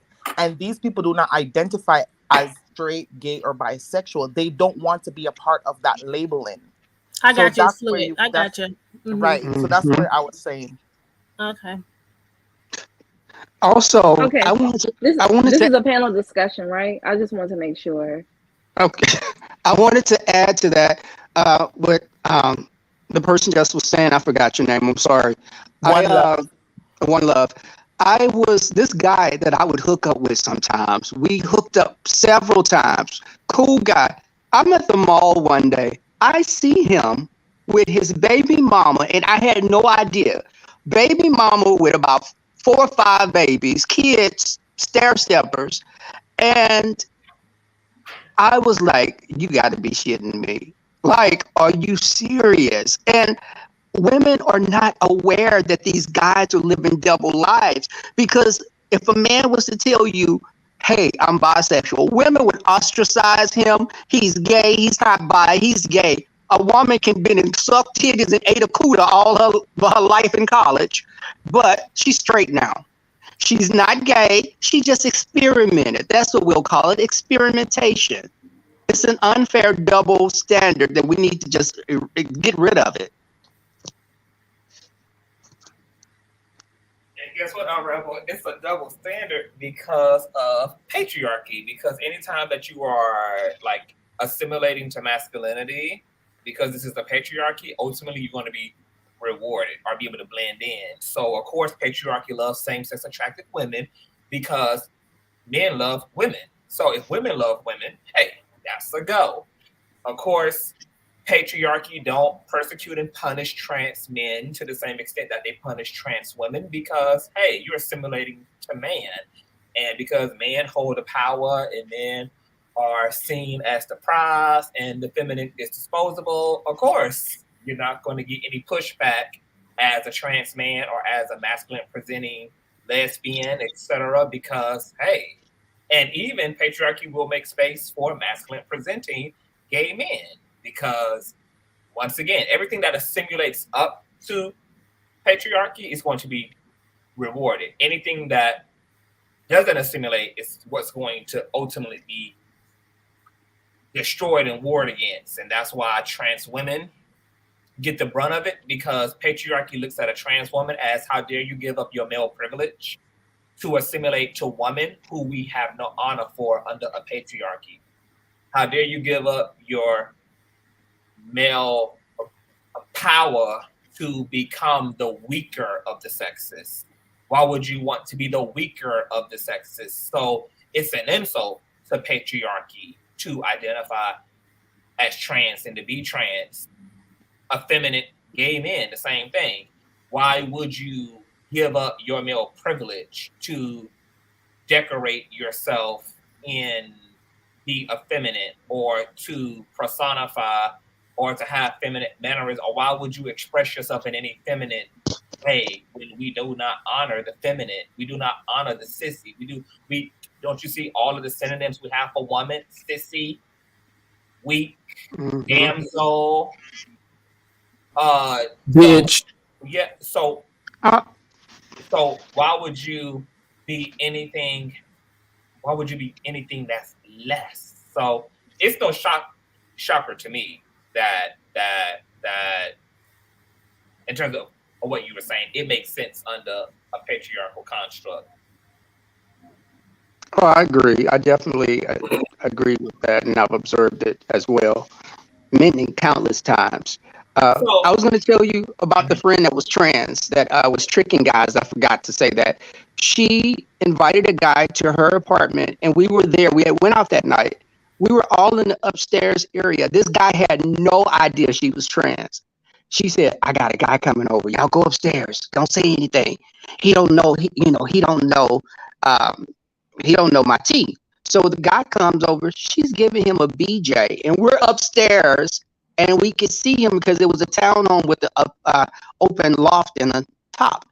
And years later, I told her, I said, that guy could have killed all of us because you tricked him. And at the time, this is me at like 19 years old. I didn't know what type of the danger of the situation I was in. But after seeing countless trans women lose their lives, some of them, a lot of them, those guys did know. But some of those small instances when the guys were tricked, that's the thing that stands out with the heterosexual community more so than the others.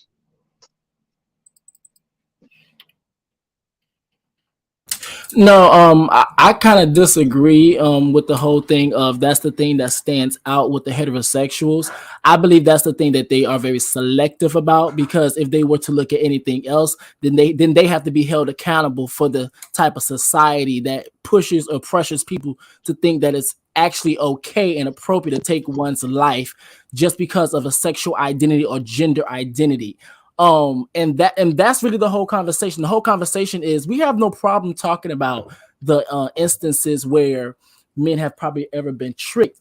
But however, the thing is, that seems like that's the only thing they want us to talk about. As in, even when there's instances where, as in this one right here, where you can obviously tell by the context clues and the little Scooby-Doo little mystery clues around that it's more than likely that this man knew. But however, people will still look us in the face talking about, well, we have to have a conversation about disclosing. And we also need to have a conversation about, you must not be tricking this man. But however, this conversation with this case is the conversation of this motherfucker knew, but yet he still decided because of the law to sit up there and take one's life. A rebel. I mean, not rebel, reckless. you about to appreciate. And I want you to, when I remind the folk of another, I don't know if y'all remember this other situation, baby. It's about the body. It's about the body what you said even more than the Mr. Etute situation. And I want you to speak after I read this article. I want you to be the first one to respond to this. Y'all might remember this. Because, baby, see, I keep up with all the fuck shit that goes on in the world. Who remembers the Detroit man who killed 2 gay men and a trans woman at a party after he got his dick sucked? It's on YouTube. I do. So let me refresh everybody's mind. This is from the New York Times. Okay, I remember. Listen to this. Life without parole for Detroit man who killed 2 gay men and a trans woman. The victims were part of the human rights campaign has been called an epidemic of violence against LGBTQ people in the United States. A Detroit man who was convicted of killing 2 gay men and a transgender woman at a party last year was sentenced on Tuesday to 3 terms of life in prison without parole. Prosecutors said the man, Devon Robinson, 19 years of age, had received, interesting enough, he's 18 as well, had received oral sex, just like Mr. Etute. Interesting correlations here. Prosecutors say the man, Devon Robinson, 19 years of age, had received oral sex from multiple people at the party and feared his family and neighbors would find out. Ding dong, ding dong. He left the party on May 25th, 2019 on Detroit's east side and returned about an hour later wearing a ski mask and holding a handgun, prosecutors said. Mr. Robinson opened fire immediately upon entering the house, killing Alante Davis, 21, and Timothy Blanchard, 20, who were gay, and Paris Cameron, 20 years of age, a transgender woman, the authorities said. 2 other people were wounded. Mr. Robinson was arrested last June and charged with 3 counts of first-degree murder, 2 counts of assault with intent to murder, and 5 counts of the use of a firearm in connection with a felony. At the trial, a prosecutor, Jamie Horowitz, said Mr. Robinson had met the victims, listen to this, at a gas station where Mr. Cameron flirted with him. He was then seen on video footage pacing back and forth as he debated whether to attend the party with the victims, Mr. Horowitz said. After he received oral sex at the party, people there laughed at him and said that Mr. Robinson was gay. Mrs. Horowitz said he left the party. She said he was seen on video footage spitting and dry heaving before returning to the house with a gun. She said Mr. Robinson was determined to kill everyone there because if everyone's not dead, somebody can talk about what happened. Quote, this is a case about hate, Ms. Horowitz said in her closing arguments. This is a case about self-hate. And it just goes on and on and on and on. But I just wanted to remind you guys of this case, Reckless. Now, using an even more polarizing, an exact situation like this. Okay. Anybody want to piggyback? Yeah, I don't think that's the same case. It's not the same at all. He received oral sex from multiple people there, meaning men, women, whoever. He was well aware they were men. Well, maybe. And women. He was well aware that there were gay men giving him oral sex. Okay, so and a trans maybe woman. The problem here and a woman. Maybe the problem here is I'm not clear about why I share these stories. Okay. The similarity and the bridge here is this emphasis, whether it's the woman who outed the gay man or the men who she walked in having sex who killed her because they didn't want their community to find out, or whether it was Mr. Etute who went back to Mr. Smith's home to confront him after his friends had probed him about doing so, or whether it's, in this case, this particular Detroit man being afraid that what he did would be exposed. I understand that, but there was no, he never confirmed. Excuse me, I'm not finished. Mm-hmm. These are the running themes between all of these stories. Is it all goes back to the toxicity of the culture. these people, it's not that these men are even deceived. It's not that that's even the bigger issue. The bigger issue is the response that these men are going to get once they have been labeled or identified as trans attracted, identified as bisexual, when they cannot be in control of their narrative, and their fear is for the social violence they're going to fear as a result of what they did. Because once again, even in the Isimemen Etute situation, this man was okay with his experience and his $50 that he left in tow with after he emptied his nuts on that fateful night. He was okay with his experience for a whole month until he had a conversation with his other straight. But that's what you're assuming. He said that he was not. He said that he did not know. That's what I'm assuming when this is literally what the man argued. And this is the same person did not hear the article. This is literally what the man said. This is literally. He said he suspected that was a man, but he did not know. He confirmed it when he signed the light on him. The man said, I'm not about to. I'm not. Yeah. Okay. But wait a minute. We know that the man was not okay with it. I mean, we know he was okay with it because he left. Why didn't he settle it and get the confirmation that night?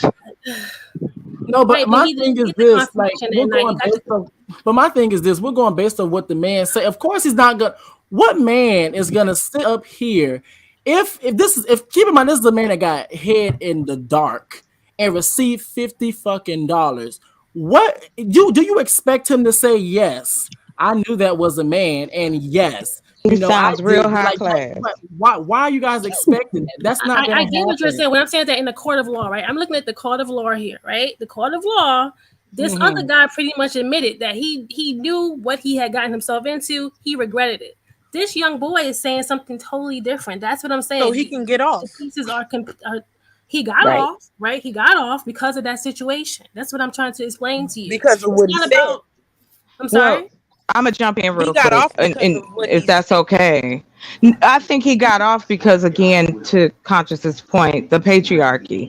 It is more acceptable for a man to pretend, and men in our country pretend as though they are victims. Straight men who identify as straight, as masculine, as alpha, as I'm the man in charge of the house. I am the pastor down the street. I am who you need to look up to. Now, I'm not even talking about the Black community. That's the society that has built this society. So do you think that they would tell the truth if they will get rid of the side chick, the baby mama, the gay page? Determine that somebody is not lying. Like, if we're gonna determine that everybody is lying, yes, we are. It's called being a judge, my love. If you're talking about a judge has no way. No, they have no way to do that, and the argument shouldn't even be that. If who cares? Every man is lying. Then what's the point of the conversation? Who said that? Who said that? Who said that? Who said that? Who said that? I don't care. I'm yes, I apologize, Conscious, in advance, but I'm about to say this. Who gives a shit if we say all? If we say the back room, if we say 12, if we say 20, if we say 50, if we say 1 out of 5, who gives a fuck? We talking about people. We have enough. Now let me. Yes, I am, because the same people who are allowed to sit up and make these decisions and make these court cases and let this stuff pass as to why trans women are in danger. If we're just talking about this, you want to compartmentalize this, then fine. If you are talking about taking a life, and it was not in self-defense, there is enough cases that it is causing a problem in the community. If everything was okay, then why are we having this conversation? If everything was okay, why are we still worrying about whether or not what somebody got between their legs? You don't know until you know. People lie about everything. There is not a person walking the earth that will stand up and say, hey, I've never told a lie. you should sit down quickly because there's something wrong with you. Whether you call it a little lie, a white lie, a black lie, a slide lie, it doesn't matter. If you omit the truth, it doesn't matter. And even in the court of law, my love, those things, those nuances make a difference. No, it don't. Yes, they do. What? Where? When? Johnny Have Depp's you ever? wife been lying the whole time. It matters in the court of law. Everything that happens in the case matters in the court of law. That's what the jury does. They take everything into account. That's how he was. And that is why. Hold on. But regardless, why is that the most important thing that we can pull from this? It doesn't matter. He needs to be in prison. This won't be the last time that he will take someone's life. Right. It does. I don't. Into consideration, he primarily got off of, and even he got off on that wrong. He got off of that whole LGBT panic defense shit, which also was implemented after he committed his and crime. If you would like to look up the judge who was over the case. And it's clear that the defense team was sloppy as fuck. This jury did not consider all of the other polarizing details around this shit. He was in this person's house claiming he was afraid after he deceived his way into this person's home. This person was the person who had the right to fear for their life. They had the right to reach for a weapon. Right. Mr. Etute was in their home under false pretenses. He was now the one deceiving and lying to be there for the second time around. He was probably getting rather aggressive because I can't imagine that he stood there and just had some prim and proper response to now finding out that this is in fact a whole fucking male and not the woman that he was. Like, you got to apply by groping common sense. It's not common. Conscious. The fact that he broke every bone in this man's face implies that his everything get him went straight to 100 after he found out that this in fact because he had been planning it and he had been waiting. Right, exactly. He had been waiting. The level of force he used this individual with was literally fatal.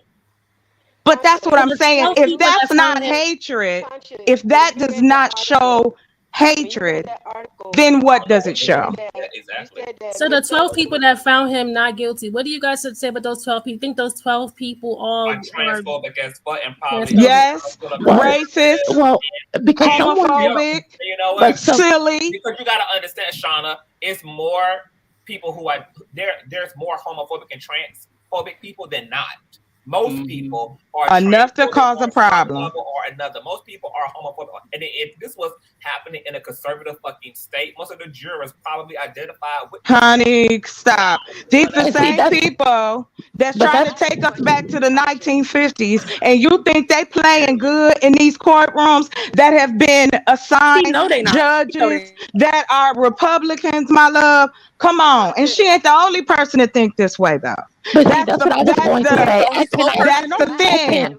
I don't know who on the panel said that they were a law student also, but I am also. Oh, okay, great. Well, I'm an actual lawyer. I want you guys to know that I'm an actual lawyer. I'm not a law student. Okay. I'm a lawyer. So I want you guys to understand that. So you've done murder cases? Thank you for clarifying that. I'm a tax attorney. No, I'm not a criminal lawyer. So if you're just a quick, just asking. Wait a minute, not to discredit what your opinion was, but I was just interested. Well, just a moment, because I am a law student. And so when we're talking about patterns, because I thought that was what Conscious was, I thought we were looking at the patterns. But if we're talking about the jury, and if we're talking about how were they able to come up with this decision, I mean, stranger things have happened. We have seen African Americans be convicted of crimes they did not commit, and with false evidence or planted evidence or evidence that just simply wasn't there. So if we know that the criminal justice system needs to be reformed, we shouldn't, that's a broader topic is what I'm trying to say. But go ahead. I know I cut someone off. Yeah, but that's what we should push for reform, though. That's my point of the discussion, to push for reform instead of just up here just villainizing all black men and saying it's just. But no, you didn't say reform. You wanted to implement laws that were going to be discriminatory. So that's not necessarily reform. But so you don't. Yes, this is perform. Everybody on No, I apologize. Excuse me. Hello, everybody. I'm sorry. I had heard the young lady before, and I'm not sure her name. The one that was just asking those questions. Shannon, is that it? Is it Shannon? Shauna. Okay. I'm Chocolate Earth. Hey, everybody. Hello? I got that. I'm my concern with your. Oh, somebody's talking. Is that me? Yes. Can I ask a question? Who asking questions? It sounds low. Somebody's got to be low. Your mic is really low. Hold on. Can you hear me now? Who's speaking? Can you hear me better now? Hey, Conti. Who is actually speaking? This is Beauty and Me. Can you hear me? Is who? Beauty and Me. Can you hear me? Hold on. I can't. Hold on. Let me see if I can turn your mic up. Hold on for a minute. Hold on. No, it's on my end. Speak now? Yes. Can you hear me now? Okay, yes. You sound fine. Yes. Okay, great. Okay, I have a question, okay? And this is just strictly based on deceit. There was a case out in Kansas City where 19 or 20-year-old was in the club, right? He wasn't carded. And then there was a 17-year-old in the club. It was supposed to be 21 years old. They walked, they were in the club, they were interacting with each other, you know, dancing on the dance floor. The girl walked with him to his dorm. They wasn't gone 5 minutes, back to the house. Next thing you know, he get hit with a rape charge. The rape kit found no evidence of rape, no nothing. The only thing they found was his saliva on her neck because they were kissing in the club. He got 12 years because, for one, this girl was not 18. She was in the club where she was supposed to be 21 years old. This is on the college campus, okay, because he was going to Kansas State. He was going to school in Kansas. So he was at a club out there on the campus. And because I think he was 19 or 20 years old, because she was 17, even though she had no business being in there, he got found guilty. He didn't get charged with statutory rape. He didn't get charged rape. He just got charged with him being 19 and her being 17, and he got sentenced to 12 years. So when you all are saying that it's okay to deceive people, you have a lot of people in jail right now because people have deceived them. And he's in jail for 12 years right now. So it's not okay for people to knowingly deceive people. Just like you have people that have been killed because they deceive people about their STD status. And once somebody goes to the clinic and find out that they have something that they didn't know that they had, they're killing people. I have to push back on that. Please turn her mic down. Hold on. People are in prison for stealing and deceiving. Has to be objective in that way. Gender is not objective. This is a subjective area of our lives. The way that we interact with our consciousness, our femininity and masculinity. This is why it's hard to legislate against something like this. They even had to create the fucking panic LGBT bullshit thing to even work on behalf of this nigga, because that's not the same. Talking about the transference of an STI or scamming people is not the same as someone claiming that, and it is a claiming that they were deceived, which once again, to some of our points, we don't even know if that's objectively true. The other person involved in this is dead. Right. Yeah, but the reason why I gave that scenario is because a person don't know if somebody really lied about their age either. But the law don't care about that. The law says if you under a certain age and somebody is over a certain age, you can be prosecuted for that. So when you're saying that, it's the same. The law is not a black and white in no way. A lot of people have been able to combat a prosecution against people who claim that they were underage in person. It doesn't matter. Not knowing is not a defense. I know because I know a man who a woman who underage girl. You may know one person, but not knowing. Do you remember the case with Akon where he was not knowing is not a defense? Hold on. Do you remember the case with Akon? There was a 16-year-old girl that was in the club, right? She had a fake ID. This girl looked it like she was 21 years old. It was supposed to be 21 years old to get in this club. Okay, he was performing at a club. This girl is all on stage. She dancing or whatever. She was one of the girls that got picked. She's on stage dancing or whatever. She looked in full-fledged grown. If you don't believe it, you can go Google it. Google the girl. Google her picture. Okay, her family saw the pictures going viral on social media, and then said that this she's only 16 years old. What she has to do, he lost a lot of deals and was facing prison time because this girl illegally got into a club where she was supposed to be 21 years old when she was 16 with a fake ID. I'm sorry, isn't that the club's fault? That has nothing to do with that. What does her being 16 or her being attractive or her body or the way it looked, what does that matter? Hold on. I think you're missing the point. I'm talking about deceit, when Conscious was saying that people normally being deceitful, people should just take that and move on. And what I'm saying is people being deceitful have cost people their livelihood. Okay, but what I'm saying is that's also a miscarriage of justice as well. Like, you cannot fault people for what they literally don't know. That is a miscarriage of justice. But the way the system is set up, those women are not prosecuted. The same thing in Brian Banks' case. Yes, please. Enough. I was also a young person who used fake IDs to get into 18-year-old club. I was off the chain as a teenager. I was 17. I also had a fake 17. ID. And you know what? Even though I willfully knew that I was being deceptive by being 16 in a grown person's club, I think it also would have been completely fucked up had a club owner had to pay the penalty for that, because that's not just all you can do is require a actual ID. If I'm faking my ID and that's your only requirement to vet my age, how is it justified for you to be found of any liability or any wrongdoing on your end when I manipulated? Because when it comes to like sexual situations, when it comes to sexual situations with minors, it's not up to the minor. It's up to you as the adult to be sure. No, that's but the problem. Can I say something? Did someone pass away? Did someone pass away from the 16-year-old lying to them? Did he kill her? He is 18. I don't know why I still trying to go with the child thing. Did Akon died after they found out that he was twerking with a minor?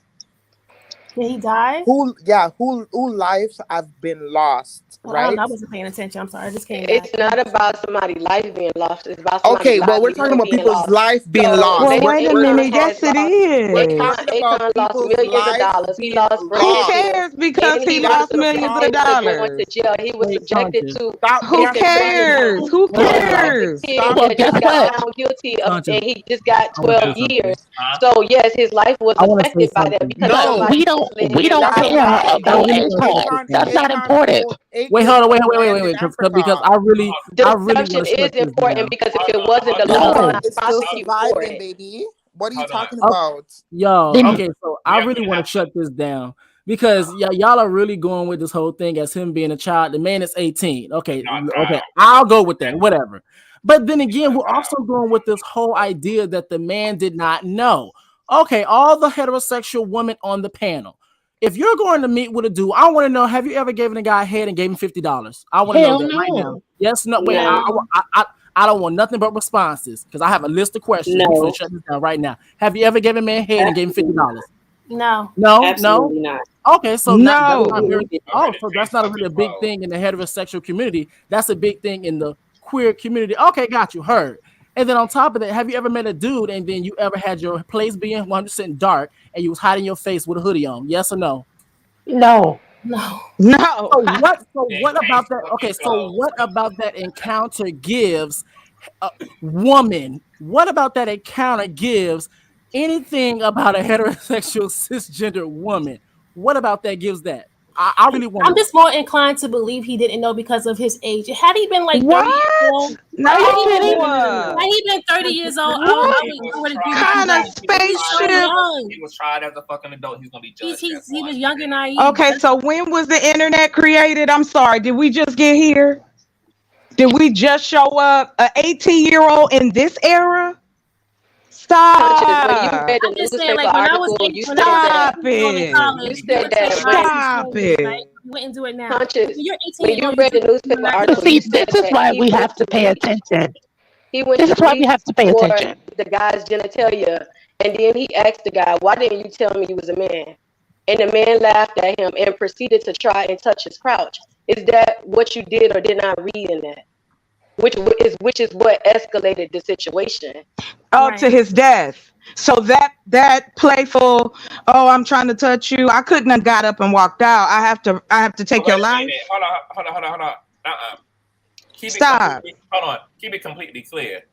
What he did the second go around was the shit he was supposed to do the first go around when he went into a dark room with a person shrouded in darkness.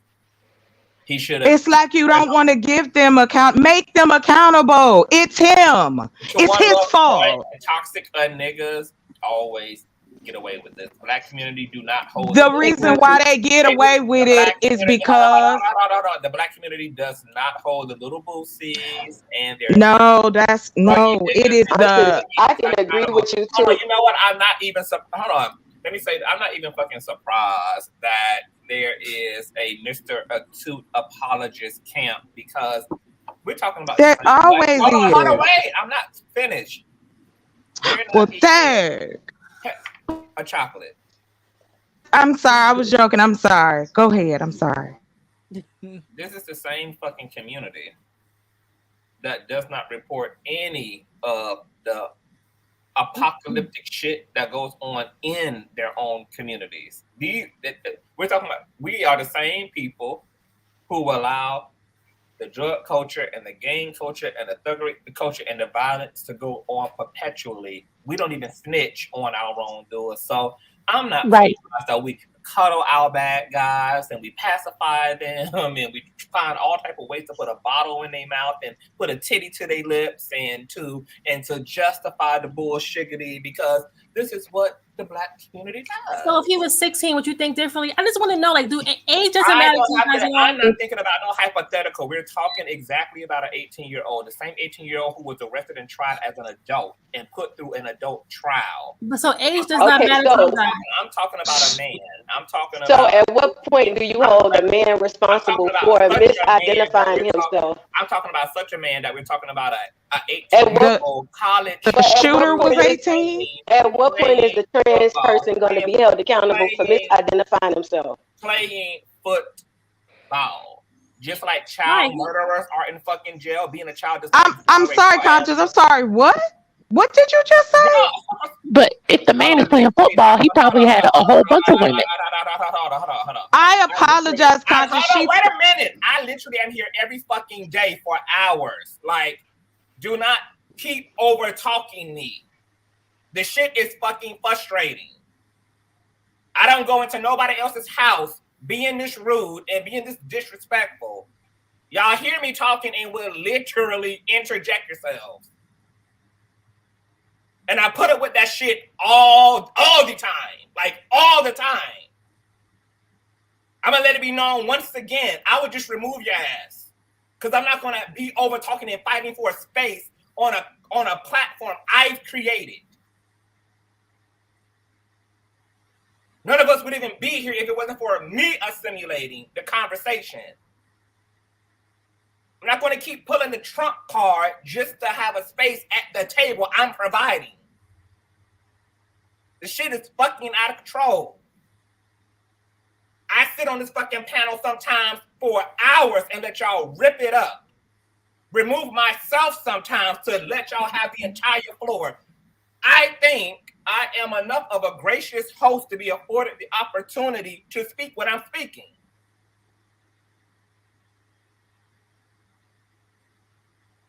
And I don't even know what the fuck I was saying. So whoever the fuck was interjecting, go ahead and fucking interject. You got the floor.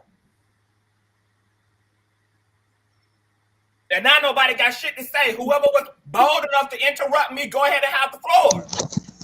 All right, I jumped in. I'm sorry. I apologize, whether it's taken or not.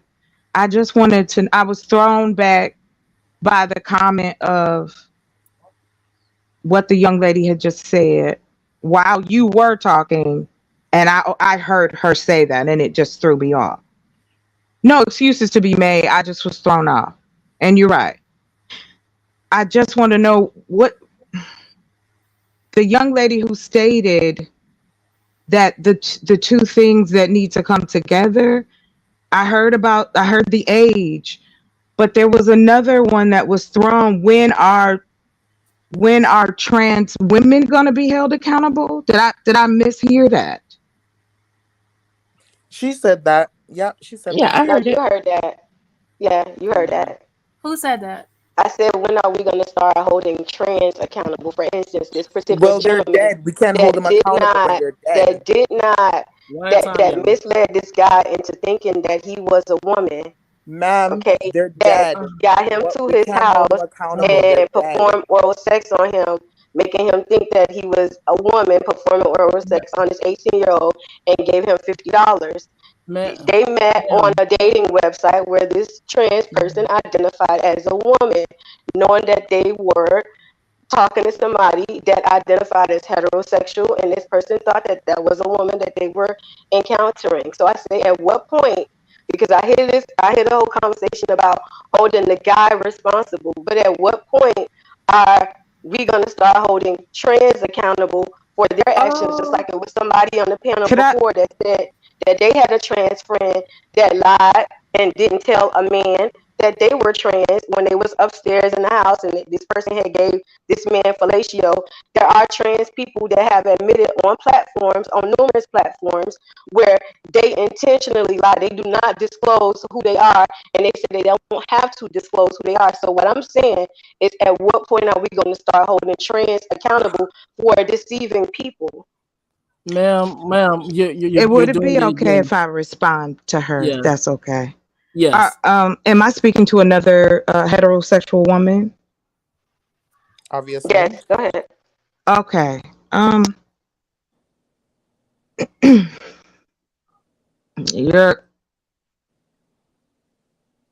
If you have had the thought that there's a point of when to hold a victim accountable, please tell me what that would be. My response to you is that this is what you just said, your question and thought process with how you frame that. Where did you learn about trans women? Who sat you down and talked to you about trans women? Good points. I think that's irrelevant for the conversation. No.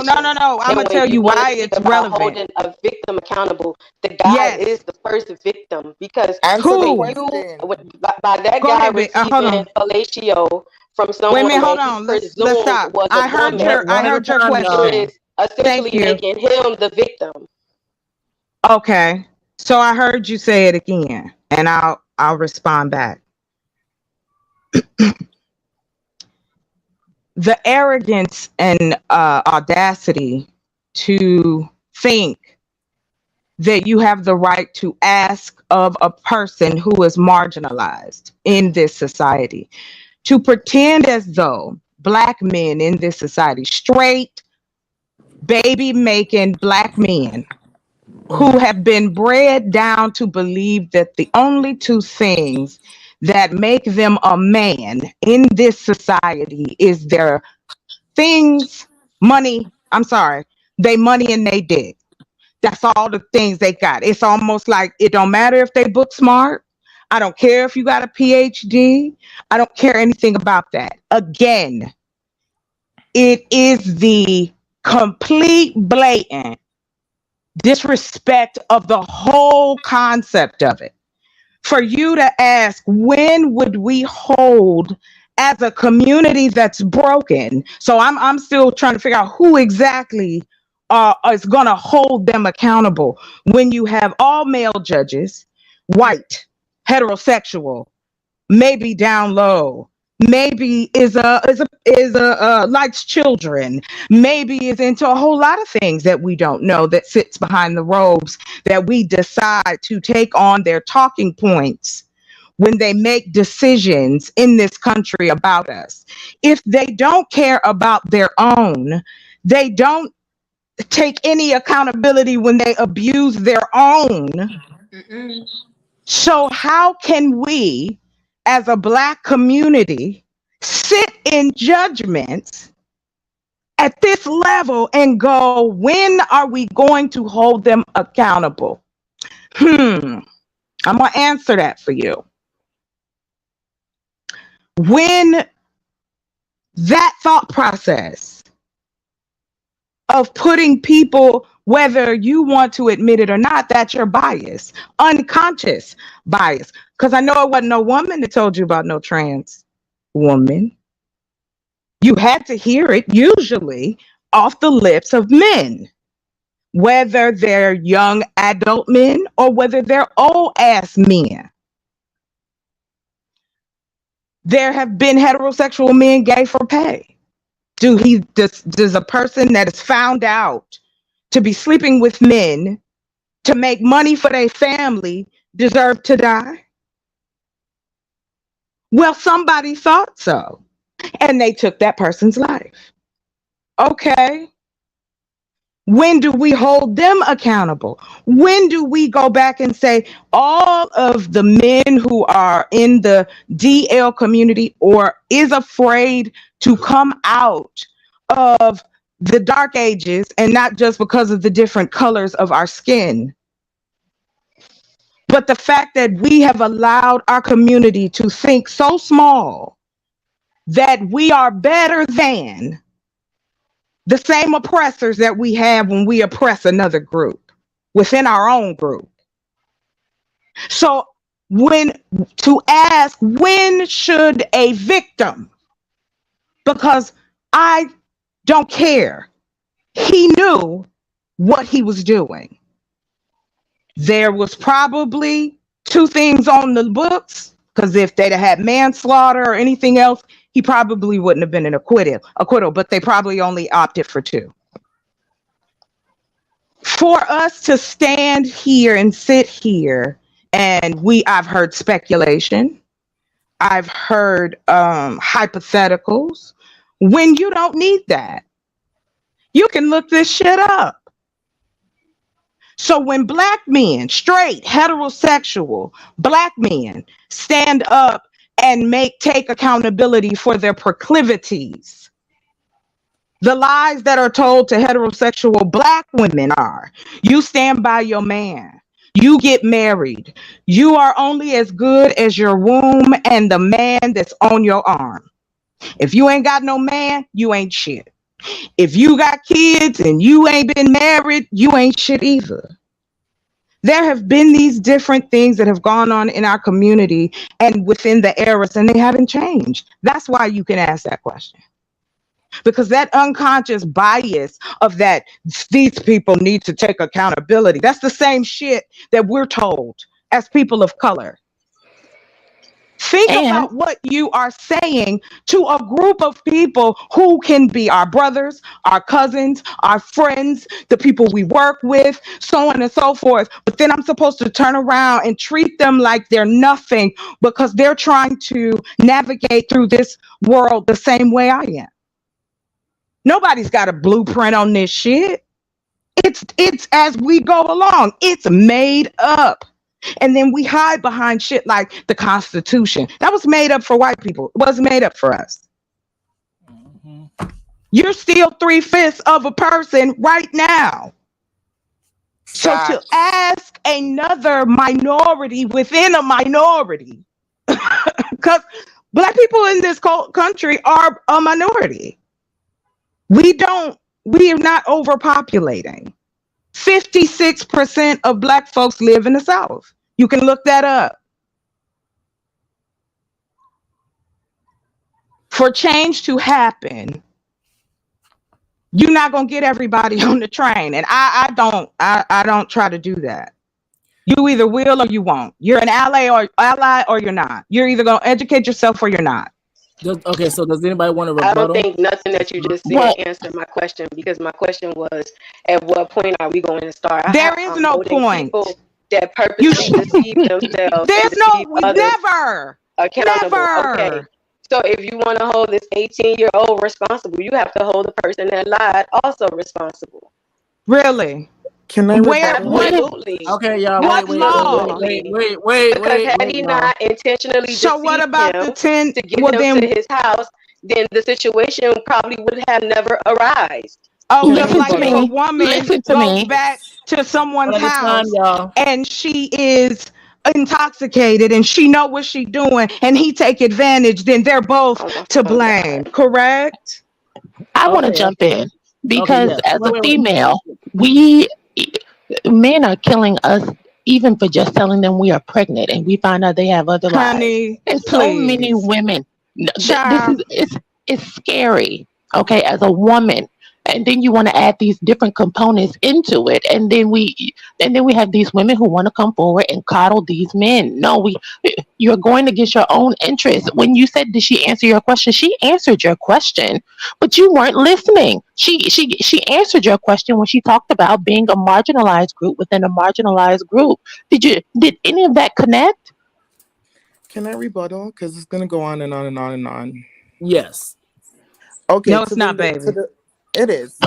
It's a Black community. To the young lady that was speaking about accountability, what's her name? That was Beauty. Beauty. She's gone. She left. Okay, obviously. Good. So if we're gonna say, okay, let's hold the people accountable, right? The trans people and the non-binary folks. How can we hold them accountable when they're dead? That's my point to her. Like, it's not clicking. Like, it's not making sense. I guess her point is initially no, we're not going. Nope. You're not gonna. Okay, so one love is gonna finish. Then after that one, right, Shauna. No, you're not gonna do that, because what you're doing, you're gaslighting people and you're disrespecting the dead, and that's not fair. Because if it was your family member, you wouldn't have said that. But what I'm trying to say is, if we're going to try to hold trans people accountable, okay, if they were alive, that conversation could have happened, right? But these people are dead, murdered, brutally, body is chopped up, put in a suitcase, right? These are trans women that's died. So the young lady that came on here, Beauty, and said it was a trans person tricking people, they're dead. You can't hold someone accountable when they're dead. They're murdered. Just like the guy who went to the school and did what he did to those kids, they can't hold him accountable. He's dead. What are you guys not understanding? That sounds so ignorant. Like, you bring up scenarios like, oh, we're gonna use the rapper who was dancing with a minor and she's alive. These people are alive. These men that you said were tricked, they're still alive. So I don't understand when you guys are talking about, oh, the person is getting tricked, their life is getting damaged. Who? Bobby Valentino is still processing out here. Chingy is still processing from all of his old music, because obviously your music can't live forever. You have to die out eventually. Look at Nelly. Nelly died out eventually. So show me a man who slept with a trans woman and she out him and his life was ended. His career is over. You guys don't have any proof of that. But the problem is, you have a problem with men sleeping with trans women. That's the problem. The problem is, you have a problem with straight heterosexual men sleeping with trans women. It triggers you. Just like when a Black man sleeps with a white woman triggers you, same goes for trans people. It triggers you to see a Black straight man in the arms of a trans woman. It triggers you. It runs. Don't cut me on yourself. You're going to mute yourself. You're going to learn manners because you're a lawyer and you don't even know what glory hole is. Read the documents. Read the documents. Read the documents. You can't just sit up here and be like, oh, I didn't know glory hole. They mentioned glory hole in the documents, girl. Let's stop playing this mind game. I never said I read the case.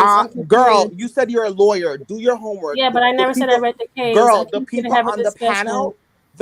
on the panel, did their homework. That's why Conscious brought. I never claimed I read the case. Listen, little girl, don't play with me because I gave you a lot of lies where I kind of like listen to your. But you see, she's taking ad hominem attacks logic, and I'm not. Listen. I listen to your homophobia and your transphobia and your misogynistic views. I've listened to it constantly. I've lived this life. Because someone doesn't agree with you doesn't mean they're transphobic.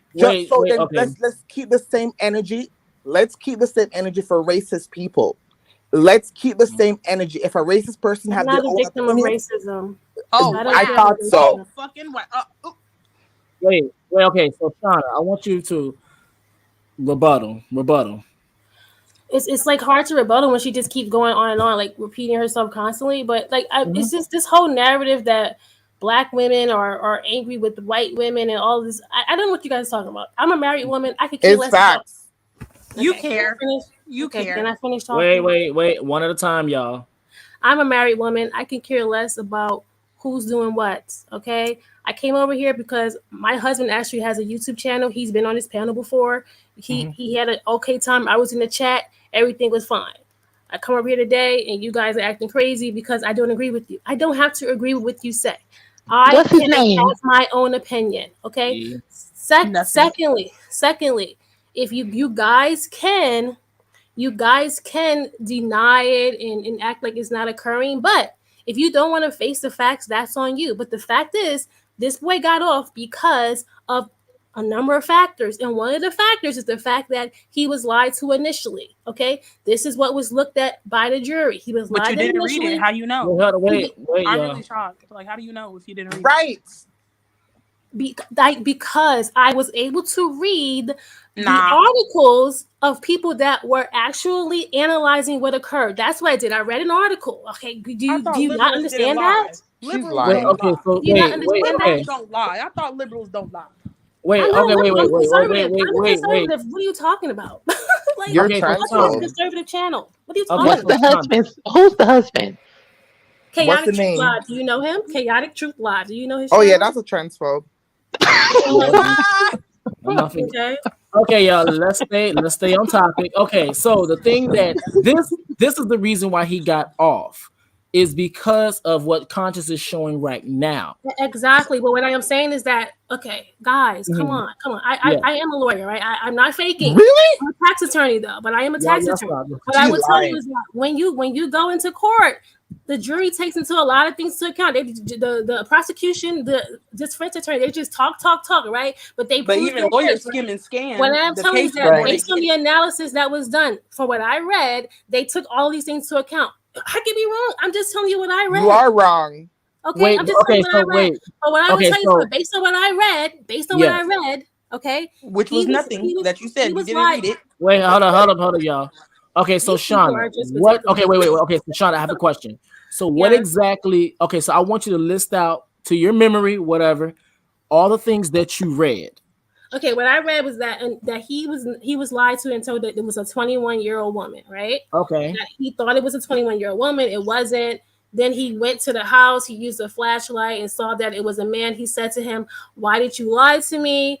Then at that point, he grabbed his crotch and tried to dig under there. He thought he was getting a gun, and it was actually a knife under there. That's what they found. It was a knife under there. Okay. Now those are the facts. Okay, those are the facts. The jury looked at the facts and said, "Hey, you know what? He didn't know. Maybe he was going to attack him because he was out and he thought that the guy was going to attack him." You have to get into the mind of the jury. It's not your feelings. And the person who said, "Well, if it was your family member, you would feel a certain way." Listen, it's not. One Love said it. And that's why, like, lawyers usually don't represent their family. They don't represent themselves because you get too emotionally invested, right? You have to look at the facts in the case. And the facts is that you can see that the jury would find him not guilty. But you have to look past your transphobia whenever you have a conversation. Hold up. If you're gonna have a conversation about trans people, you cannot be transphobic. Point blank, period. And I have a question also because I do think I'm transphobic because I think that trans women No, you want a law. You want a law to and police trans trans men women's bodies. Yes. Yes. Because okay, let me give you an example, right? Let's say no example needed. No let's say example I needed wasn't. as Let's say I wasn't married. Let's say I wasn't married, right? And I'm out We here don't meeting mind men. you being married I'm at out all. here meeting men. If I meet a man, right, and he presents himself to me as a man, and I start kissing this man, then he takes his clothes off and he has the body parts of a woman, I'm gonna freak out. I'm gonna be repulsed, Are you right? gonna Because I murder don't him? find. Are you I gonna don't murder find. him? I don't Are you gonna find. murder him? Are you gonna fight him to the Can death? I finish? Can I finish That's talking? the rest of Answer the question. narrative. Can I finish That's talking? the rest of the Because I don't narrative. find. Okay, If you hold are up. putting yourself Okay, in this y'all, case, hold up. Y'all asked the question. Allow her to go. Because I don't find women's bodies sexually attractive. I'm repulsed by the idea of touching another woman's private areas. Okay, so It's not called therefore, women. It's called men. can vagina. I finish talking, please? So therefore, of course, I'm not. I don't have it in me to kill anyone. I don't even have that strength, right? But That's I it. am not a man that has testosterone flowing through his body. It's Move not to me. strike from the record. Okay. I didn't ask for this So last when part. you people, you are ridiculous. Like, are you serious right now? Yep, I have a you're question. transphobic. That makes sense to you. Move to strike. You was going on and on. What I'm telling you, what I'm trying to explain to you is that you have to take into account people's beliefs, how they feel about their sexuality and stuff like that. That's White why people it's feel the best same that way. Period. That's why I said that it's best that trans people disclose ahead of time, because if We that are happened disclosing. to me, Hold up, y'all. if that happened to me, I would be highly upset by it, right? And I would want that person prosecuted. I would go to the law and try to get this person prosecuted. Okay. Okay. So I have a question. I have a question because what she just said was there was a knife found under the mattress, and so as someone who has studied law, wouldn't if this person, the situation changed now because apparently the emotions are running high, taking us back to that second encounter. Just because this person is reaching for a knife, it doesn't mean that the person who came into the home, it doesn't mean that their life is in danger.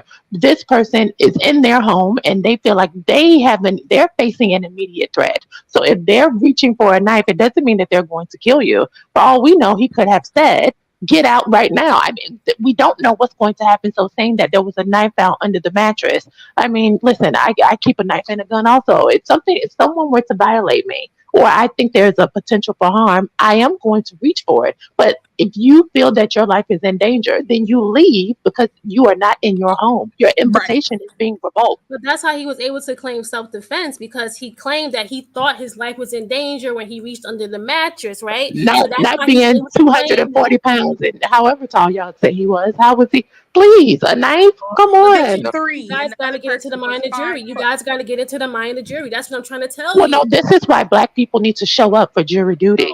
And this is why. I'm sorry, that was funny. Motherfucking jury, because I would have helped that goddamn jury up for 4 months. Right, because they're mistrial. I don't know why they're acting like Conscious. Do you remember the guy that got best killed? jury they could have ever picked out of anybody on earth. They did not hand select this jury. Do you remember the guy that got murdered a month ago by his white girlfriend? And basically the Black community was in outrage because basically she's saying that it was a domestic violence, right? Mm-hmm. So you see how the hypocrisy happens where in the comment section, and this young lady Shauna is saying, "Oh, well, we need to believe the person, right?" So, for instance, why are we not believing this white woman who killed this Black man because he was beating her ass, right? The problem is because we need to understand that in the Black community, there's a protective class, and the protective class is straight Black men, right? And Black cis woman and Black straight man is going to protect that class no matter what you do, what you say, whatever it is. There's a few people that's going to fight misogyny and fight patriarchy and fight homophobia and fight transphobia. But this is a conversation that's not going to go anywhere. There's always going to be bigoted. There's always going to be racist people. There's always going to be transphobic people.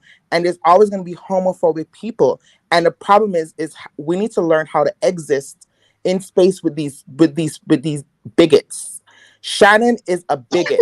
Shannon is never going to change her views or ideology on how people live their lives. Where is the outrage when why are you not protecting these women that's getting killed every 6 minutes by Black men? Mm-hmm. Where is your outrage? The problem is she's here to protect misogyny. She's here to fight for that. She's here to she's help. married. Did you She's see not here. Quan's? Did you see She's Quan's not here. attitude? She's not. Girl, let me finish. Let me finish. She's not here to have a conversation. The title says, "Let's have a conversation." All that comes out of Shannon's mouth is bigoty, misogyny, transphobia, race. And let me talk. It's just craziness, girl. Like, if you're not here to listen and just trying to have a conversation, then you need to just leave and go to your husband panel, because that's a transphobic space. Did you guys see Quan's comment? He's 100% correct. Did you see he highlighted Quan's comment? Obviously, he's gonna be saying something transphobic. You guys are not transphobic. understanding. You're gonna take your feelings out of it. It doesn't matter how you feel. Take your feelings out of it. You sound more emotional than anybody. Can I answer after? The situation looked like they couldn't prove their case, and it is what it is. And what I'm saying is that if we don't do something, it's going to continue to happen. You guys can argue about it, but it's going to continue to happen if we don't set something up. Well, I thought Conscious initially said that they did not. What happened here? Hold up. I do want to say this. I do believe something needs to happen. They need to get rid of that gay trans panic law, because what that does is it allows people to be able to get off when they know. And so here's the thing. Once again, we're having the bigger conversation of, okay, disclosing, he didn't know. But this is the reason why I keep bringing up the other context clues, because keep in mind, of course, if he just murdered somebody, he's not going to let you know that he knew. That doesn't make common sense. Right. So with that being said, of course he's gonna say he didn't know, but also that's the reason why I went through the series of questioning for all the women on the panel, heterosexual women on the panel, letting you know that if anybody was in there, your first thing would have been like, okay, something's going on. This is not a heterosexual woman. Because at first, what heterosexual woman would not want to show her face? And on top of it, what other heterosexual woman that's not doing sex work or OnlyFans is going to give you a BJ and then give you $50? Come on. So that right there. But however, that's a very common thing that happens in the queer community. But that's the thing that we're saying. He knew. He knew. But the thing is, he was okay until his friends found out and they had conversations about it. Then that is when he went to go do his due diligence. But the whole thing is, that's the reason why Conscious keeps talking about the culture. Because the thing is, they have no problem doing it in the moment or even at the time. But however, when the culture finds out, that is when the culture produces that response. That's what we're talking about. Can I add this piece in here? We were talking about earlier about the thought process and why he got off. Well, if you just take a look at where Virginia Tech is, so that is an 84% Caucasian area. We only make up, I think they said 4%. African, no, I'm sorry, hold on. Let me do it right now. 84.39% Caucasian, and then you've got 4.39% African American. So to put that in law terms, because his lawyer was smart to keep it in the county, because they didn't even do it as first degree, they did it as second degree. Exactly. And it was either second degree or not. But if you are in a county that is 84% married, these are married, probably straight, Caucasian people, maybe one or two African Americans, if. So you're telling me that in that mindset, which we see over and over again, look how that culture treats their own when it comes to this. And that's why I'm saying, why would it be? What if you were to put it on a totem pole, what would you think would be the lowest? The black man, the black woman, or the black trans woman? Who you think coming in first? Because our counterparts will look aside some things to prove a point. They don't want any of it. They don't care what color you are. It is an abomination. They're trying to turn this country into a Christian-driven country. Yep. And if you don't see that, I don't know. And they're using the same book to justify the laws that are supposed to be fair, but you know that they're not. So to think in this day and age that an 18-year-old man of color in college, he's not a Mormon, he didn't come from the Amish country, he didn't, come from a village where they don't have internet, he knew. And his lawyer knew, like, hey, we're going to make this stay right here. He's in college. He's an athlete. That's a 1%er right there. He's one of them. And so what do you think they're going to make a decision off of? And we keep saying, oh, take your feelings out of it. Take your that you put your feelings in it. You judge on different levels with your feelings. Logic is just how you do it. But of course, there's going to be an emotion to that. That's insane. It's like sitting there listening to a child that had been hurt or touched in an inappropriate way, and you don't think the jury's going to feel. Now, if there's no evidence, there's no evidence. Now, we've seen cases like that, but that's not what we're talking about. The fact that we even have to still try to justify what? There's no accountability to what? And as a 1%er, he has. Yeah. As a 1%er, he has his pick of women, I am sure, especially if there are lots of white women around there. This is a D1 school, I think I heard someone say. I mean, come on, he should know. He knows number about 20, women. It's 20 something out of 46, your top 100 schools. Come on. We want to pretend as if these nuances don't make decisions, and we know that it does. I mean, those were a majority of a Caucasian jury. That wasn't a white boy. It was a black boy with an athletic. He was in college. Listen, they gonna move the goalposts for their own when they want to, and you can tell the difference. Those who they like and those who they don't, they show you every time.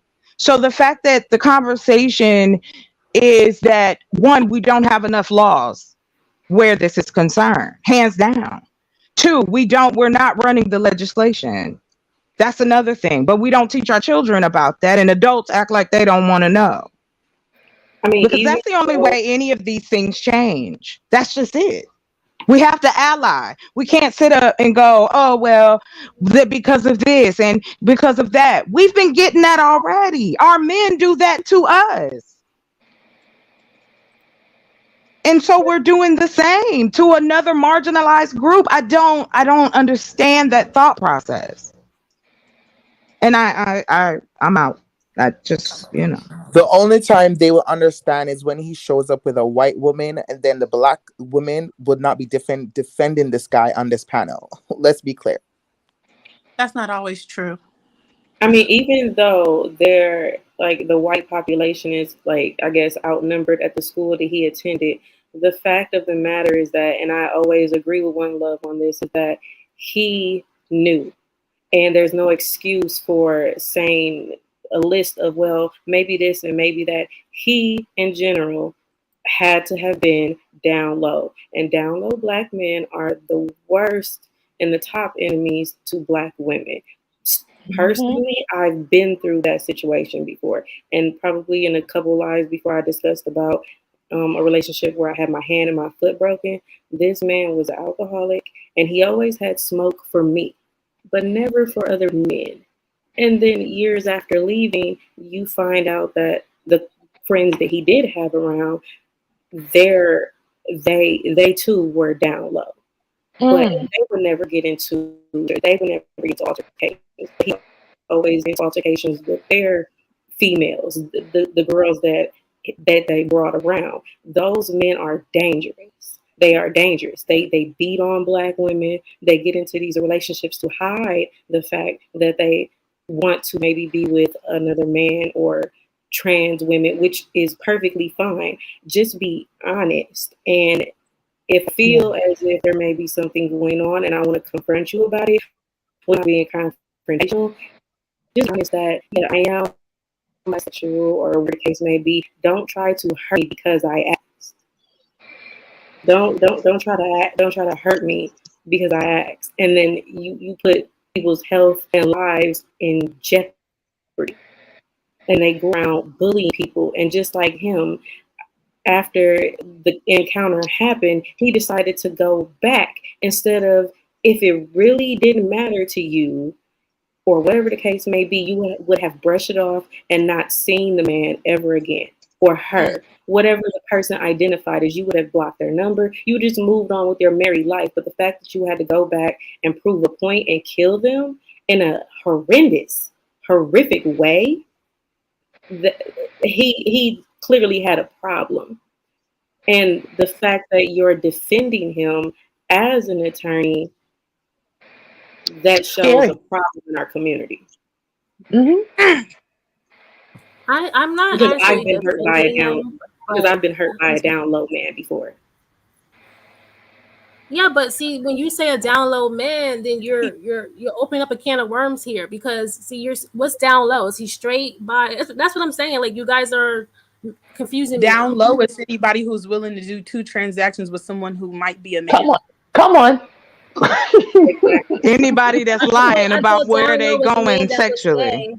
I thought someone down low was a man that was gay, but pretending he wasn't. No. Someone living a duplicitous lifestyle is Maybe you duplicitous. think about it a different way because your mindset. They have groups. They hide it. They try to hide it very well. But if a lot of them, if they have addictions too, it kind of seeps out. You know how you've been around people that drink all night and then it comes out in their pores and they can't stop it. That's a part of it. And when I left, there were multiple stories, and everybody's stories were like chain reactions and links. And he couldn't stay out of prison after I put him in there for breaking my foot and my hand. Because so actually, I'm not trying to be disrespectful to you, right? But let me ask you this question, okay? And I'm gonna try to be as respectful as possible. So why were you with a man like this, though? A man who has propensity to go to prison. That's what I'm saying. Like, you guys want to blame. I'm 30 now. Why do you date these kind of men? Can I answer that, please? I know she asked you, but would it be okay if I answer? Oh, okay. Let me just tell her. I'm 30 now, and I'm married, and I have a 1-year-old. And when that time happened in my life, we've all made really bad mistakes. And like I said, he hid his addiction. He hid a lot of things. And as young women growing up in our community, and we don't have all the proper guidance, some things go over our head and we become naive. And once I left the domestic abuse and things started to pour out like in floodgates, I look back on it on hindsight and I saw the problem. And those men are a problem in our community. Yeah, I agree. But we have to stop asking women, why are we with men like this? Because when we are dating and we're getting into these new relationships, that is when we are discovering this information. It's almost like victim blaming. We're blaming her for these men's bad behavior. And as women, we should not do that to one another. Nope. It's not her fault. We should hold each other accountable for who we Well, I don't need another woman to hold me accountable for something I did when I was 20 years old. She's 30 years old, and she said that she's married now, so we should congratulate. Well, let me get it out. She's married now. She has a 1-year-old. She's learned from her mistakes. She's giving us the testimony. So her age. You're gonna be screaming about somebody not letting you finish your sentence. Let her finish hers. There are other women her age who are 20 who does the same. She has got some kind of situation, but a lot of women in the this goes to show that you. But just a moment, because you were just giving that 18-year-old boy, the 18-year-old man, a pass and saying, well, oh no, he's 18. He didn't know this, that, and the third. So when this 20-year-old tells you, well, I was with this man, he was addicted to drugs, he was in and out of jail. Well, why would you want to be with someone like that? Well, let's ask this 18-year-old, what the hell are you doing? Like, when we ask you these questions about this particular, but wait a minute, when we give you this background and this context for this case, you offer pushback. So you want to cover the man and make excuses. So when this woman tells you her testimony, you want to jump down her throat. It's not balanced, and you say you feel Did like I you have to cover him hold and her. say that he should have gone to a man? Well, maybe I'm imagining it. Maybe you Did I didn't think cover of that. him and say that he should have gone to? You guys asked No, why you did didn't. you That's okay Oh my though. god, you guys are so caught up in like I just don't know. What I can tell you is this. Okay? Shauna, I it's probably a okay. lot different from I most people understand. within the community. No, Shauna, I Okay. completely I understand want to because hear a your point. same approach, when I left the situation, I left in the middle of a lease that I had, and the landlord took me to court to try to get the money for the rest of the rent. And when I explained to the court commissioner that takes you on a small claims court, she looked me right in my face and asked me, how did I plan on paying the plan to pay off the rest of the rent for the year? And I told her if I had left, I would have been dead. And she said, well, that that's not what we're here to discuss today. We're here to discuss how you plan to pay this man the rest of his rent. So she excused my abuse too. She excused it too. She just wanted to know how that man was going to get his money. And I never paid it because how would you have got it if I was dead? Mm-hmm. You guys brought up the whole concept of DL. And I feel like when we're talking about DL, I feel like it's a little bit ignorance. And I feel like when we talk about DL people, we also have to talk about people who are not comfortable with their sexuality, because the community that we're from. In the Black community, we're taught to shun people who are feminine, gay, and basically who are trans, right? So when you have people who are attracted to those particular people, right, who wants to identify as heterosexual, we have to know that every single person on this panel and in the Black community, we're the one that perpetuates the stigma on DL men, because a cisgender heterosexual woman is not going to want to date or be with a man who disclosed that he is open to dating opposite sex or transgender, because you're going to label them as gay, right? So that's why these men become DL. DL is all different categories. So when we're having a conversation about DL men, we don't make space for DL men. We don't make spaces for DL men. Can I respond to you in the text of that? I'm not sure. I'm not gonna ask, but I'm not sure everybody's age. But I don't know. Do you, if anybody does remember when Oprah Winfrey had on what was that dude's name? I remember. Oh my gosh. Okay. When we talk about, unfortunately, when the initials DL come up, that used to just be down low, like you just doing things in the background and nobody knows your business. Unfortunately, thank you. Unfortunately, there was a gay Black man who coined this and wrote a book about it. Now, during that era of time, heterosexual Black women were at an alarming rate being coming up positive for HIV.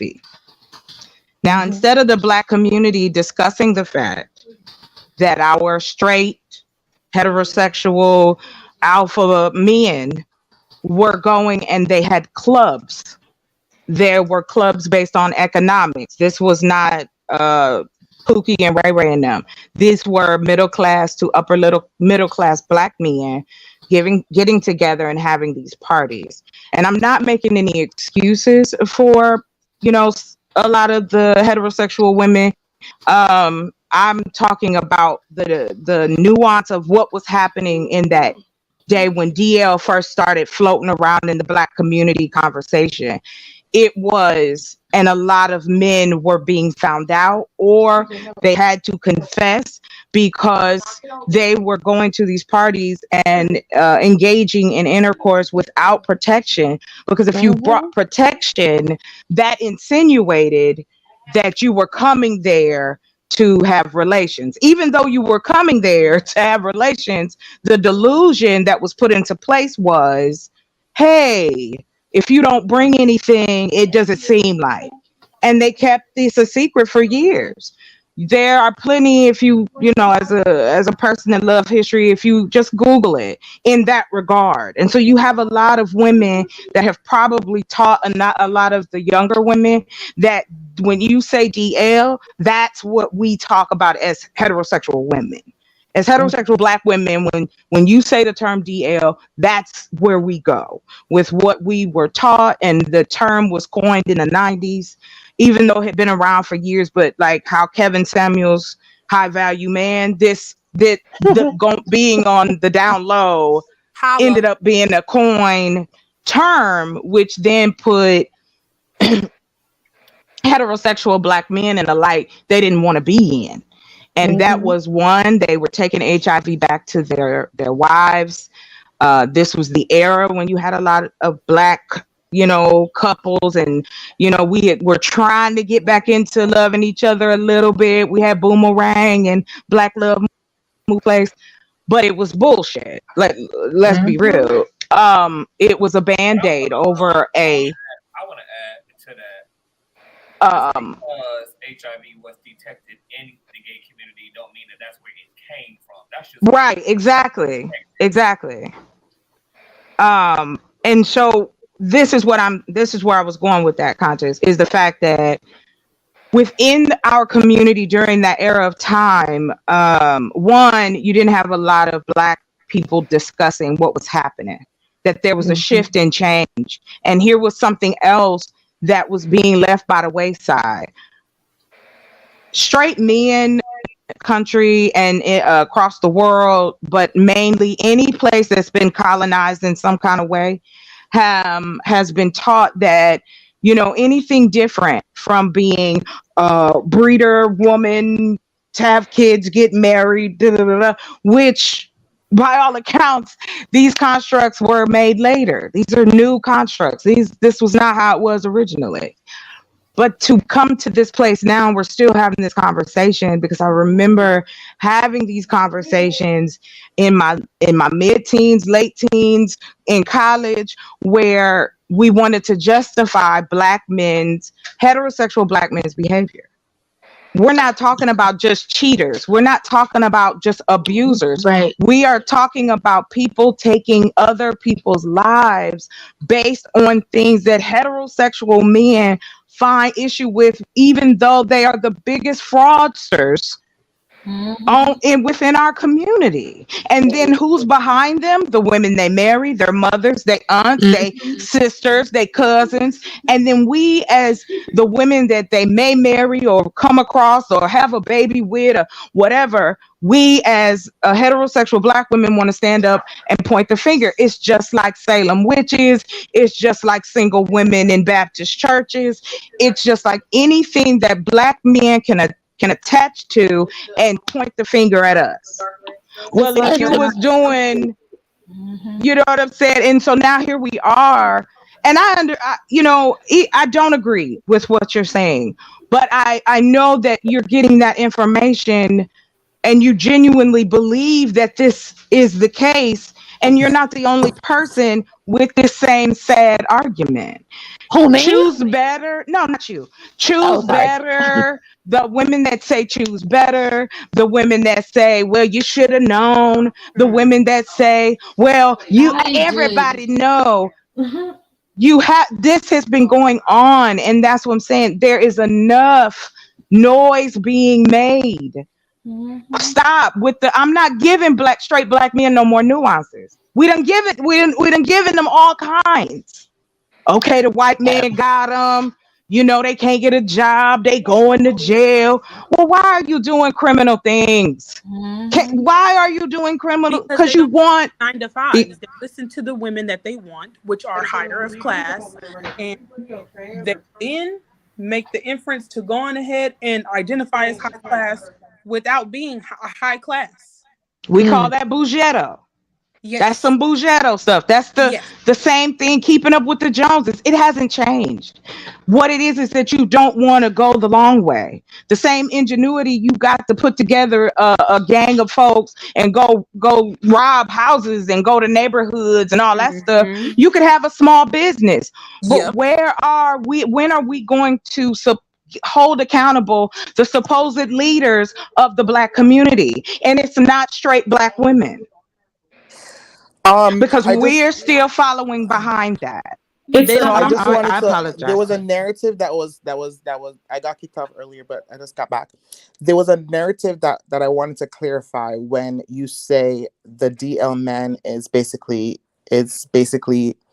a gay man, right? And I feel like that narrative that's the problem. That's problematic because when men who hear the word DL and attach gay, that's when the violence happen, and we have to be careful and conscious when wherever we're. I'm echoing. Hello. Okay, can you guys hear me? Yeah. Yeah. So whenever we're talking about DL, we have to be mindful that when you use the word gay in that terminology, that is problematic.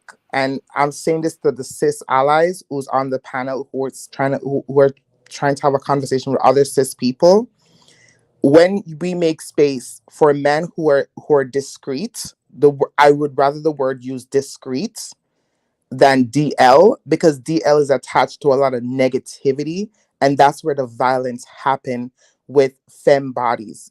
It can be cis. I have a small point here.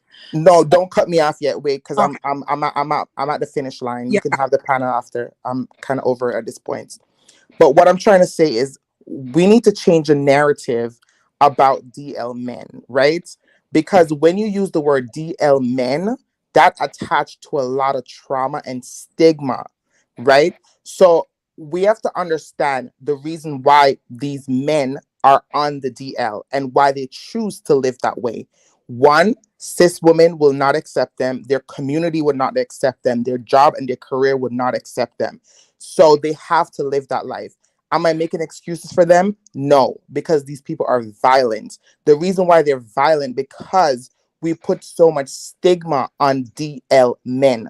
Not every DL man identify as gay. Not every DL man likes men. Not every DL man likes trans women. So when we put that in one box and put it on a platform and then mention HIV and STIs, we need to be careful. STI is not a part of the DL community. What's a part of STI is people not having safe sex. That's the problem. The problem is, okay, if your husband bring an STI to you, that's a different story. But the hookup culture, and most diseases are part of hookup culture. Most STI is spread by hookup culture. It's not spread by husband and wives. It's spread by hookup culture. So we have to be careful when we speak about the DL culture and it's gay and no, that's not what it's all about. That's what I wanted to clarify. Well, for me, when we talk about download, from my perspective, sorry, I just want to say this one thing, 30 seconds or less. For me, I heard you say we have to be careful about using that term DL. I did not grow up having a lot of gay friends. I didn't have gay friends until probably after high school, right when I entered college. And that was a very pivotal moment. I learned so much. But the thing is when you say people don't like to use those labels, I understand that. But if, for me, I'm speaking for me personally, if a man comes to me and tells me and discloses, I feel like I will accept him more than me getting involved with him and then finding out afterward. I feel like that's where I have the problem personally. It's not anything that you're attracted. If you do you, whatever you're attracted to, that's fine. But be upfront about it. And I feel like that's my position. I can't speak for everyone else, but that's just my position. Right. And that's beautiful. But guess what? That's not the reality. The reality is we see, as what Conscious showed us, a Black woman decide to out the man. Yes, we did. Yeah. That's the example. So that's what I'm trying to say. When we use the word DL, these men who you're labeling as DL, that's where the violence comes in. So if you are allied to a gay man and a trans woman or a non-binary person, then you want to be mindful of using that terminology, because that terminology, it comes from violence. Right. The reason why that person was sitting on Oprah Winfrey is because his girlfriend did not like the fact that he was playing around, and she made a movie. It's called Estella Got Her Groove, because her man cheated on her. Oh, yes, okay. That's where it came from. The whole thing, Estella Got Her Groove, that the Oprah Winfrey, it's all on YouTube. Y'all can go and search it up and Google it and do your homework and research. But y'all need to stop putting that deal word needs to be eradicated. No, that's not good. All right. So now I wanted to get onto my point about the DL word. I use it. I believe it's actually a valid category of people. It's not a category of homosexuals who identify as homosexuals and actually come out the closet. If you do not make that step to become yourself fully and fully accept yourself and cross over the threshold, you are not considered a gay man in the gay community. I understand that. I did not say that they were the same. I don't believe they are the same.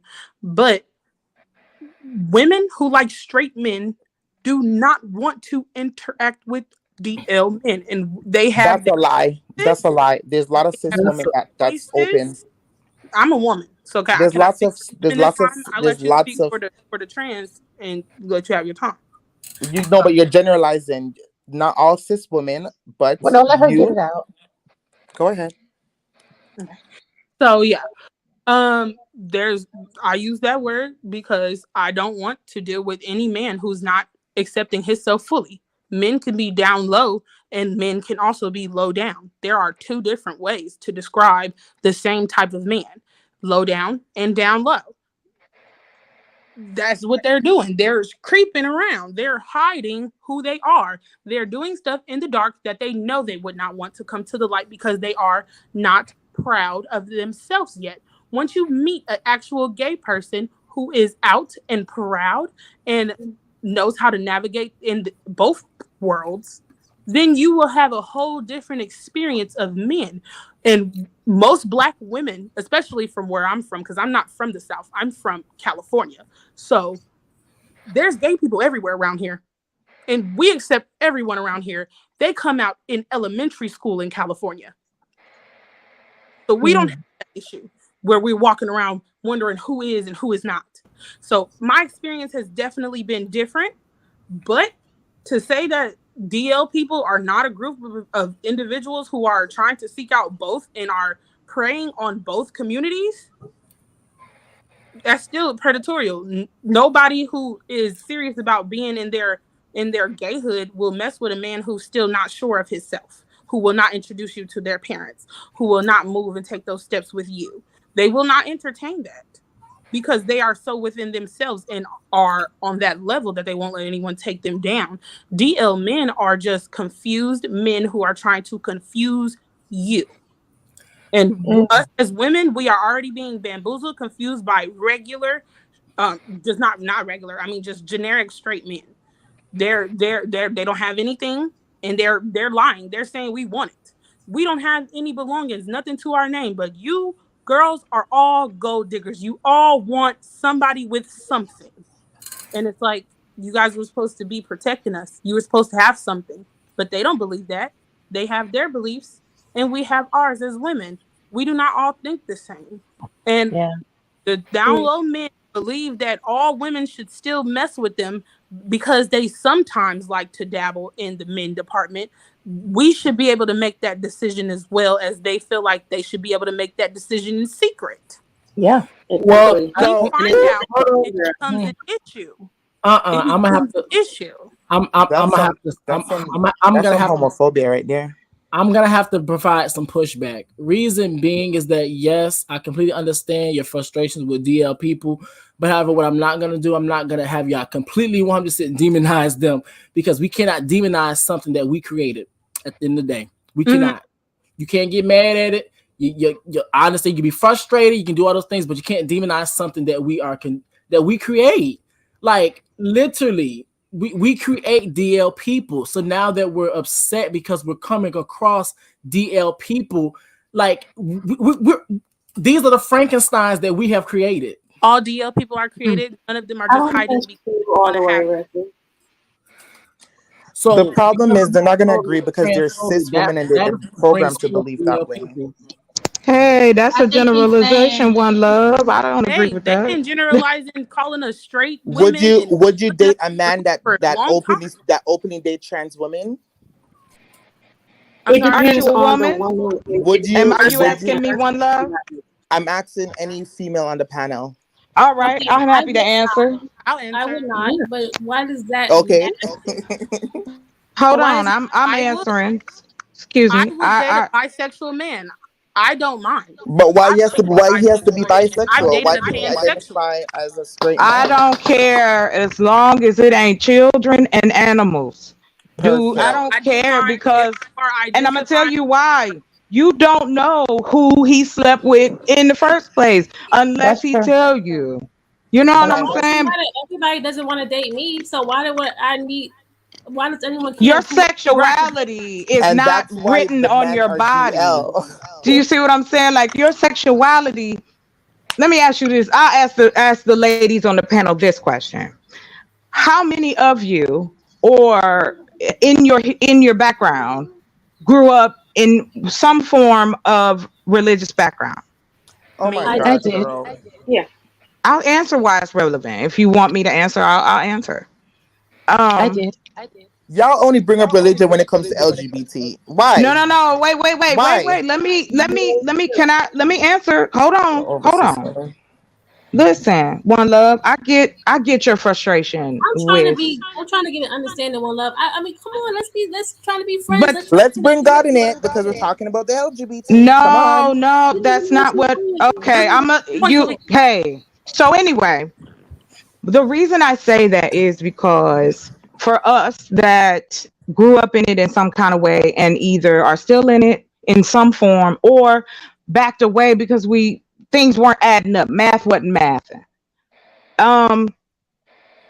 We cannot take away the fact that the rules that are set, the rules of engagement before any of us got here, were set based on these principles through a book that they can't even validate.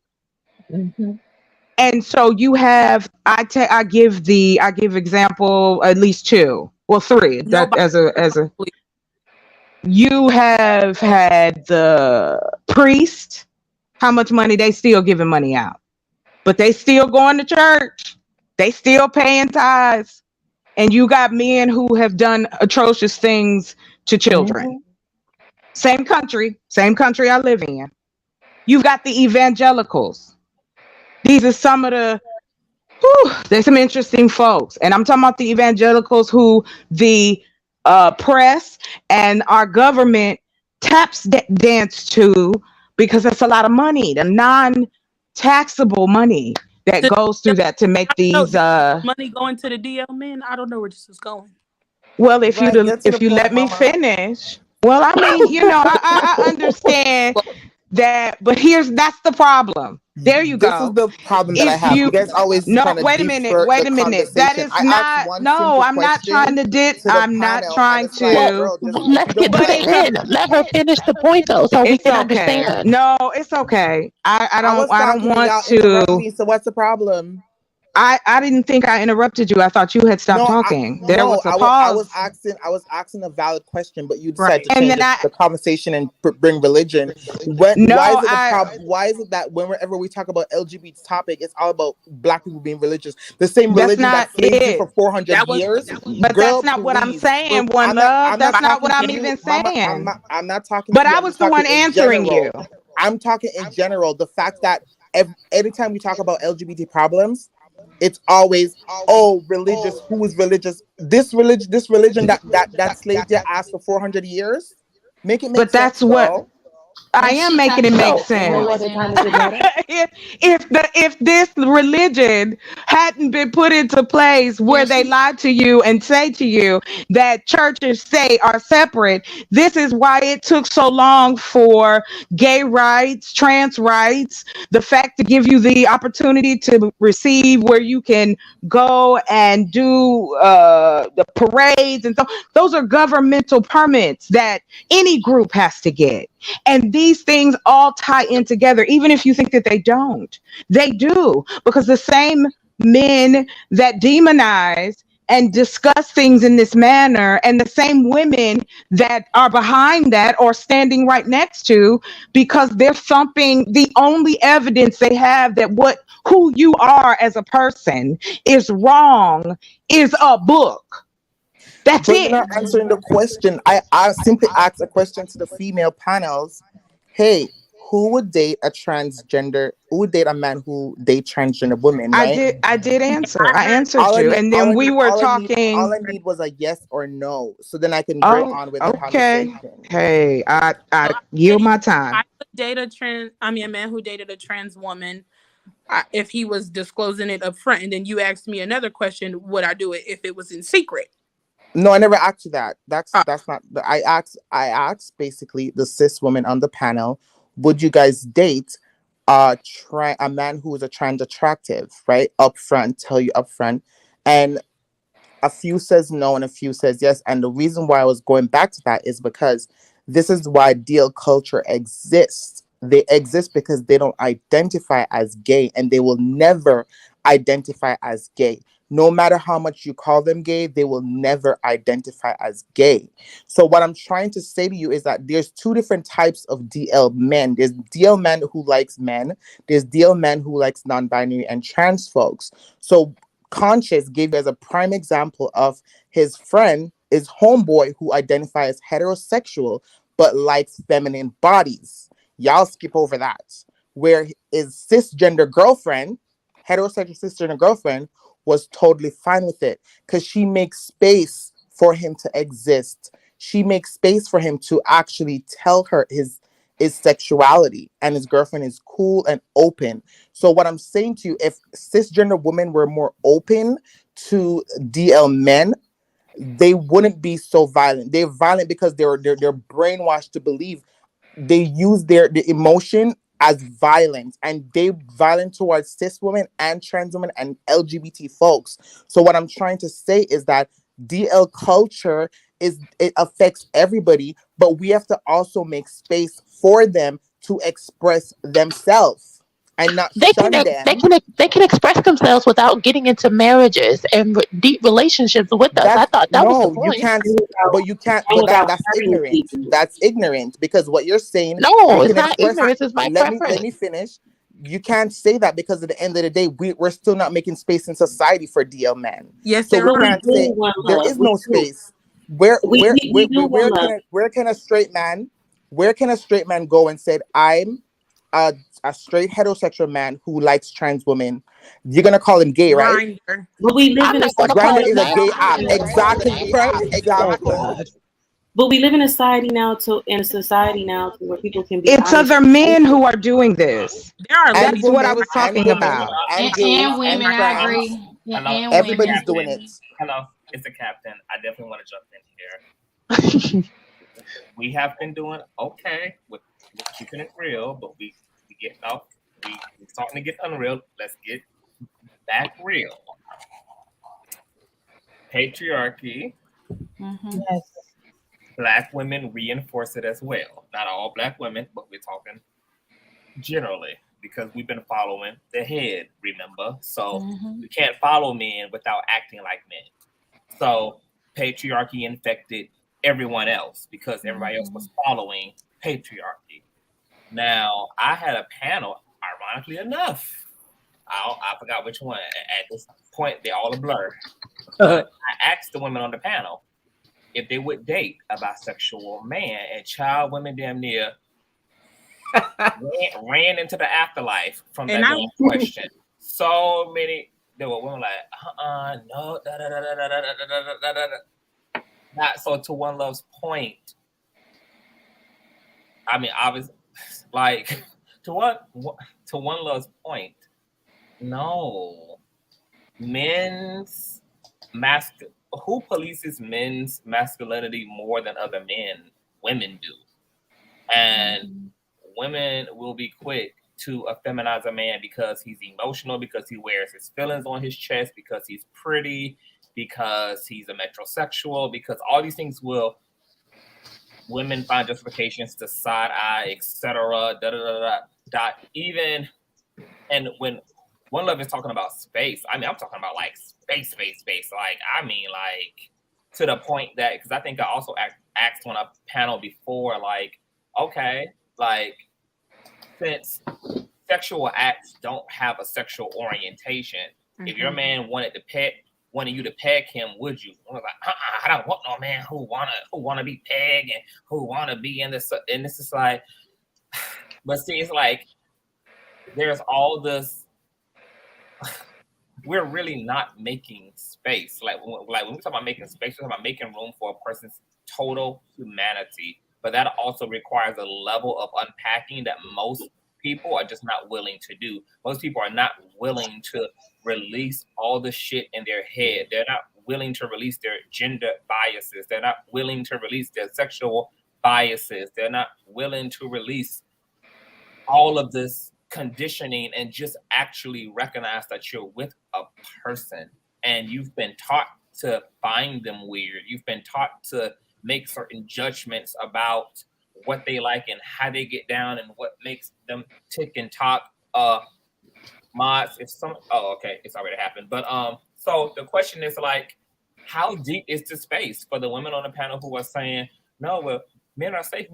Yeah, really, how safe? Like, really, like, can your man really tell you these things? Can your man says, I like my prostate stimulated without feeling like that's going to be a problem? Can your man say he's also attracted to trans women, that he's had a long-term relationship, was even engaged to a trans woman? If your man said he had a long-term relationship to a man and he was the bottom in that long-term relationship to a man, that he was even married to a man and he was the bottom for several years, like, can I answer that?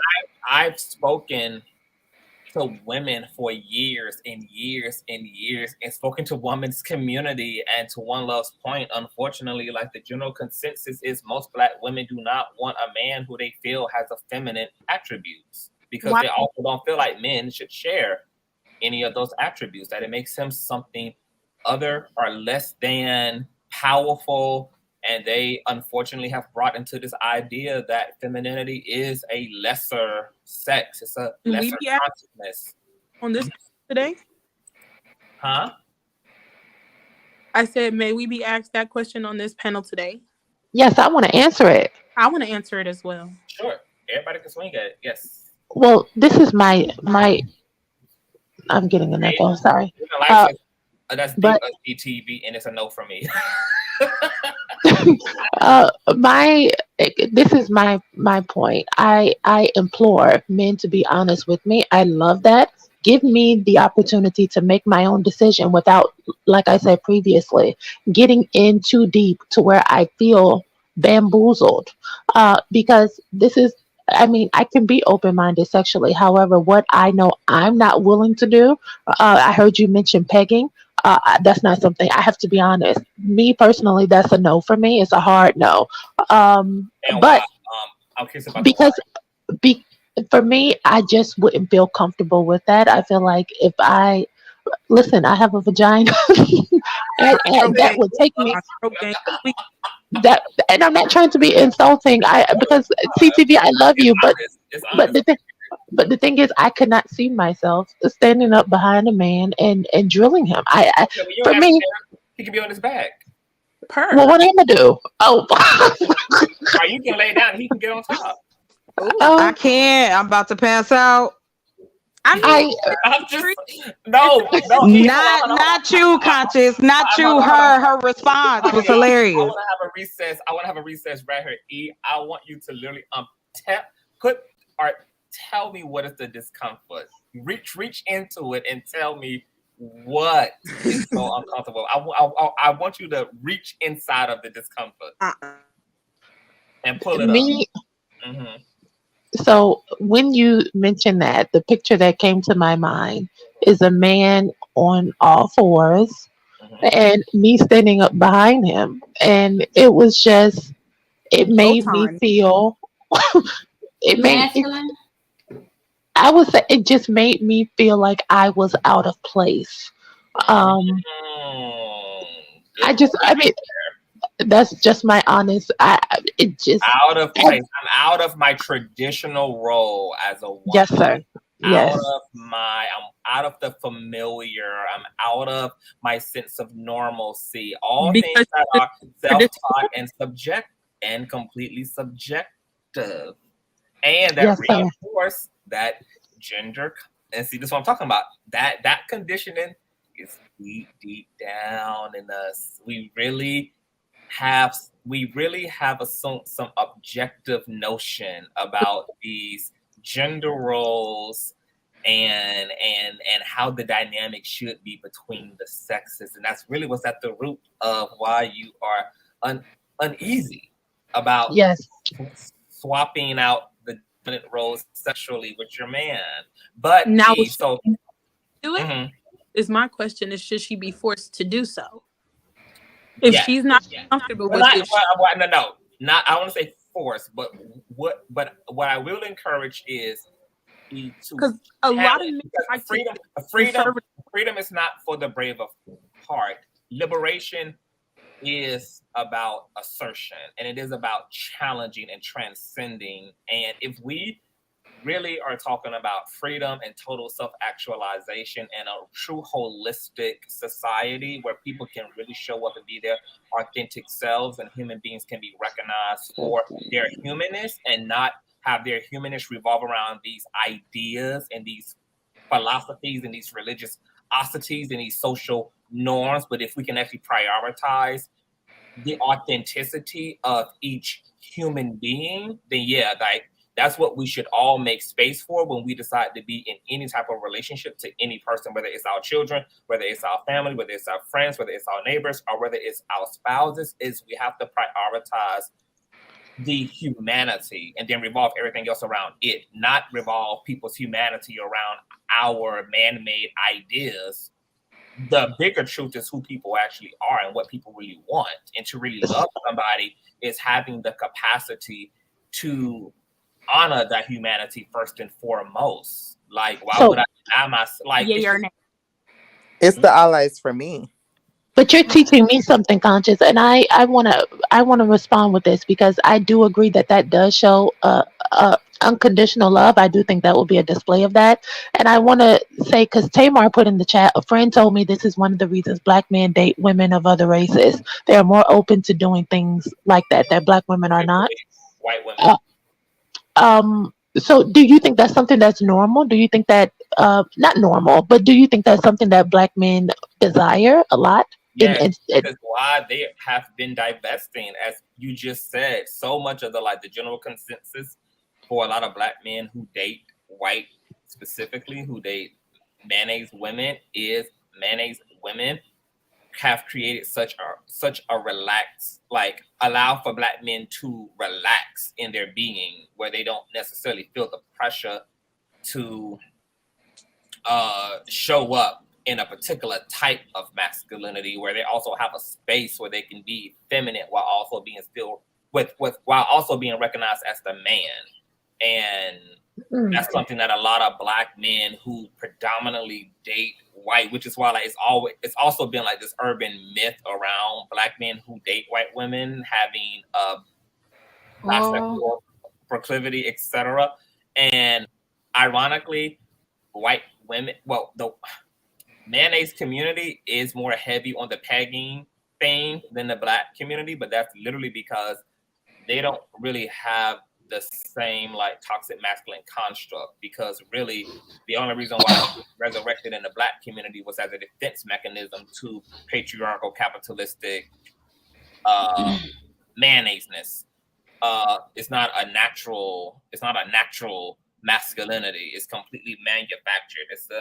It's a defense mechanism. So I do think that we as a Black community, when we go down a rabbit hole and talk about unpacking this shit, it's so much it's damn near all of it is going to have to be unpacked, and we're not really creating the space that we think we are. We're really not loving to the capacity in which we think we are. We are asserting our beliefs over what a person's humanity actually is, and we are reinforcing these white patriarchal constructs, even on these subtle microaggressive ass levels. And for that stuff to really come up, we're gonna have to do what really becomes natural for like melanated people, which is to like truly to be free and to just actually be. And we're so scared to be. We think we actually need these ideas to have an existence and to have a foundation. And if we would start with the foundation of our actual humanity, like it would create itself. We wouldn't need like the superficiality of these Eurocentric ideas and these Eurocentric models of how the sexes are to be. And what's even so fascinating is that like Black men, right, are trans attracted and they're sleeping with trans women on the low. And I know a lot of Black men who identify as heterosexual who are trans attracted, and they love them trans women, especially the pre-op trans women. And I'm thinking to myself, like, wow, like what if a cis woman what if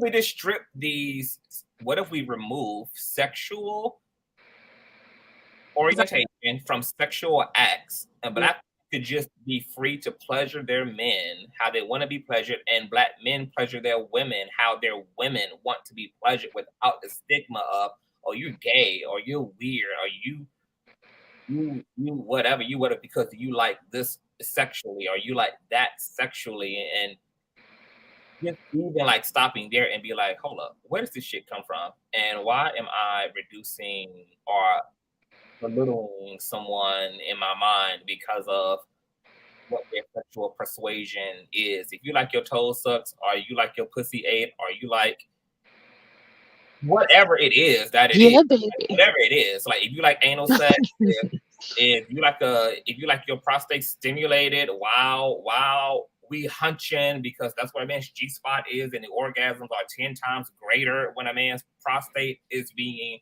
stimulated. Like, it's just like, why we just can't make it about the science and make it about the actual sex and just enjoy the experience of being. But what if that's not and we can enjoy and women can enjoy men's femininity, and men can enjoy women's masculinity, whether that comes out in the form of what they do in the bedroom, whether it comes in the form of the gender roles they play. I'm a stay-at-home dad, you are a working class woman, or whatever. Like, why we just can't just be humans, like not all this other shit, like just be human.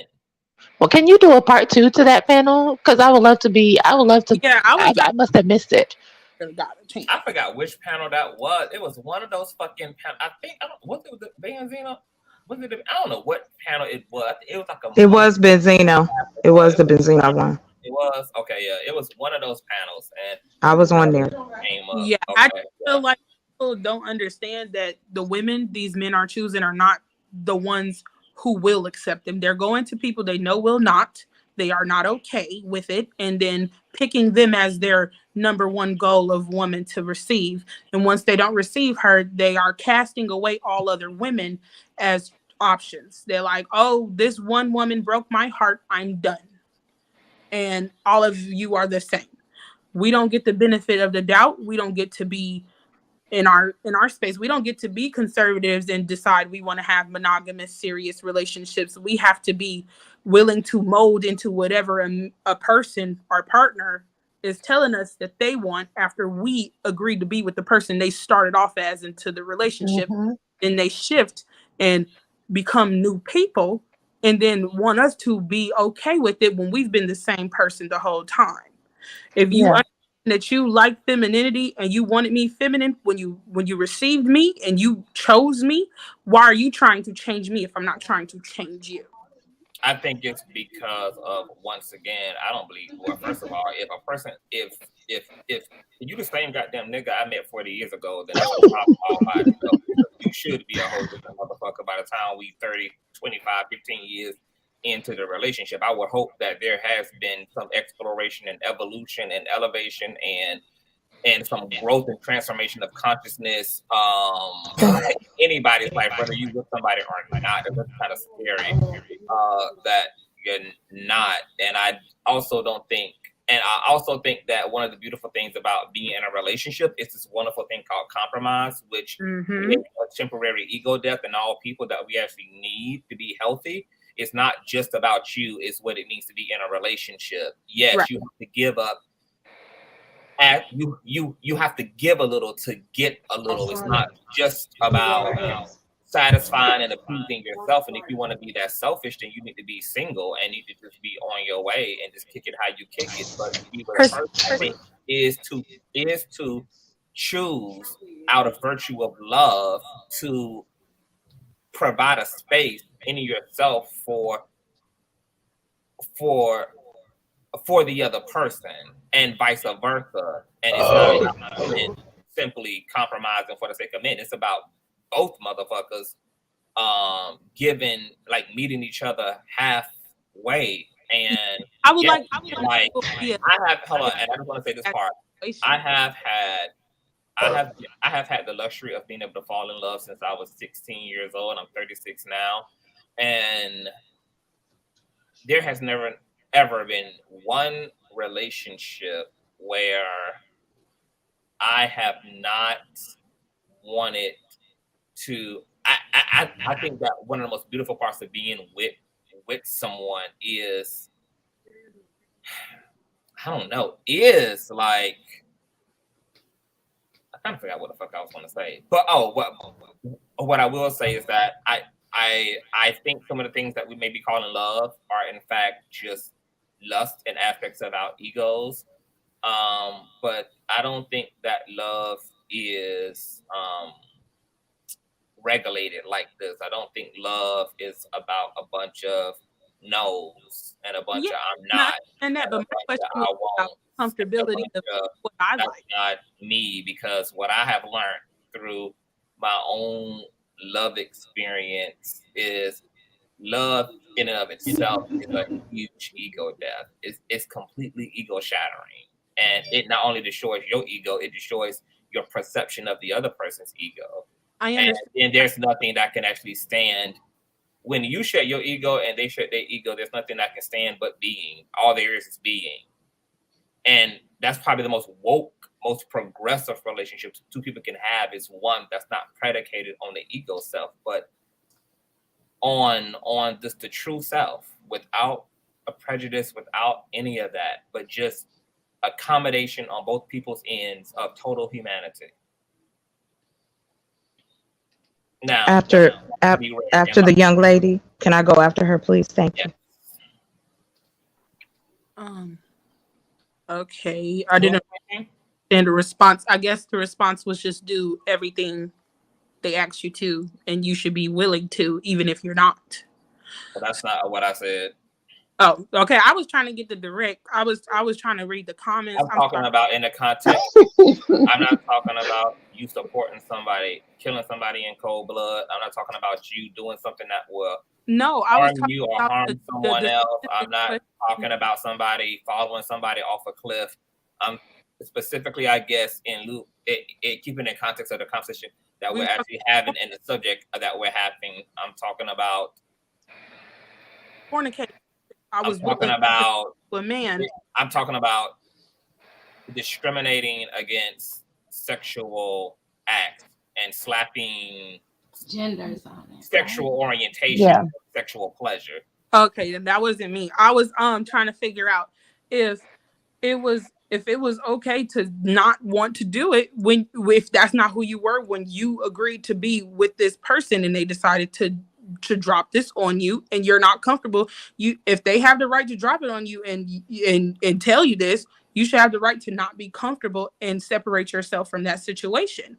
I'm not saying that I would be like disgusted or like, oh my goodness, and have a problem with it. It's just the fact that I don't do that, and I don't appreciate you're trying to change me into that person when you know that was not what I was, and I'm not ready. I didn't come to you with this proposition and tell you I was ready for it.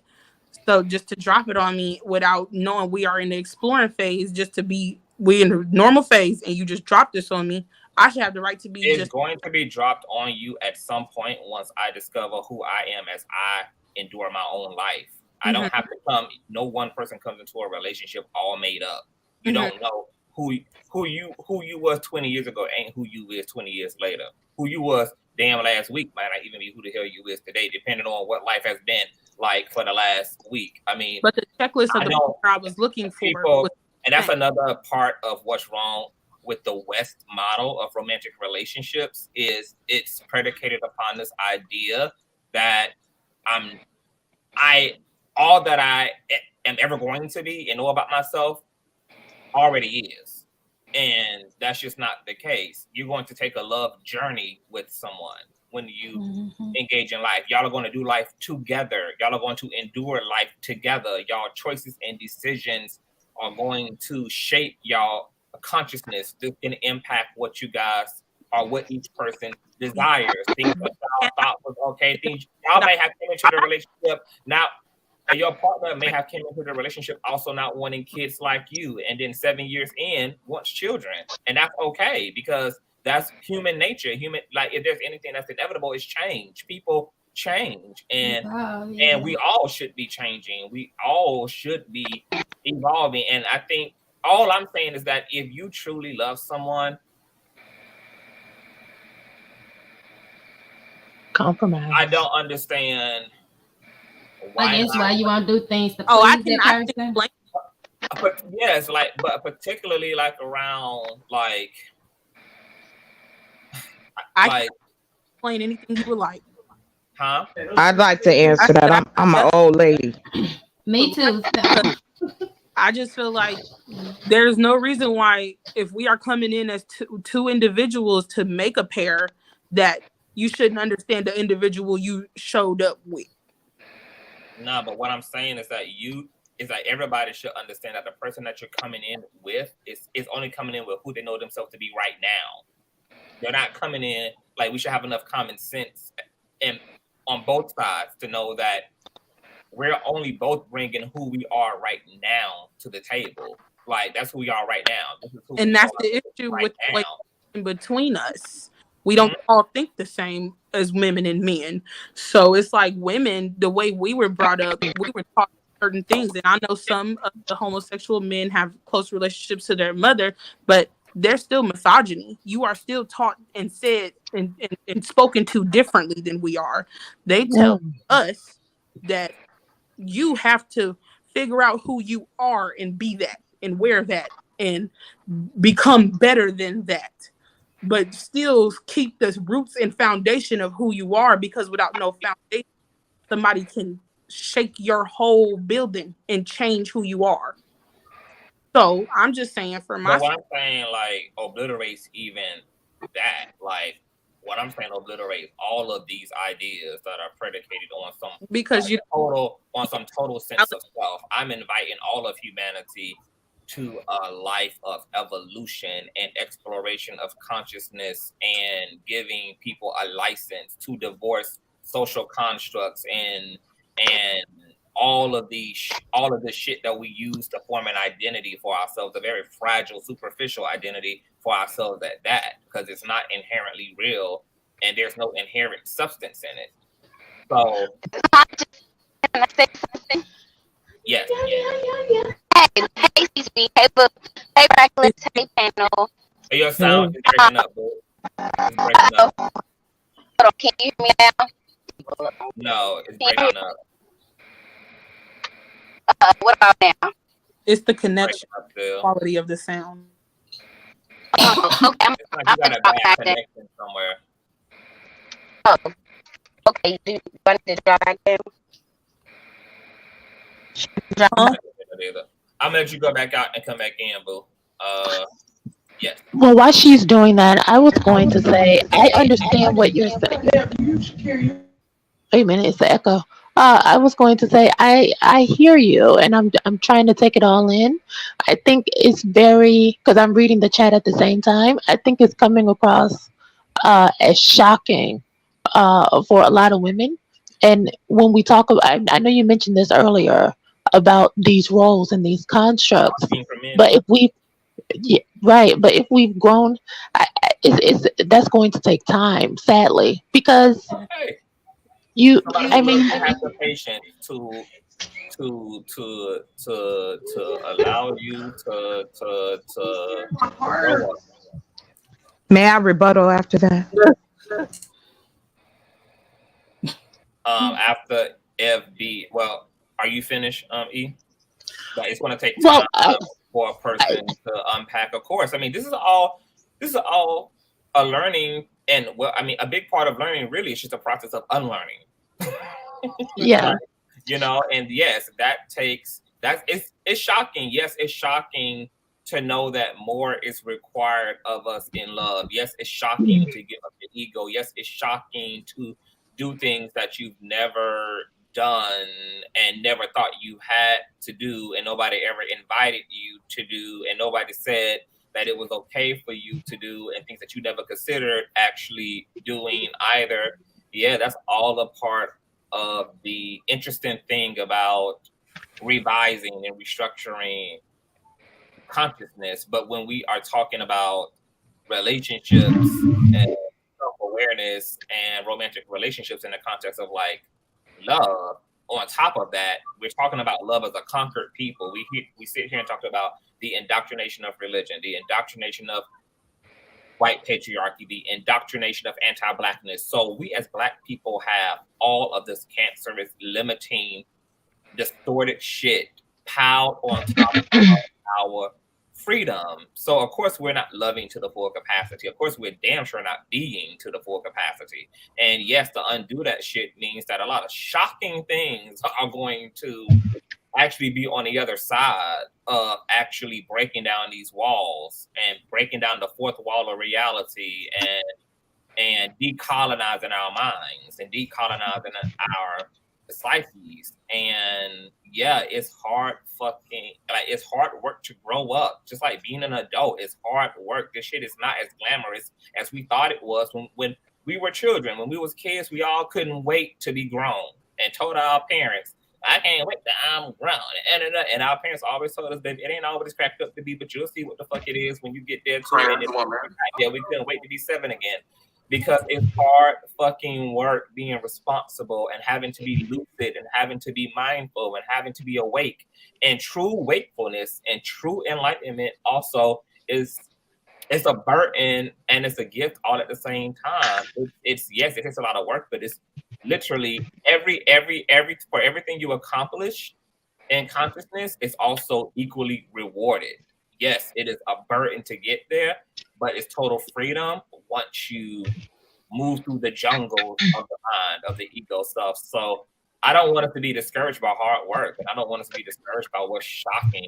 And yeah, freedom is shocking. Freedom. You know what? I'll end with this and let everybody else pile in. One of the interesting things, somebody bragging or forget some shit in the back. I think that's FB.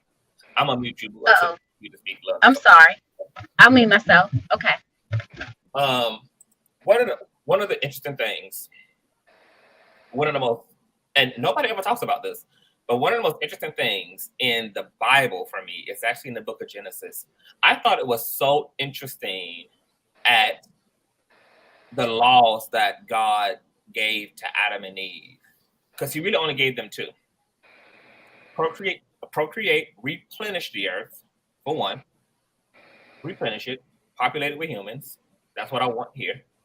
And then 2, he said, you can eat from any tree of this garden except the one that tells you that doing so is evil. He said, you can have access to any frequency, any vibration in this garden except eating from the one that tells you not to partake in all of the other frequencies. What did Adam and Eve do? They were initially granted full autonomy.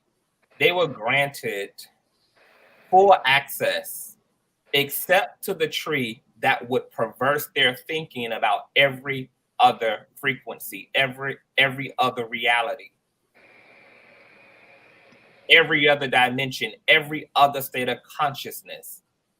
And then they locked themselves into a fucking prison of consciousness. And we've ever since been stuck going in reverse. instead of moving back toward that freedom, instead of undoing all this discrimination we have against ourselves, against our bodies, against life, against other human beings. Instead, we've been building a world predicated on limitation, predicated on unnecessary boundary, unnecessary fencing, unnecessary infrastructure, unnecessary walls erected, unnecessary.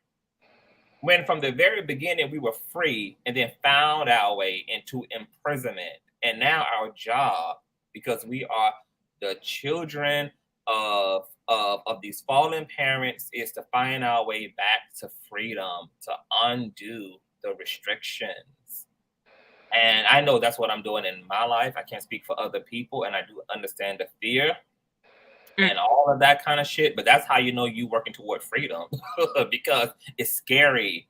When Harriet Tubman fled for her fucking freedom, it was terrifying, rewarding, but terrifying. And yes, shit was on the line. Her life was on the line. Shit was on the line. The lives of the other people following her were on the line. There was all these reasons to not do this. It was easier to stay where it was safe and familiar. They said she used Freedom is not for the faint of heart. Freedom, liberation of consciousness is for the badass bitches of the world. It's for the rock stars of the world. It's for the people who truly want everything that is in the freedom of consciousness. And if you choose to go down that road, it means giving up your perception as you know it to be. And yes, most people are not. And that's why it's always going to be only a minority of revolutionary motherfuckers in the earth. Because most people are willing to stay on the plantation in which they're familiar and comfortable.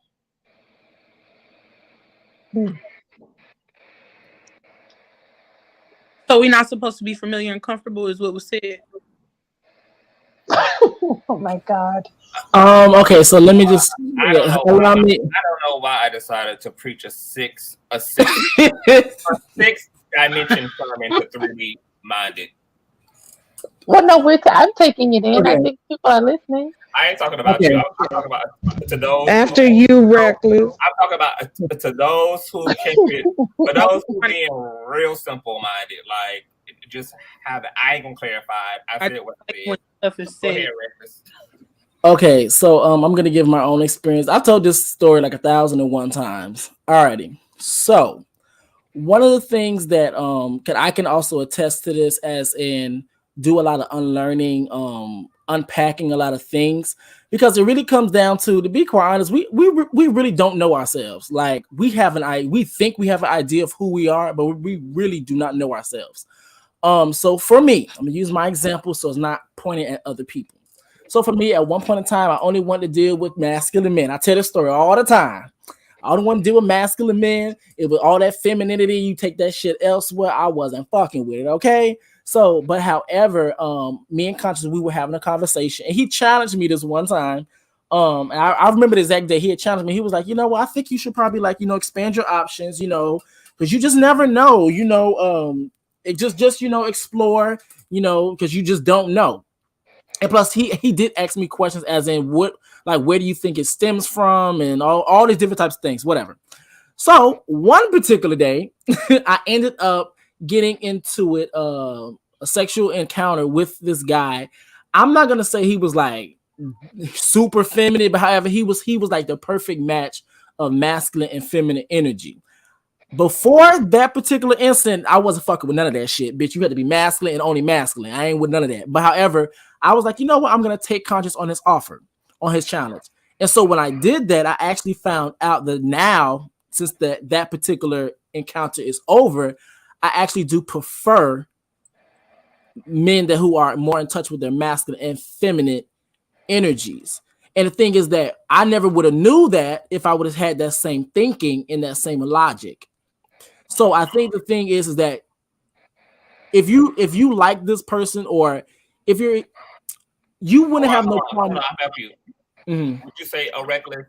Not only if you like the person, if you have somebody who is a point of your attraction and focus, but also like if you recognize a pattern of stagnation in a certain area, that it's okay to give space in your mind for what you probably never considered.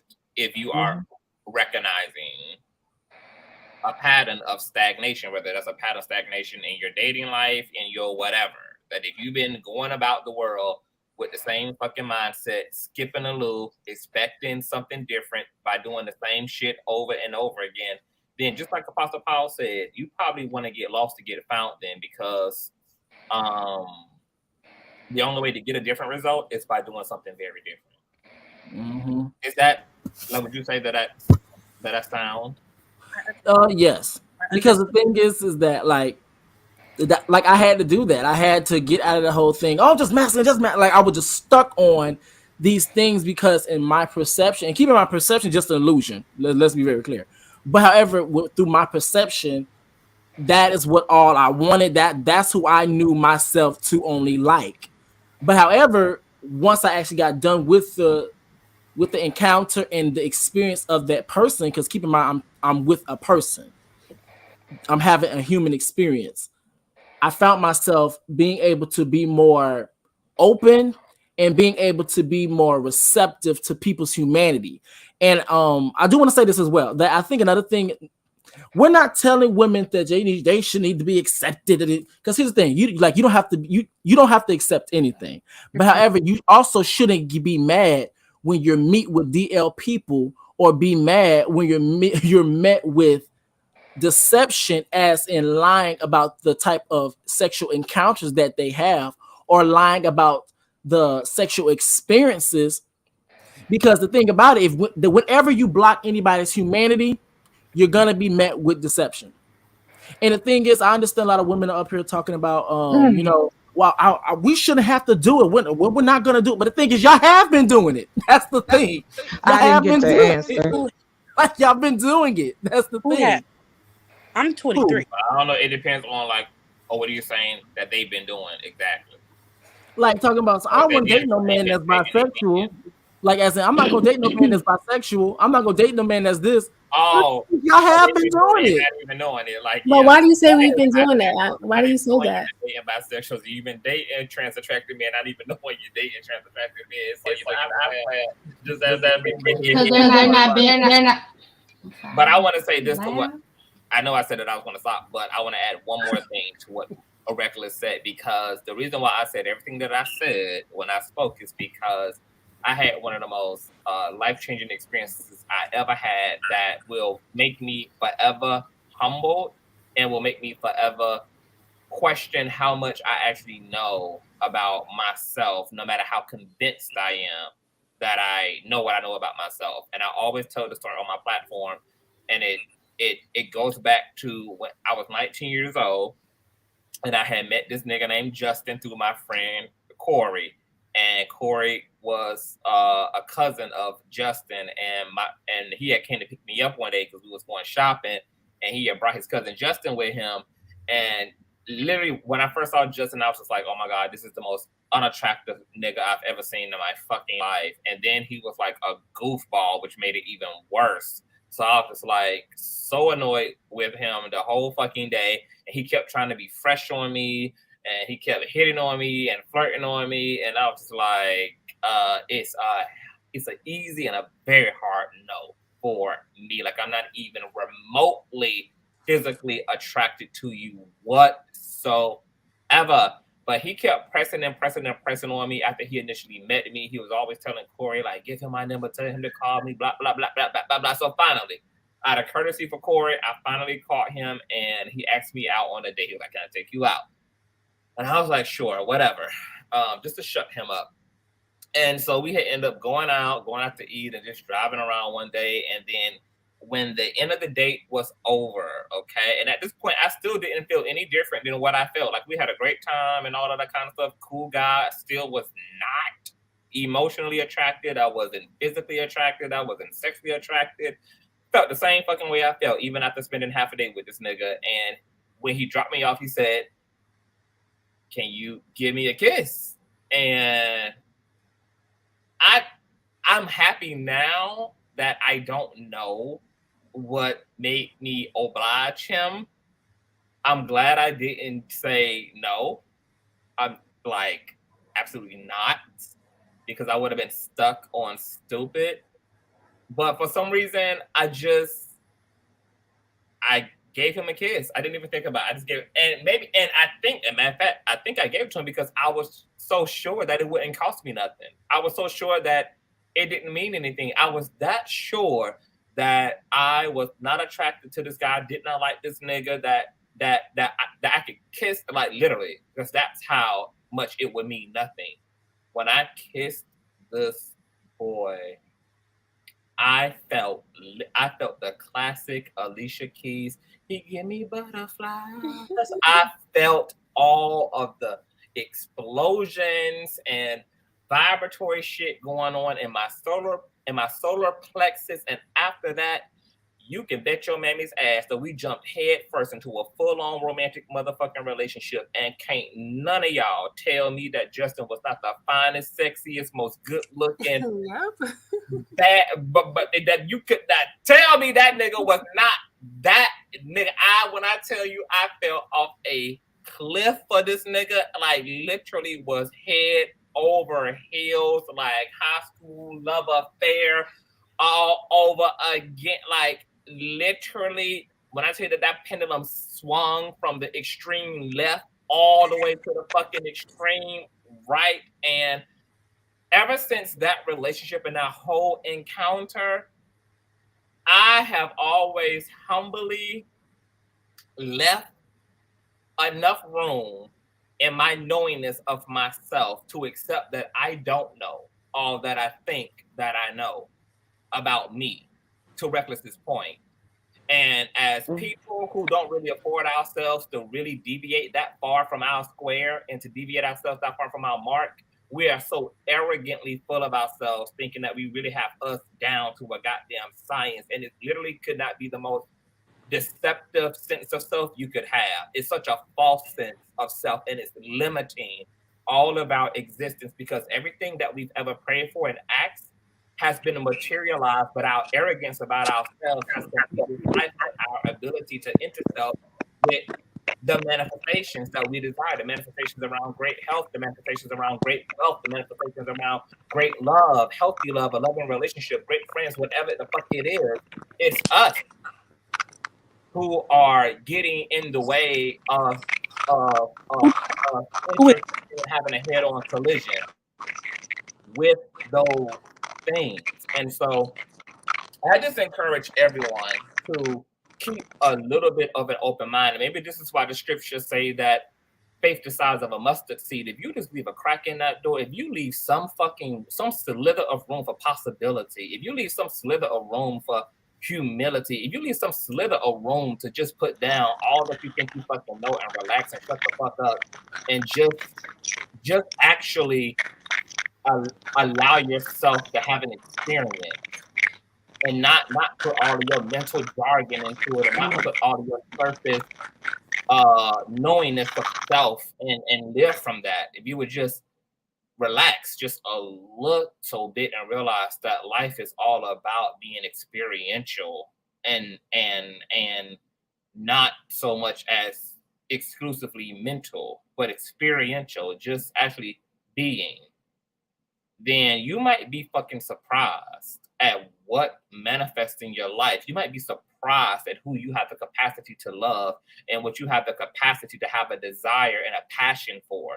It's things in your closed-mindedness right now that you can't imagine that you could remotely like or love, because you're the one deciding that you can't. You haven't even afforded yourself to actually be fully fucking present to even know if new passions could resurrect, and you're not going to know by assuming that you know all that you need to know about self, and this is how you're going to build your life constructed around whatever little data you've formulated about self. I think that it's not helping, and I think that we all don't take time enough, especially as Americans, to recognize that you're a whole consciousness out here. You're a whole fucking spirit in a body. You don't know as much as you think you know about reality and about self and about the nature of life, and you got to like remember that and afford your life to be a bit of a mystery instead of always relying on familiarity over and over and over and over and over and over and over and over and over again. I just think that there's more than what meets the eye, but everybody else can jump in and respond to all of that. Yeah, I agree with you 100%. That's what happened with me and my husband. Like before meeting him, I was like, oh, I only date, I'm tall, I'm pretty tall, I'm about 5'8". I only date men that are like, at least 6 feet and everything like that. My husband was not 6 feet. And, initially I looked at him like, oh, I would never be attracted to him. But, I started speaking to him and things of that sort. And then I realized that, okay, this is a guy for me. And it's not about his height, and like we were really connected. We got married like pretty quickly. But then, 7-8 months of knowing each other because we connected on that level. And a lot of times, I would have restricted it, right? Because I'm like, I wouldn't have taken that time because, oh, he's too short. But you have to go beyond what you see in the physical sometimes because that person may be the one for you. So I agree with you 100%. Me too. I agree. Women date ugly men sometimes. Oh God, Jesus. Oh. Okay. So the moral of the story. Oh my God. Go ahead. Hold on. So the moral of the story for all the women on the panel, I want y'all to go home right now and peg y'all men. All righty. Thank you, class and session. Let me stop. Like, he got a whole too late. I really thought that was the Bible. The moral of the Wait, story. pegging your man does not mean that he's gay, though, right? Like, I heard that. If he wants you to peg him, then, it's not. He's Well, I just think baby steps. Because she said baby steps. What does that look like for you, E? Are you willing to, while you making out with your man, you willing to rub his booty hole at the same time? You said while we're making out? Yeah. Like you reach in his pants, reach below his ball sack, and just start rubbing on his anus. Well, I've never done that. However, I bet you turning red right now. Like your face is probably red. But I mean, I've participated in that type of play. I won't say that I haven't. I participated, but I've never like initiated it. But when let me tell you, oh my gosh, I can't believe I'm saying this. So, I discovered in college I was dating this basketball player from Georgia State, and I was very, very. I liked his body, but I didn't like his face. And so I was trying to pick out things that I liked about him. And I remember one day we were having a oral transaction, to quote, I can't remember who said that earlier, but this was an oral transaction. And I was ready for it to be over. So I engaged in that type of thing, and I noticed that he came instantly. But to me, just engaging in that part of a man orally is different from pegging. Like I'm not opposed to touching and licking and kissing and all of that stuff, but pegging it takes my mind to. That's why I said baby steps, because I mean, I want to know, like, what do you experience in your mind when you think about these things? Like, what happens to the man in your mind? Because what changes dramatically for you mentally about the man? I start to think, how can I say this? Well, I'll use my compare and contrast. So when engaging in anal play previously, it made me feel powerful because I knew that, because I saw the dominance that I had over him. But when I think about pegging, and I don't feel powerful in that sense, I think that, well, in the compare and contrast, I feel that he is powerless. And so I guess that is your point, because it's something that clicks in my mind that says, stop right there. This is not right. So, and that's just my honest thing. And that's why I believe in that when you're with someone that you should have full range to be experimental. No man has ever asked me anything like that before as far as that whole pegging thing. So that this is something new to me. And that's why I said it's shocking. And I really, maybe I just need to see a visual. I need to see what that looks like. And Pegging, go to your favorite porn website and just type in pegging. Do you want me to send you a link? I'll send you a link. I mean, I've never done it before, but I heard that they do it at those massage. That's chocolate. Chocolate Earth. Yes, chocolate. Send me a link. Let me see what's going on. Send this Listen, to me. I'm gonna wait my turn because I'm gonna tell you. No, because the first impressions are the best. Wait a minute, you don't even know. You don't know what I know. You don't know what I know. You can't know what I know. Listen, I'm waiting my turn. I'm waiting my turn. I'm waiting my turn. Conscious, send me a link. We got one time to do this to ease mine. We got the strike. Me and E done already. We've been talking. So see, that's what I'm saying. But Conscious, send me a link. Somebody send me a link. Let me see what's going on. Listen. E. This is Conscious. Think about who's sending you this link. Okay, I hope you hum along with the lights off. That's all I'm saying. Get you a bottle, get you 2 glasses, because he goes to some stuff make your eyebrows sweat. I have no doubt. I bet. Hey, Conscious, can you hear me now? Yes. Can I answer the question after her, please? Thank you.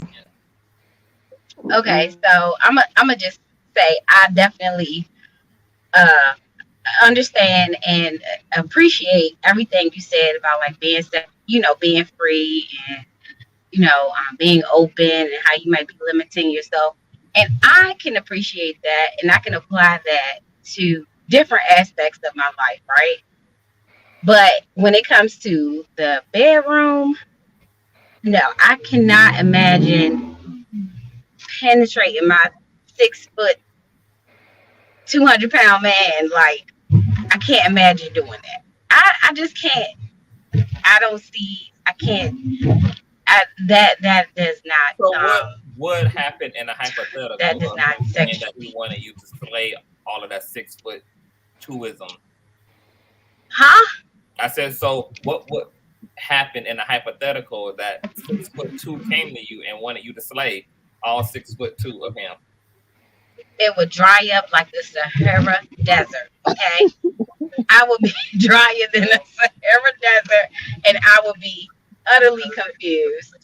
And no, I can't. So, okay, like you said, you would be confused. So, like, what if he just came to you and said, "Hey, I've had some prostate massages in the past, and I experienced some really powerful climaxes, and I would love for you as my woman to help me to achieve those climaxes through having a prostate massage in whatever way that could be accomplished." I mean, that's a nice way to put it, like a massage. No, I can't. I just can't. Why? You can't. Why? You can, but you won't. Why? Because you can't say prostrate. You lost her at prostrate. I think that. So tell me, what do you see in your what's going on in your what goes on in your psychology? Like, what is it? I think of my man, who I'm like so attracted to, right? 6 foot, like one side, like almost 200 pounds, just masculine, just a man, right? And me, imagine him bending over and me penetrating him. What? No, that ain't right. Don't they lay on the table? Don't they lay on the table? Laying on it. I can't. I'm falling out. What? Him on? I don't even know what you're talking about. I don't even see. That's how lost I am with this because I don't even know what kind of positions you are talking about. All Like, the positions that you are typically in, he's now in. No. Marcus, you're wrong. You're so wrong for that. I can't listen. And then to the other point earlier, right? Like, I don't feel like they should be if a guy who likes to be penetrated but date women or whatever, or likes men, I just simply like men and women, right? I just consider them just bisexual. I don't get too deep into that. But as for as a heterosexual woman with a heterosexual man in a relationship, if my man came to me 10, 15 years down the line and say, hey, I want to try something new, I don't know. I don't know if we can I don't know how we would get through that, because I can't see myself doing it. I don't want to do it. I don't want to see myself doing it. It's just like completely, like Miss E said, out of place. Out of place for me. I can't look at you the same. Was that a check? He's still the man. He's still the man. He still is. But when we out, it's family. He still knows how to pull the trigger if the intruder comes. He's still gonna be the one to get up in the middle of the night if there's a loud bang. He's still gonna be the one to tell you to go into the room with the kids. He's about to play the perpetrator. I mean, he's still him. But you know how you have them random thoughts, and like, and I look at my man sometimes and I just get turned on sexually just thinking about something, like a position we done tried or whatever. Mm-hmm. Now what's going to go through my mind is me having him, like me penetrating him. That ain't gonna be right. That ain't right. Right. And now he gonna be able to sit on that couch and be you, thinking like no position you done had him. Oh God. Okay. Okay. So I think. Okay. So I can't. I think it's. But the reason I think it's shocking is because it's something we haven't seen. Have you seen any videos or anything like that? Yes, I used to watch male gay porn just out of curiosity, and I was like, oh, okay, that is interesting. We used to turn me on a little bit. This is back in the day. This is when I was like really, understanding gay and all that. So I was just like, oh, okay, and I don't have no problem with it. I can't get deep with it. I just can't do it. I understand what Conscious saying. I do. I respect it, and I'm gonna apply that philosophy to other aspects of my life. Being free, trying things. But isn't it so powerful, FB? Like, this is what I'm talking about. Isn't it so powerful? And our perceptions really make things real to us. Like, because you're talking about a mental block, and that's what I was talking about. It's all in our minds. It's not. Mm-hmm. It's nothing inherently it's nothing inherently left or right. It's just we have desires that rule over our impulses. We have ideas. We have perceptions, and this stuff is so real to us that we would literally tell someone that we love no, because of really no real reason, just because my mind is telling me no. Like, no, it's a reason. It's just no. it's a reason. It's multiple reasons. The reason is no. The reason is just damn no. But I don't know how we gonna get through that. Okay. I hope I don't have to. Okay, I think. Hold on. I have one more question for her, Reckless, and then you, and then Chocolate Earth, and then Miss Divine, and then Savvy. But okay, so like, what if you didn't necessarily do the pegging, but what if you like found out your man was like massaging himself to get an orgasm? He doing what? How you do that? Let me watch. He could be using a toy. He could be using his Oh, fingers. I'm going to no. pass out. Oh, no. I know. A prostate massage. You know, it's all type of Listen. shit on the market. It's for men. But at least he being honest. Listen, now I would be traumatized. I'm sorry. I know that word is like triggering right in this conversation. I would be traumatized. Okay, if I see that go on, I wouldn't know what to do. With a toy, if we caught him playing with a toy. Yeah, like wow. Like, what kind of toy? I ain't gonna lie, y'all. I didn't even know what pegging was. I just googled it. If you just walked in and he had a silver vibrator shoved knuckle deep into his ankle. I'll be like, baby, what you doing? Said knuckle deep. Knuckle deep. And he was masturbating as he had this vibrator up his rectum. Oh, No. Well, then you grab. I'll believe that. I'm gonna be honest with y'all. Hardcore, baby. Y'all got some hardcore. I'm gonna be honest with y'all. These minds have been crystallized. Oh my God. Y'all come. I'm just gonna be honest with y'all. Y'all come around. Y'all please make a U shape because we're gonna have a bit of a talking to do. I'm gonna be honest with y'all. So let's actually start to get into a visual. So you guys know when you're like riding the shit out of your man, right? And you know you like riding good, like it's to the point that his toes are curling, and it's to the point to where his mouth can't even close. So you mean to tell me like, and you just looking in his eyes and he's looking into yours, and you could just about see the orgasm coming from out of his toes, out of his out of his dick. And you know that moment when you see him about to ejaculate. Just imagine, and not only that, but you know the feeling of knowing that you're causing him to ejaculate, and you're allowing him to have that much pleasure. So do you guys remember that wonderful feeling that is, right? Mm-hmm. Just imagine that. Most men stay in that position when they're about to come, though. Like. So just imagine that times 45 when you start to stimulate the prostate. So it's kind of like, it's especially if you like pleasing your partner, baby, that is the secret vault. I'm telling you. You just do it and thank you later. You'll never get rid of your partner. How could you ever deny your partner of the most like earthly pleasure they could ever experience? Like I can't. There's nothing that I. Well, no, there's definitely one thing.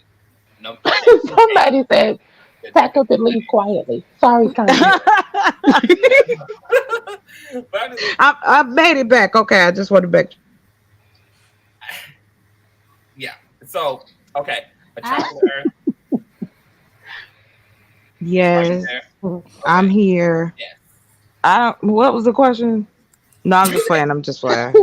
You've been wanting to respond to this whole. I'm listening here. Yes. You know what? I'm on some extra grown woman shit tonight. So, you know, conscious. I'm in my masculine tonight. That's all I'm gonna say. So. It's been a rough week, yo. Anyway. I understand. But I also am going. No for you. Are you too old for the shenanigans? Is what you said. Is that what you said? Is that what you just said? I said. I didn't say that. I thought that's what you were saying. It's like I'm why? Why would you think I was gonna say no? What made you think that? I didn't think you was gonna say no. Yes, you did. You thought it. You thought it. Nah, brother. Let me tell you something. I've done a lot of things with my mates. I'll put it that way. I am straight out the box. So I was sex wasn't talked about in my house either. So all the heterosexual ladies that's true to that, they know we didn't get a conversation. So the first thing that kills it is that you have to educate a couple, maybe one or two generations of women and owning their sexuality. That one, and that way their comfortability changes. Now, I don't know if I was just weird. I don't know if it could have been that my parents were both, the way my mother explained it. They were real lusty when they made me. And I was like, and it definitely blossomed into something later on because I was very open in a society of Black men who are not all the time. They don't even know what they like. They've taught themselves that all they like is, let me see, I'm gonna squeeze your boobs fast, and we're gonna do it. I'm gonna give you about 8 pumps, and then I'm gonna rock your world. No, you're not. I don't know what world you rocking. And so, as Black women, I know a lot of us were told just don't. Sex is not supposed to be fun. You using that to make kids. We were still being taught that shit. I was always a free spirit, but I did realize that you couldn't tell everyone that you were a free spirit, that you willing. But yeah, I wouldn't have a problem with it. And the reason being is I look at it as, you trust me enough as a Black man in this society. You trust me enough. Ain't no cameras jumping out the closet. You know what I'm saying? This ain't no Hansen sting.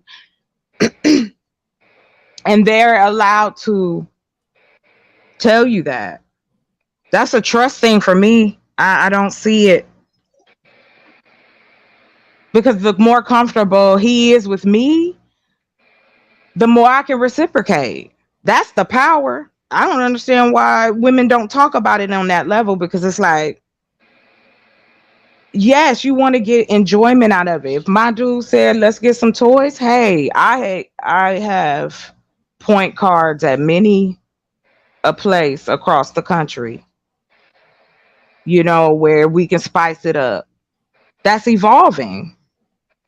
But I don't think Black women have really evolved sexually. We still trying to villainize Meg Thee Stallion and Cardi B and them. Even though we was the same generation that Lil Kim started it all. That was liberating for us. Because sexuality was taught the same way everything else is taught in the Black community.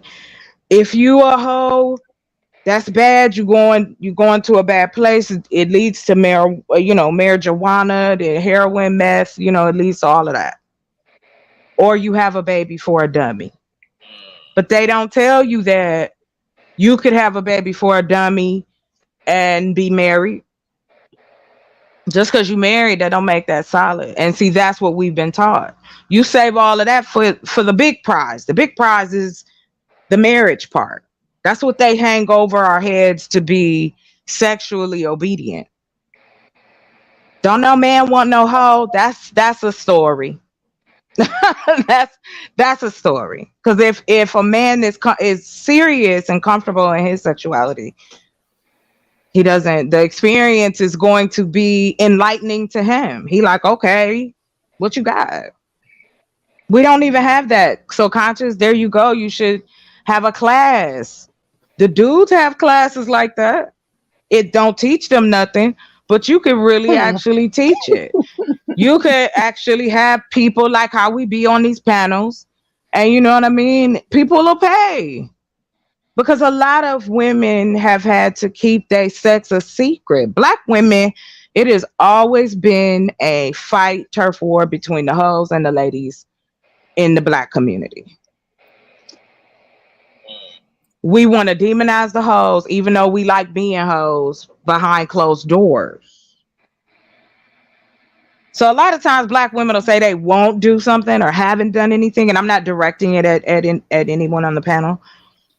I'm just saying the same people that I know are genuinely like, nah, that's just not something I would do. You got it on the other flip side where they won't let that touch them.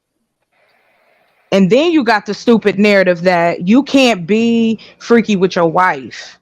You could be freaky with the lady that has to walk the streets at night, but you don't do that to your wife. So it would be education. Because it's serious, like for real. These are the things that people have been holding on to forever.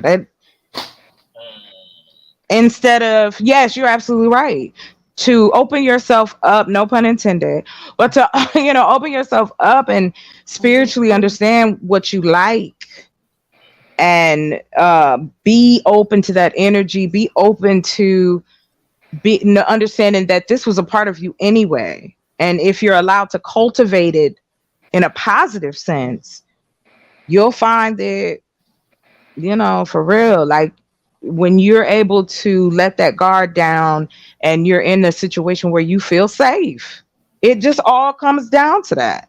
Women will do many things if they feel comfortable. They know you don't have the tape in the corner or no weirdo stuff like that. But it definitely is an education thing. And it should start with with the adults, because you've got people teaching these same messed up things generation after generation. Being sexually free is wrong. If you look at the 60s, you go back, you look at the 50s, you go way, way back, showing your ankle, you was a hoe. Think about the people who've made this up. So it went from don't show me your wrists and ankles, because you a hoe if you doing that. But These do are you the think same it's people. different today? To that point, I can attest to what you're saying as far as like the lack of conversation in the households. When I first started my cycle, the conversation pretty much my mom gave me was, to sum it up, this is where you can get pregnant, and don't bring no babies in here. I ain't raising no babies. That's it. So that was like the premise of that. As far as in church, I was Baptist church, taught, wait till marriage. And that was the plan for me. I didn't lose my virginity till I was 21. So that was the plan, but that didn't happen. However, I did start when I was on that journey of like really trying to be celibate and wait till I was married. I did learn about, having spirits, how spirits are like transferred sexually or whatever. So that was just one of the multiple reasons why I didn't want to have a lot of sexual partners, not because of anything else. And then another thing was that, as far as condemning I had friends that were very sexually free in high school, and I still hung out with them, but I got the title, of course, because I was hanging with them. Birds of a feather flock together. So I had that label put on me. Oh yeah, Ebony is fast, Ebony is this and that, and it's just like I wasn't even having sex. That's it's the crazy not part. new. So it's not new. Yeah, it's not new. Yeah, I know, and I mean it's really unfortunate. So yeah, definitely a conversation about being more sexually free. I definitely think that's a great thing to do. But again, just to sum it all up for me, you're welcome. I'm driving Lyft, y'all. So but as for me, no, when it comes, it's just some limits on what I would do sexually. Just period. It's non-negotiable. Yeah, it's just non-negotiable, and it don't mean it may seem like, oh, she's closed-minded or lacking education. I get it. Negotiable, but what would happen if your long-term partner who you're in love with really like this is something that they were going to participate in with or without you? Like if you didn't want to do it with them, then this is something they were going to be doing to get themselves off at least. Well, I don't want to see it. Mm-hmm. Oh, so you would let him? I just wouldn't want to say it. It would just distort my whole image of you. Like, so you would be okay and when I say that, you would be okay if he went out and did it with. You would be okay if he went out and did it with someone else, as long as you didn't see it. Oh, absolutely not. I thought he was talking about with the toys. I am. Oh no, we're not doing that. Yeah, with the toys. Yeah. Have you ever Yeah, like nah, with the toys. tour? I don't want to see that. Have you ever So went my with question, but my question, FB, is because like one thing is always a part of everything. So you say that it would just change, but if that has the potential to change the way that you see him, then so does him suffering from third degree burns in his face due to a fire. So does maybe even no CTV, no. But what's the difference between all the other things that can change the him as you know him to be? Things that could happen with his health, that could change his looks, that could change his mobility, his functionality, that can change his appearance. Why would all those other things be able to stay in place, but yet something like sexual pleasure would shift your perspective about him? Because that involves me sexually. Like, no, I can't get turned on by that. It's just not. It's nothing to. I can't envision my man doing that. Sounds a little. But what if it was just? But what if it's not necessarily designed to? Because a lot of people like sexually compromise with each other, and they do things that don't personally necessarily do anything for them, but it pleases their partner, and vice versa. Their partner does things that they ain't gonna necessarily ask for if you don't ask them to do it. Or like it's a mutual combat thing. It's just a no for me. Can't even afford all of that. Well, for me, if a man, see, that's what's shocking to me, because if a man felt vulnerable enough to, I'm just playing devil's advocate. I love Ev, but if a man felt comfortable enough to share that with me and felt to make the request, I would feel. This is just me. I would feel that if I did not budge a little, that he would do and engage in that with someone else, and he would go get comfortable with because that's why I said it's. I mean, for like you said, freedom is scary. I mean, that's why I don't know. But wouldn't you say so that if a man is saying that he wants to explore that side of himself sexually, he comes to you and tells you, if you say no, that he's going to find someone else who will. Go ahead.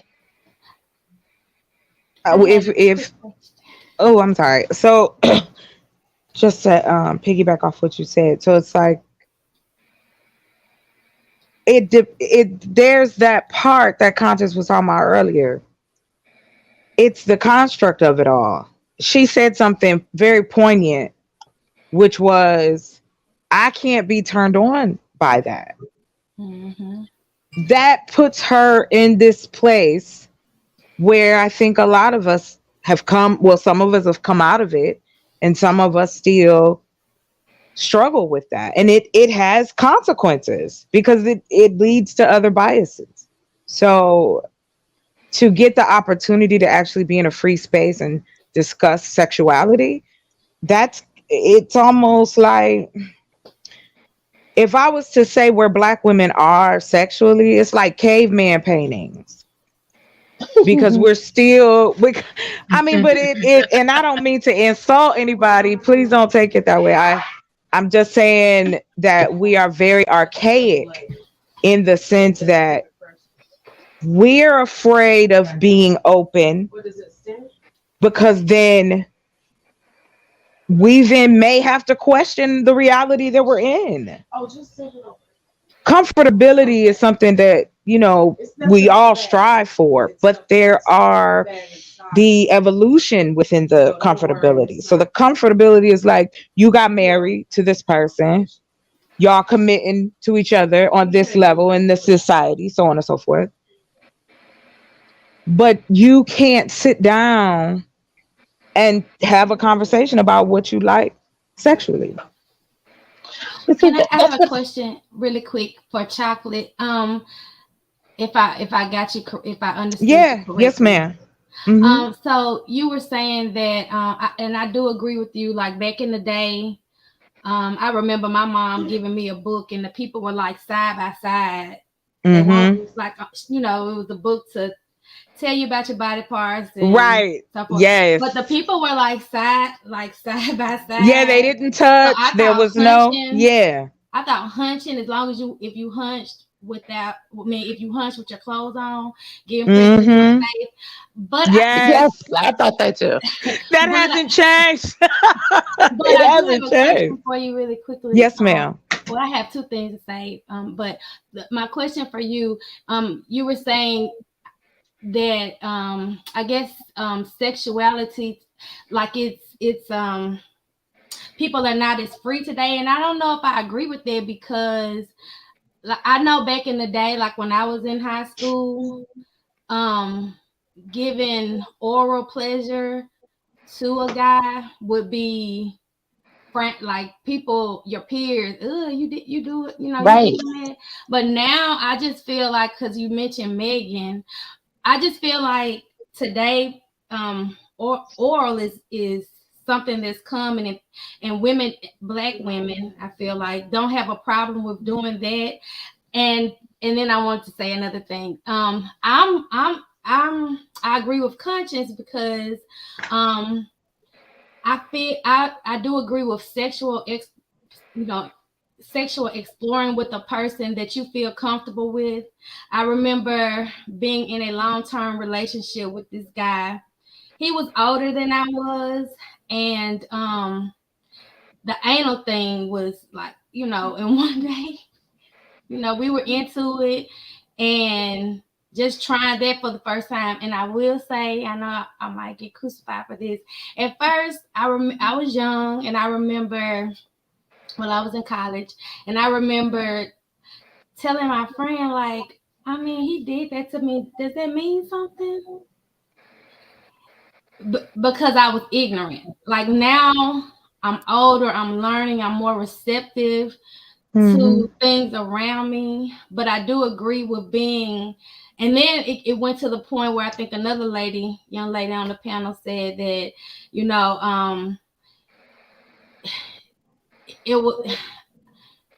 I forgot my thought. I hate when I do that. I'm trying to hurry up, but it was like, but anyway, I learned to be more explorative with this person, and we had very great. I felt like sexual chemistry. I don't know, because we were both Scorpios. So, but the other thing was the pagan.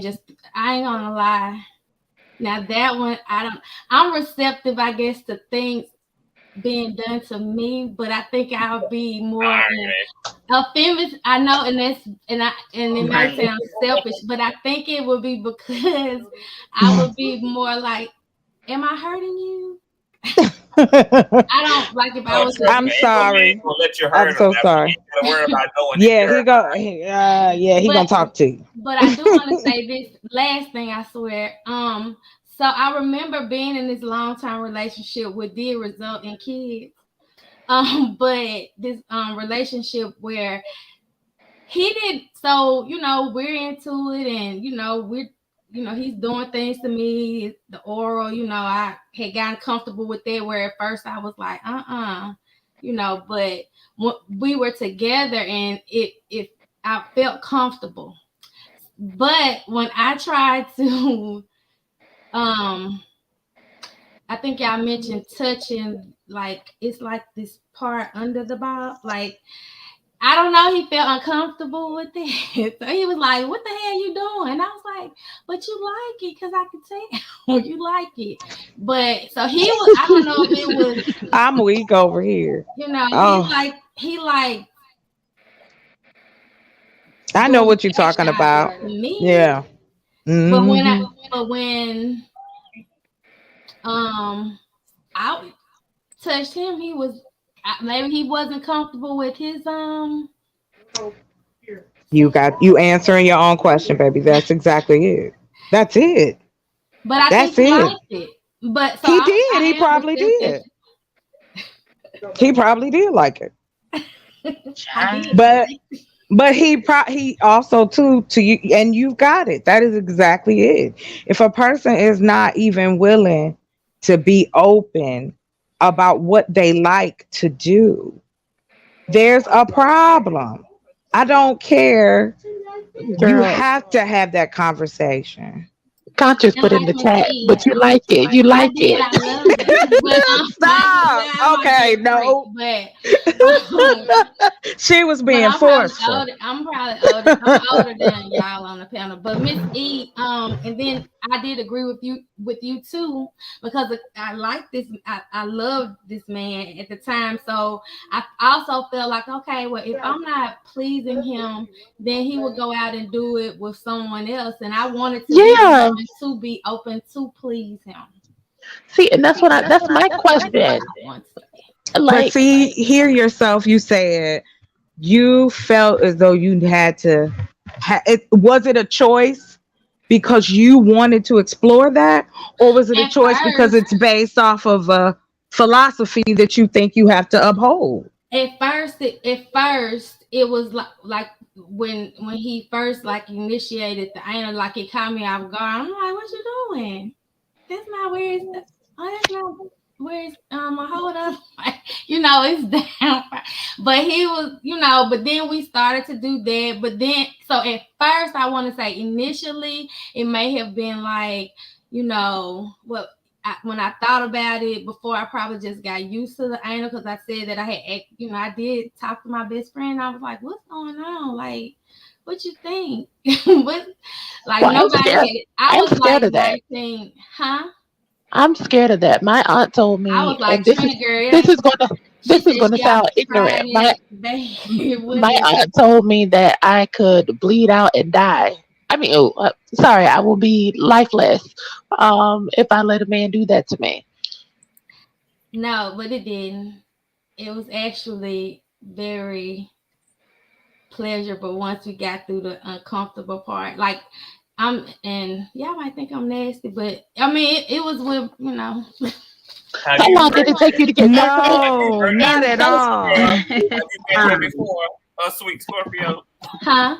I said, have you been here before? I don't think we'll find you nasty. I have. I'll be so nervous. I'm like literally over here like sweating. Well, can I ask you, how long did it take you to get comfortable with that? I don't know, because we were doing, like, I was 19. I'm not gonna lie, he was like 27. But he was older. Yeah, he was older, but we did it all the time. But I don't know, like we would explore like that part, and it turned me on because I feel like it turned him on. Well, let me ask you this, because in my mind, this thought just came to me about exploring with other people. Have you ever done that? Like brought other people into the bedroom? No, with your partner? I've never done that. I've never done that, and that's why I said things have changed, because I have a friend who has explored that. Right now, I'm not dating anyone. Okay. But I don't know if I, like, back in the day, I might be like, no, but now I don't know. I think I'm more, I don't know if it's because I'm older and I feel like I'm more comfortable with my sexuality. I don't think I would be opposed to it. But that's never actually, I've never been approached with that, but I do have a friend. She says that, she and her guy, they on Fridays, that's what they do. So I live vicariously through her, which is very interesting to hear. Yes, I have a friend like that too. And they just started doing that, the ass licking thing, and they wanted to do to bring someone into their bedroom. I feel you said ass licking? Yeah, the man just told her that he liked that, and she told me, girl, you're not gonna believe what I just did, and so on and so forth. And so she was telling me about it. And so, but then they said, well, let's bring in another woman And then she said, well, let's no, to do a threesome. And then she said, well, then let's bring in another man. And then he was cool with that. And I was shocked. And so, because she said that her fantasy was she wanted one dark skinned man and one light skinned man, and she wanted them to both do her at the same time. And I just, that might have been fun. I thought you were talking about a female. I don't know if I would be like receptive to that because I heard like I said again, this was when I was young. I know this girl was like, girl, because I came up under Twa. I think the movie Twa. Oh yeah, you might take your man, but I don't know. So I haven't. But my friend, she does. It's like her and another woman and a guy. But I don't know, like 2 men. look at him, the people in the comments talking about some. No, this is true. There are people who do this every day. I promise. I promise, because she gets my friend. She gets solicited for stuff, when she shares things with me, like couples like seek her out, like. Oh really? To do what? To be their extra partner. Okay. How do they? Okay. I was gonna say, how do they know that she's into it, or is it just? Now that I don't know. I mean, I don't even ask. I'm just a good friend that listens. This is interesting. But yeah, have y'all been noticing like there's a huge evolution in the porn world too? Like there's a lot of like mainstream cis hetero porn stars, male porn stars who have started getting like rim jobs about women in their scenes. A lot of them are also now including trans women, also as their partners in scenes. I know like Shawn Michaels, Rob Piper, not your name porn stars, or King Noor. Don't ask me why I know these people's names. I am mad at the list. Go ahead. Going on. Don't worry, I got some lists. I list of people too. We got Brian Pumper, Wesley Pipes. No, he talked too much. I hated him. I think in a way you're mad because he grows up probably watching porn. They kind of creates the way they want to be pleased and sexually. But NJCB in the chat just says, how do you get through the uncomfortable part? Which I'm correlating with that shocking part that we were talking about earlier. So I guess it was shocking because usually that's an exit only. But I mean, we use lubricants. So and then he didn't just force it. You play around with it and stuff. Ease into it, baby step. My favorite, one of my favorite porn stars is Justin Slayer. Bitch, yes, ma'am. I like Justin Slayer too. Yeah. Oh my gosh, that's great. That's great. I need to learn these men's names. But I don't care. I don't care. Like, I mean, I guess it's the Scorpio in me. I've heard we are some. Yes, we are. So I am very. Huh? Me, you, and Reckless are Scorpios. Okay. Yeah, I guess I'm just. Like I said, I was in. Did you hear what Tyrese had to say about us in the signs of love making? I did. What did he say? He said, "It ain't no willing to where we go." He said, he just had to give a sound. He can't even. He didn't even have words to describe. Yeah. A Scorpio sexually. It's just. Now, I guess for us, and I don't know why I am like Scorpios. I attract Scorpios, but it's like long term. And then I may be in a relationship with them long term, and this Scorpio, well, my kid's father, our birthdays is on the same day. I think we were too much alike though, and because he's like 8, he was 8 years older than me, so we were maybe we were too much alike. But in the bedroom, I mean, it was like. Over Baghdad. Pornography, yes, ma'am. I'm an Aquarius, and I always attract Leos. Oh, I love it! Oh my God, thank you for that story. Yeah. I'm a Leo. There is a whole who said that, Jessica? I'm a Leo. There's a whole town in Georgia, a whole little city Ooh. where everybody swings, and the way you know that these people are open and are ready to play, and it's a town of people who are well off. You know, they've retired and wanted to go into something big, a smaller town and relax and be near the water, etc., etc. The way they let a couple know or a person know that they're ready to play is that they'll put the flag up on their mailbox. Oh yeah. And yeah, and that means that we are open for business, y'all. You know. Oh wow. I'm not gonna lie. Wow. Okay, so I'm not gonna lie. Everybody in town is just on fire like that. You know, it's a nice place too. It's lovely. Yes. So I can attest to that.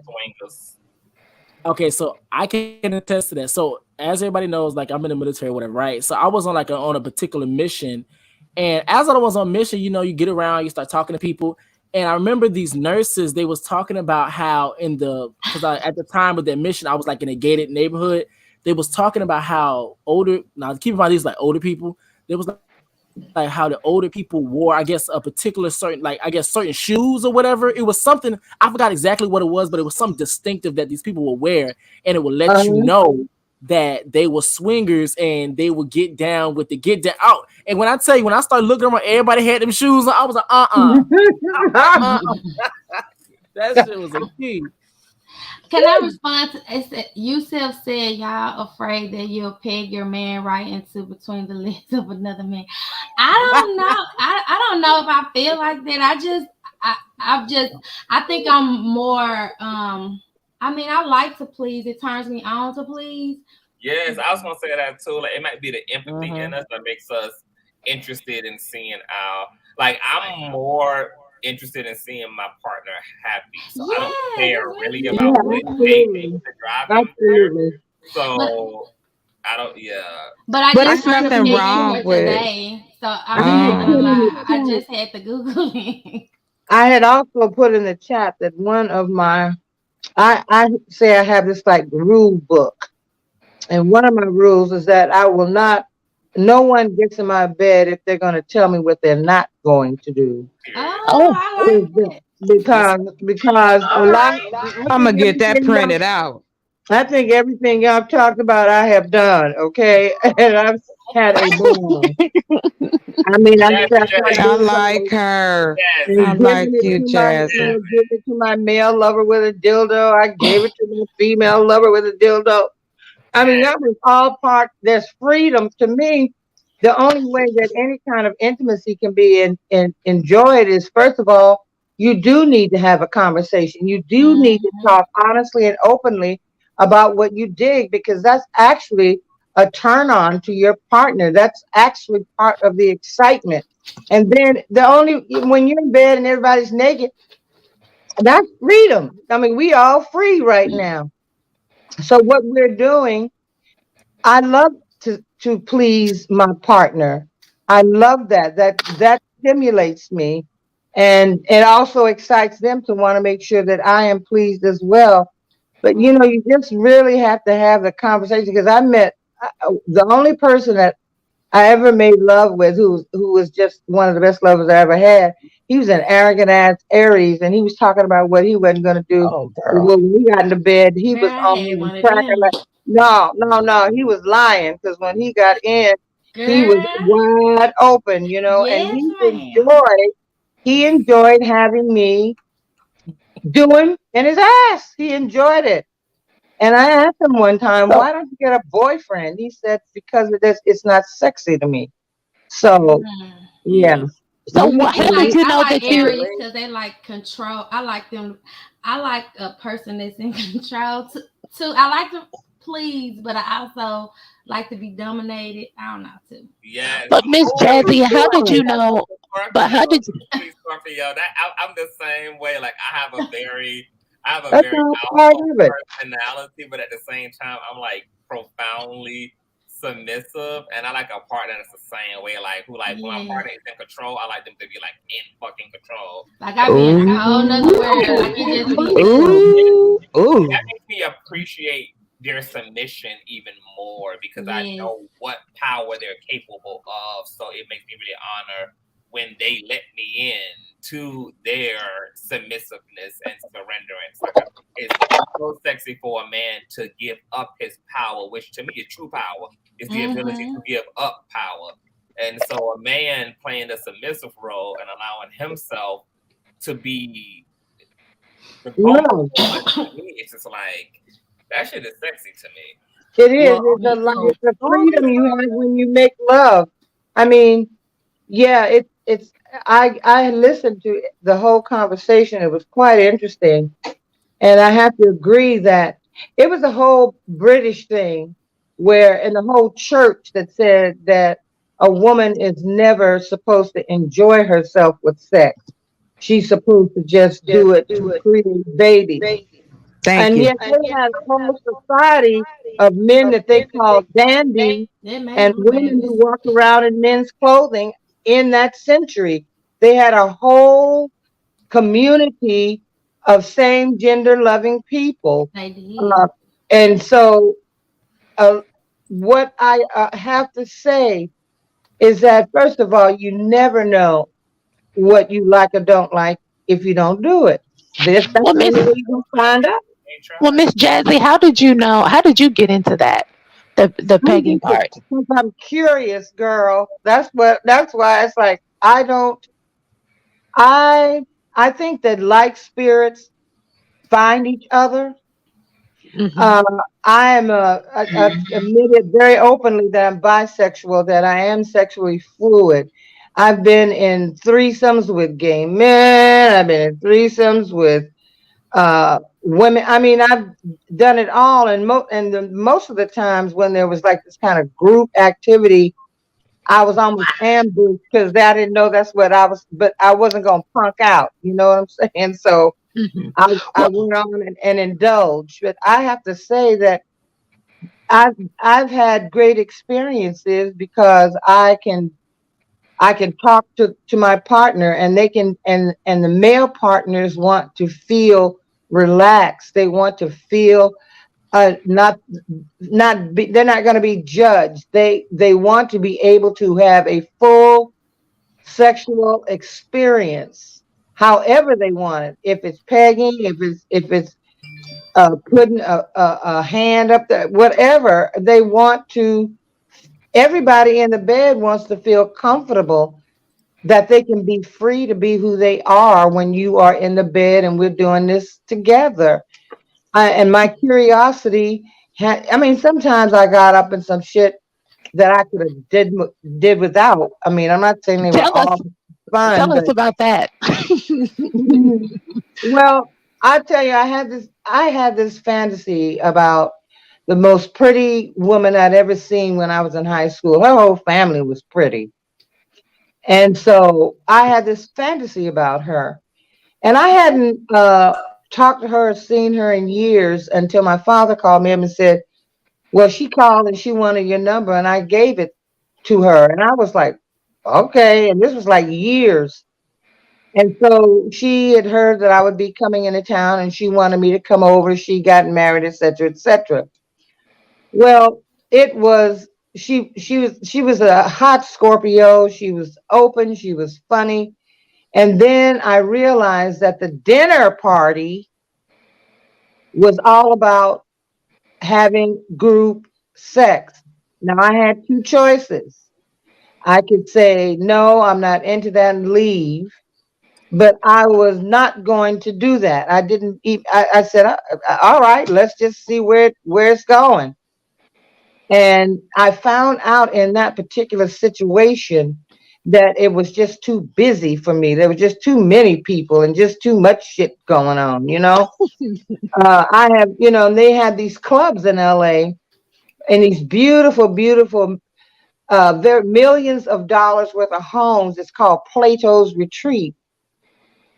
And you go to Plato's Retreat and any and everything you want is there in this beautiful home, you know. Any and everything you want is there.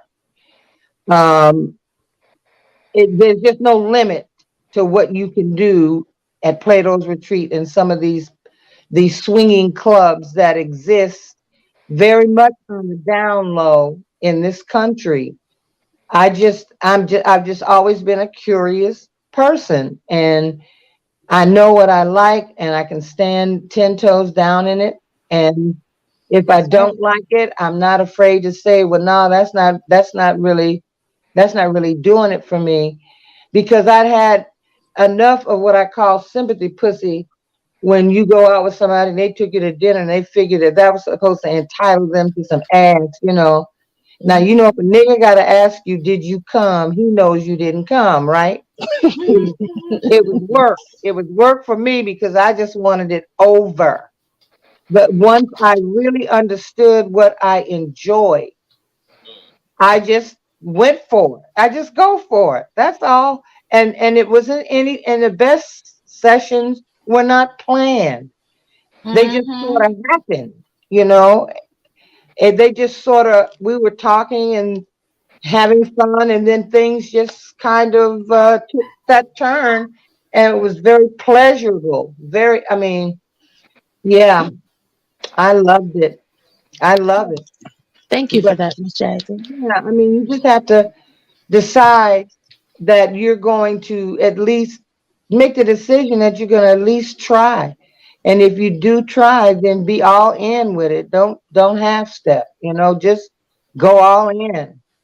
And I think if you find someone that you really, really want to be that way with, yeah, that makes a difference also. Yeah.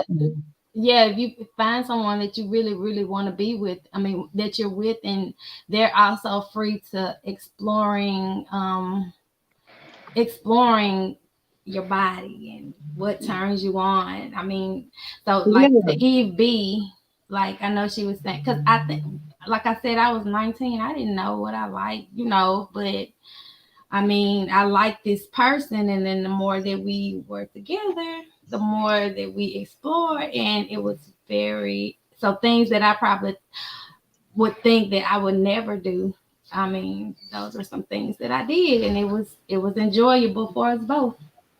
Yes, slide in like a dick in the butt in the morning, okay? Because CTV, why y'all talking about that? Y'all know we all like to fuck now. That's one thing we can agree on. Amen. Yes.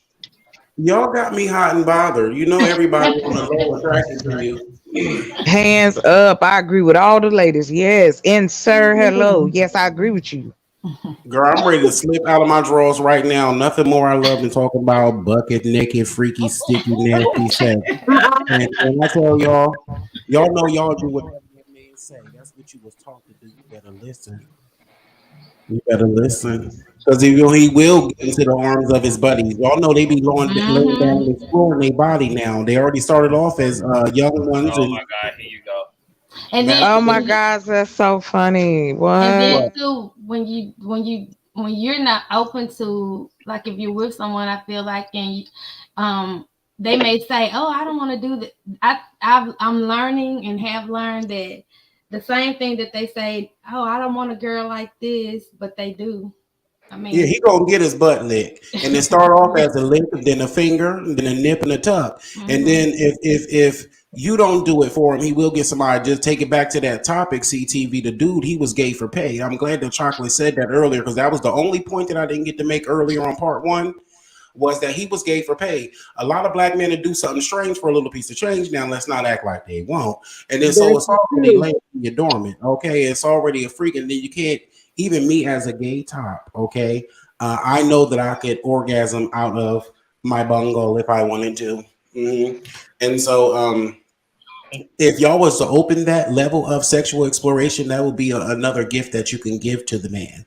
But it's a fine line, because a lot of them do, a lot of that fruit do twinkle out of the booty hole.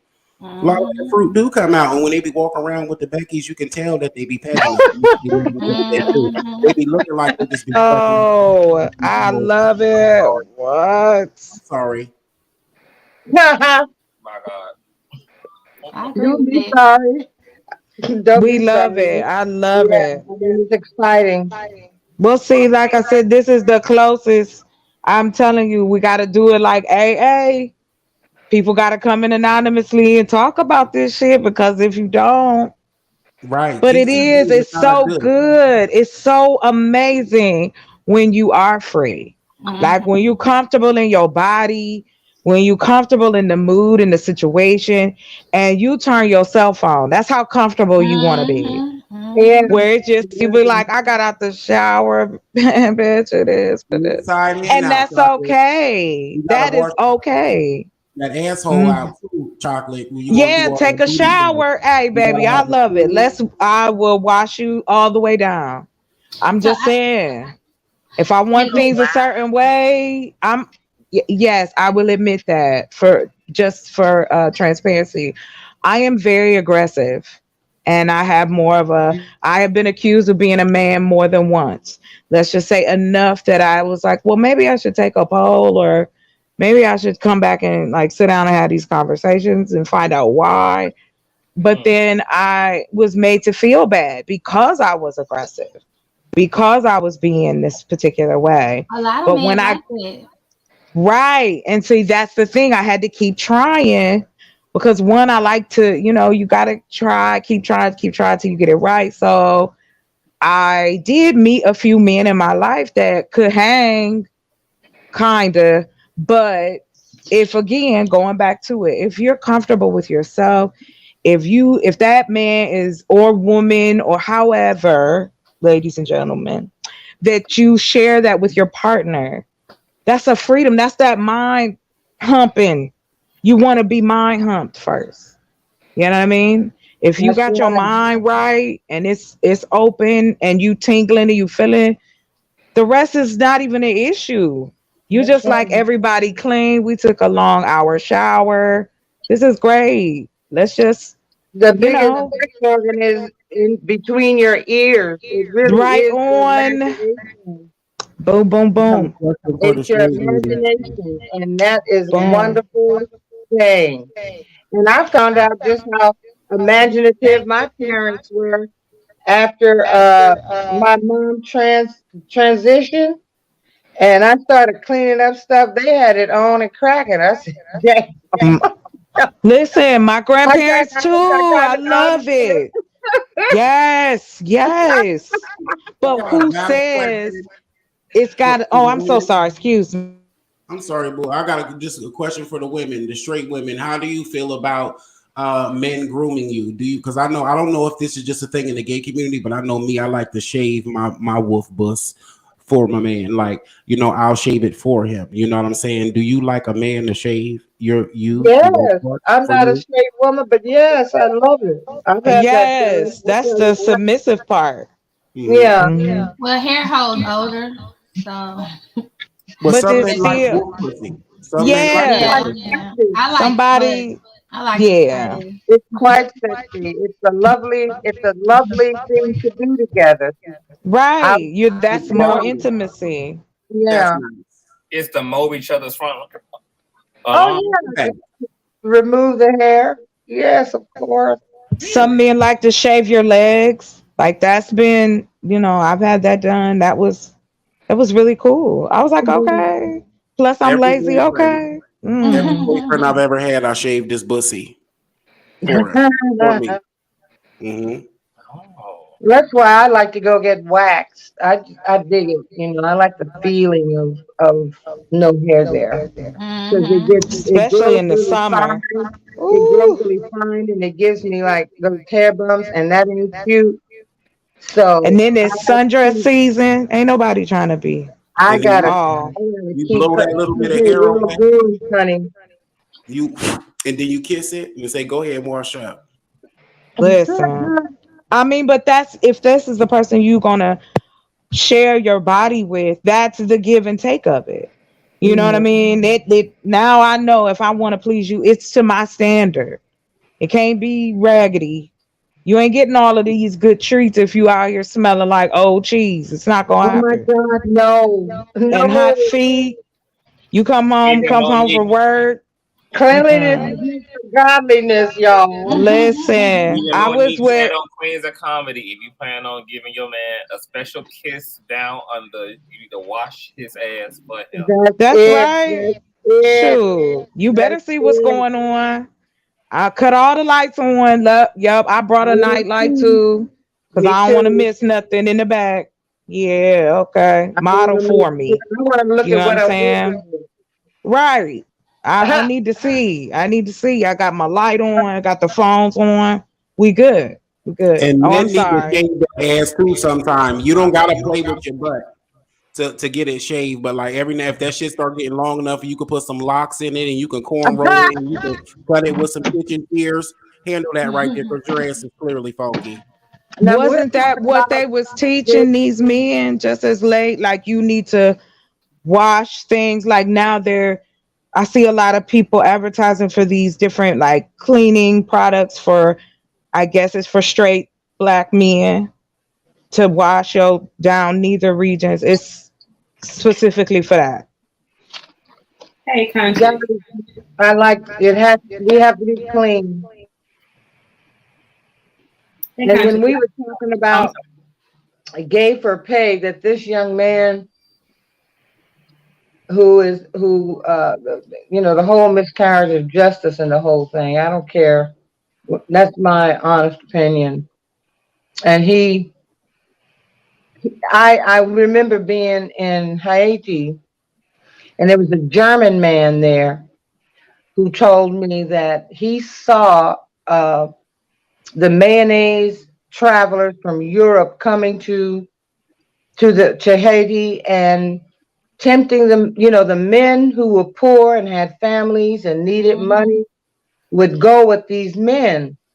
And he says that was what brought the AIDS into Haiti. It was the travelers coming from Europe, the European travelers who go to places because they want some exotic stuff. They want some excitement. He said, and this German man who lived there since he was a kid said he saw it happen. Yeah, men will do what they need to do if they need money. In the case of these men, it was based on poverty. The case of this young boy, it was not. It's him struggling with what this. How old was the boy? He was 18. Yeah. Well, he's just not comfortable with himself because he knows that shit felt good. You know what? I'm sorry. And he felt his whole masculinity challenged. Because really, he didn't even have to tell nobody. And that's another part of the homoeroticism of men is that men love sharing their slutty, sleazy stories with each other and giving each other all the gruesome details of really in man caves and man spaces and barbershops and locker rooms and just in men's spaces. Men love talking sleazy stories. I can attest Conquest, to that. Conscious things to try. Yeah, I can definitely attest to that. I seen that. I was in high school. I was in an automotive class, and it was majority boys. I was the only it was me and two other girls in there. But just to what CTV said, like just hearing all the things, and they were in high school, just how they just talked about the other girls there and their mindset. I mean, and these were teenagers. And then I went to automotive school to get my certification, and again surrounded by men, and just to hear their mindset. They love to share, they love to craft it, they love to Your phone is breaking up. Are you breaking up, LB? Can you hear me now? I'm gonna drop down so somebody else can come up.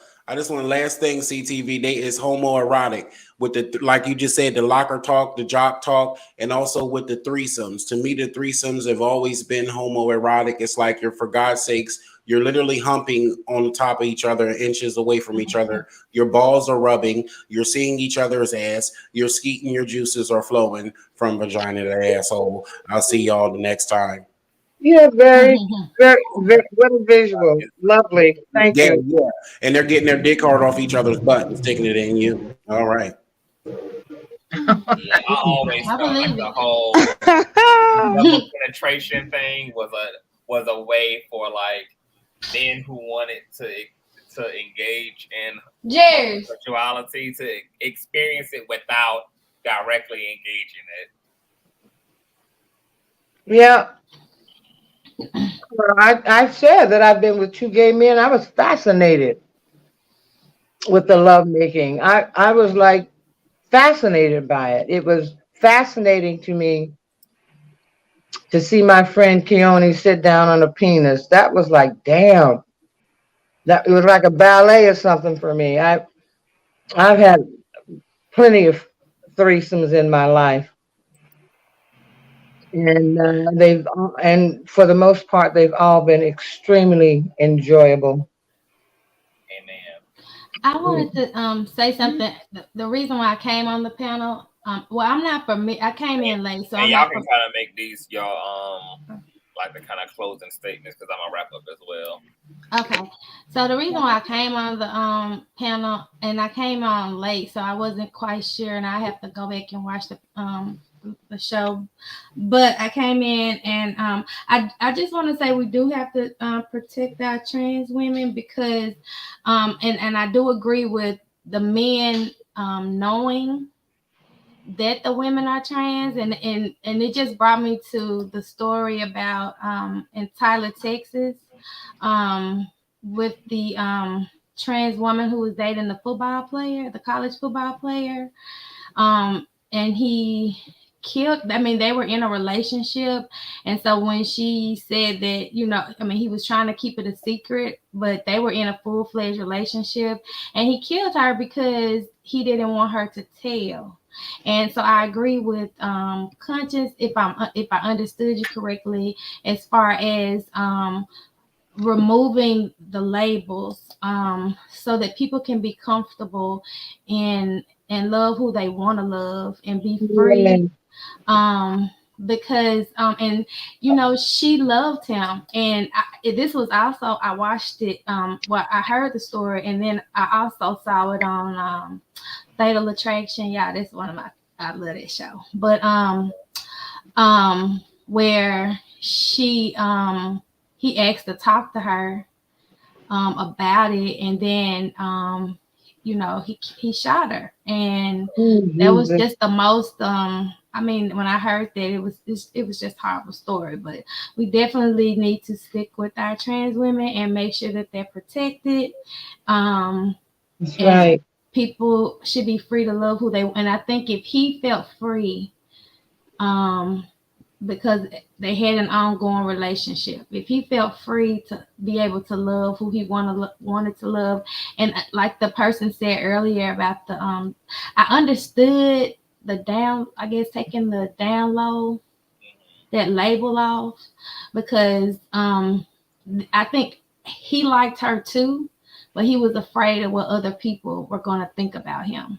Yeah. And that doesn't make it, that of course absolutely doesn't make it right, but that's why she lost her life, because of his fear of what society would think. Yeah, people would rather take a life than to stand in the truth, because they are that mortified by the potential for emotional, psychological, and or physical violence against them. And because that trans and homophobia is so deep, and we're living in a space where people internalize that shit so much that people will outcast you, your mother, your father will distance themselves from you, that your homeboys will not respect you and distance themselves from you. There's a lot to lose. There's a lot to lose, and people just sometimes would rather choose the most extreme than to just take all of those L's and free themselves from the people who don't have the capacity to love them for who they are anyway. Because it's not really a loss. Like anybody who will outcast you and reject you because of your orientation or your gender identity is somebody who has a false sense of love for you to begin with. So you're not really losing anything, you're really gaining the opportunity to be loved for who you really are. But sometimes that requires actually putting down the mask. Because if you never give yourself a chance to be who you are, you will never give yourself a chance to be loved for who you are. Yeah, because he knew and he accepted it as long as no one else knew. And that's what, from my understanding. And this is the type of shit that trans women are getting sick of. And sometimes they will just like, they can't take it no more. They will out the situation because they just can't, they don't want to live like that. Living a lie. And she felt, she loved him. She loved him, and I think, and I want to say she was from where I was from, and she moved there, and then, but she met him, and I mean, she did tell him. So I know earlier was a discussion about telling the person, and maybe that's why a person probably wouldn't just openly come out, but because I don't know, but I'm not quite sure about that, and I guess I missed some of the other conversations regarding that, but then she did tell him. I mean, well, he knew. I don't know. It was kind of crazy, but he knew, and he, it was because he wasn't being truthful and lied, because I think he was like, it was okay until something happened, and she said that she was going to tell, and that's just like men who kill women that's cheating on their wives, and they get somebody else pregnant maybe, and they don't want their wives to find out. So you rather. I think a perfect example is like that recorded phone call between Benzino and Shauna Brooks. Yeah. When he was telling her like, and how he tried to twist the narrative. Yeah. You look beautiful and you look the part, and he was like, it's me.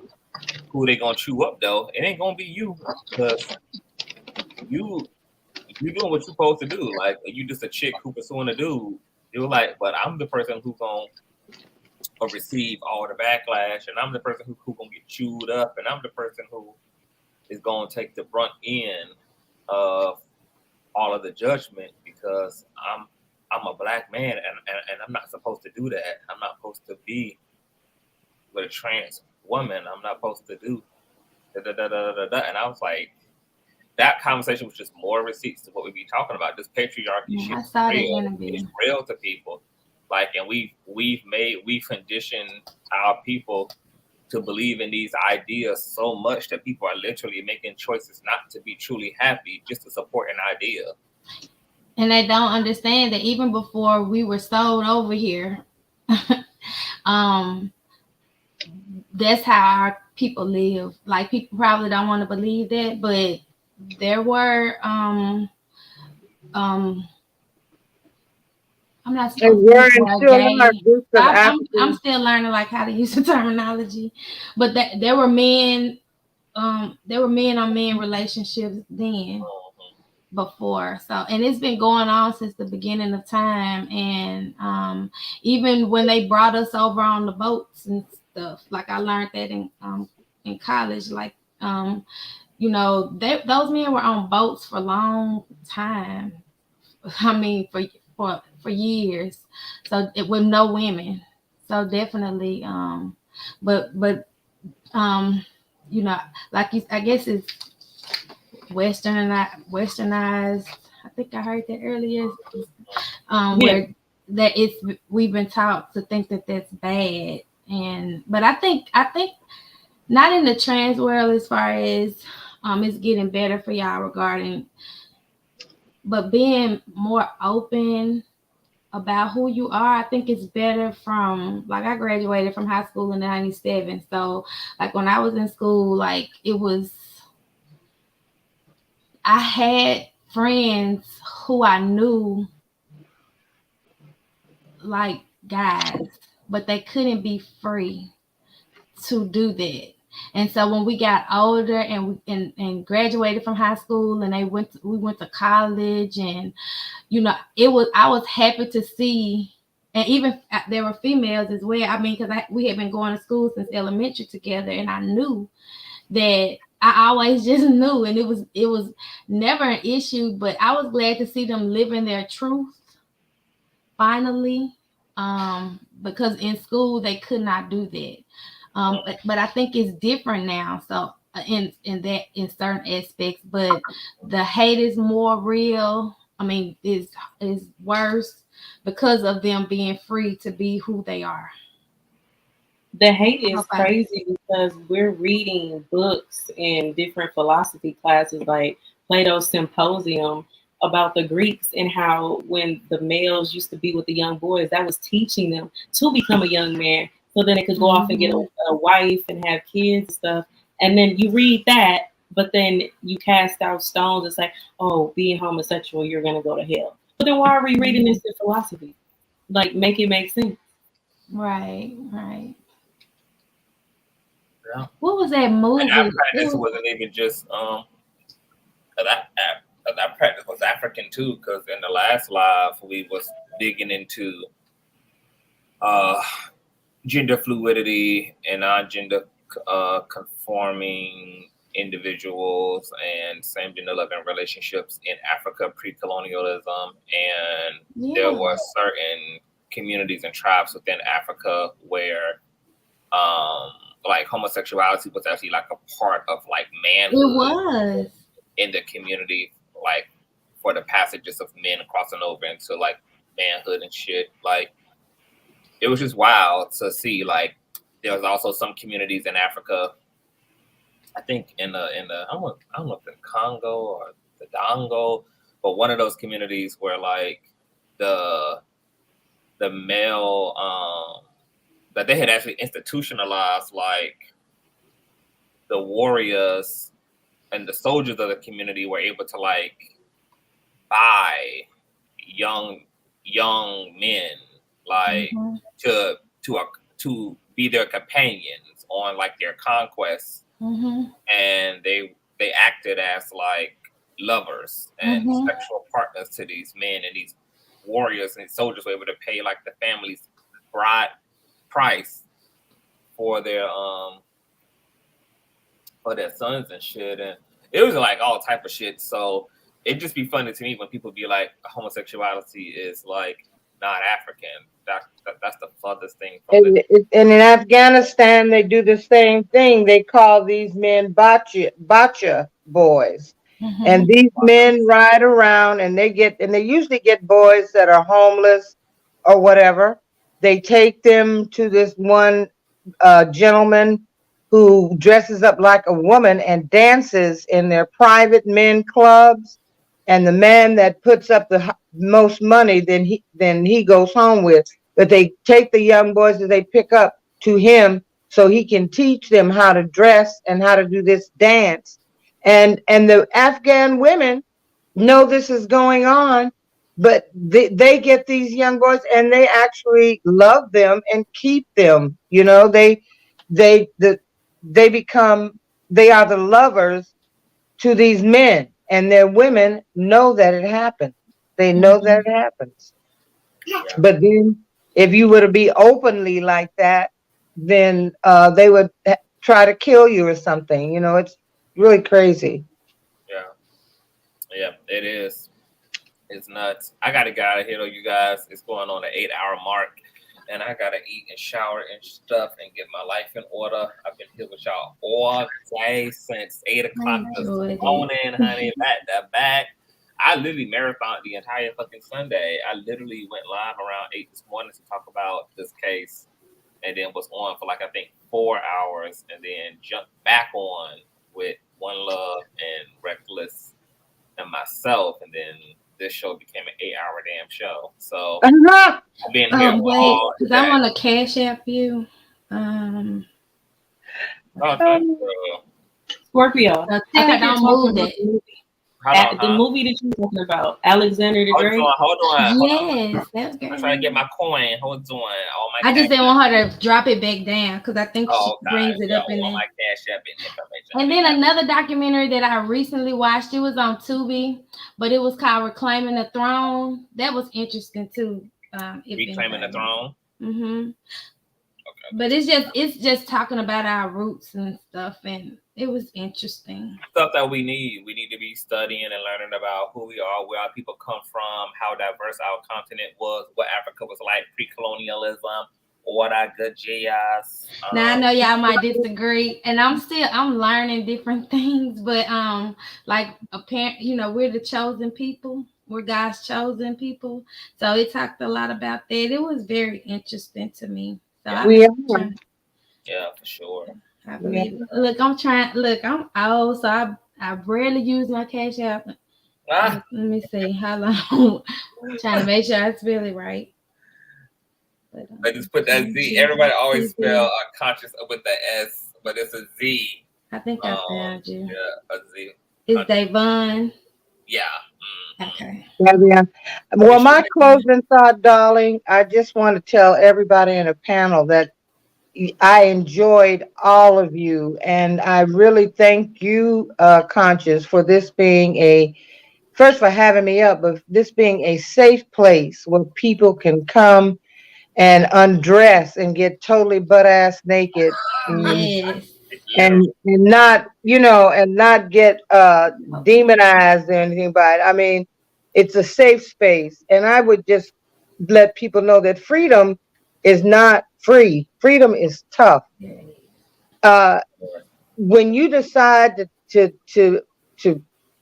understand the power you have within, when you understand it for real, then you will have the courage to stand in your truth.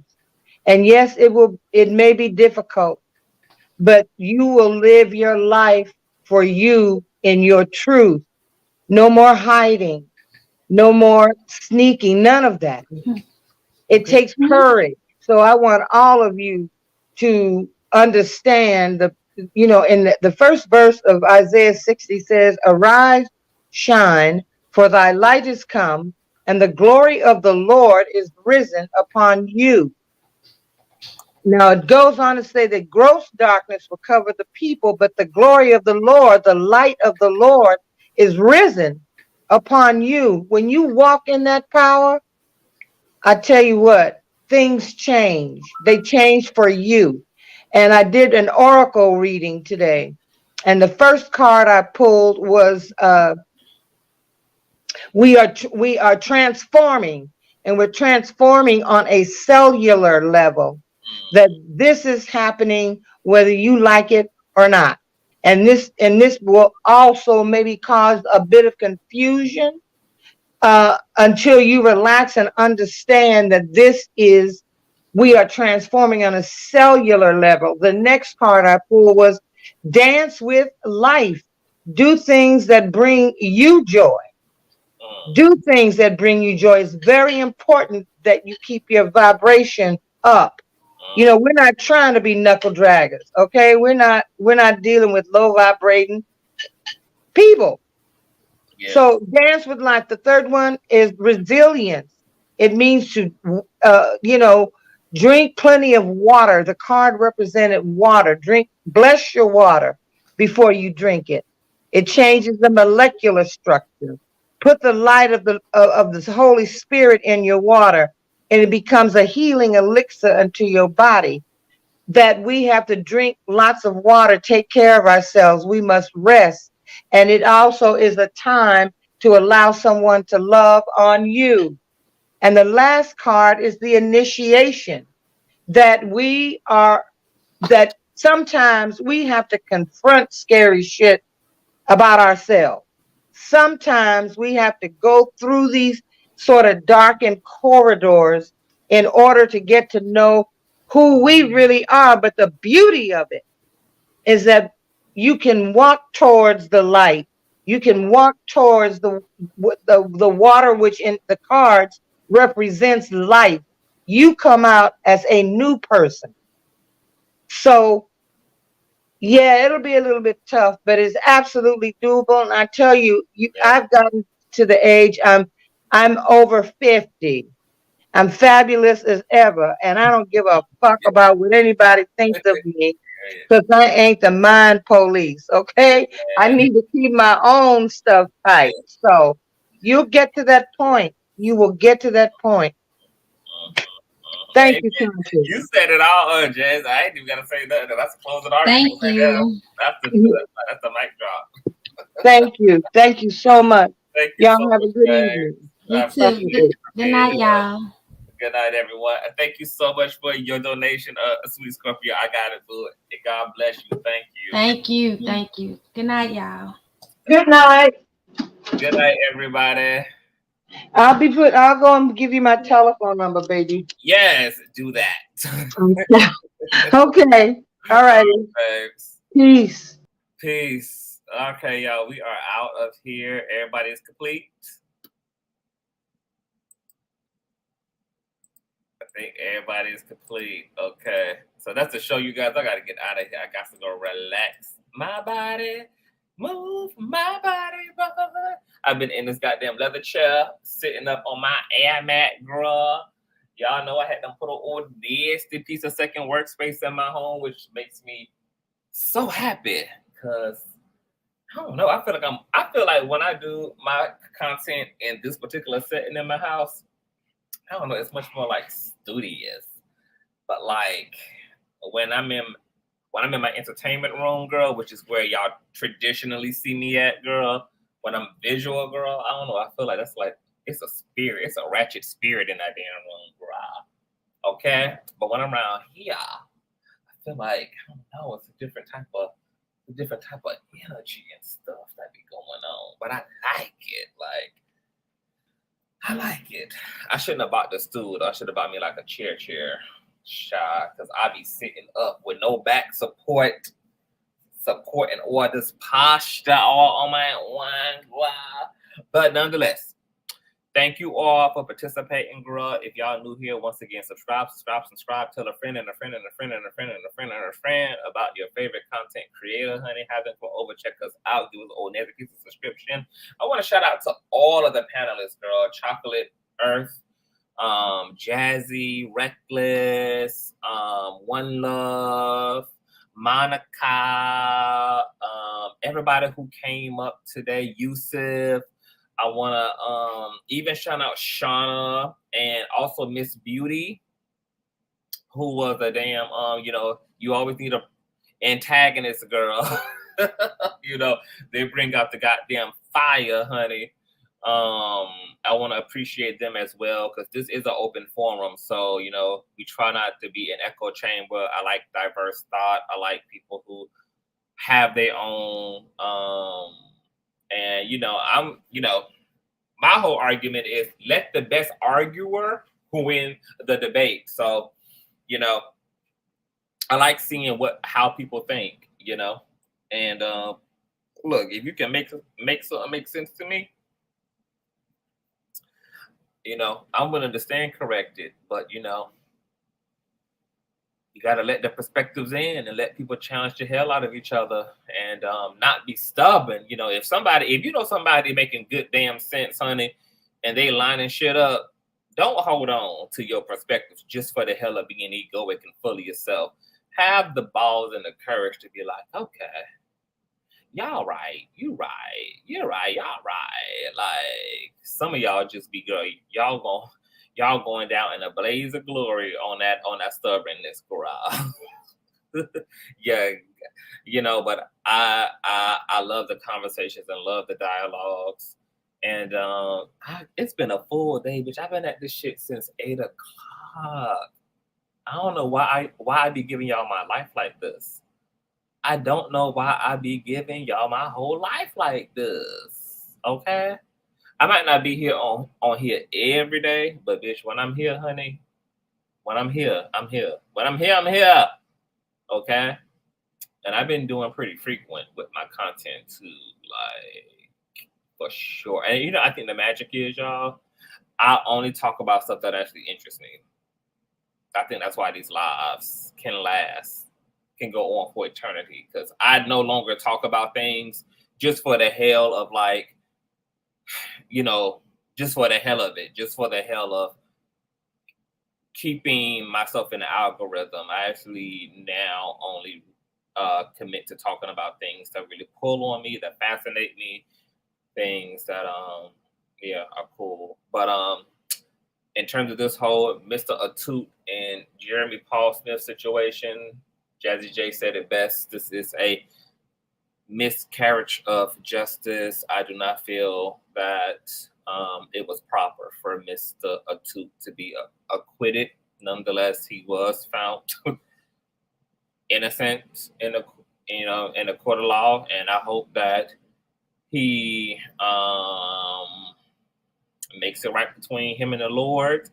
And I hope that this is a learning lesson for him. And I hope that when he goes to speak about the situation going forward, if he does, I hope that he does not make this about trans people need to disclose, and that he focuses on telling young boys living in this day and age of dating apps and Tinder and shit and Plenty of Fish, you need to make better decisions so that you don't end up being exploited or taken advantage of off whatever it is. Like, you need to know what you're doing. You need to make wise decisions. You need to go see people at appropriate times in appropriate situations. If somebody is trying to lure you in the dark and all this shit, this could be beyond just a trans issue. You don't know if you're being set up to be robbed, to be killed, to be sexually trafficked, and to just go forward and lead with your dick is dangerous, man. I hope that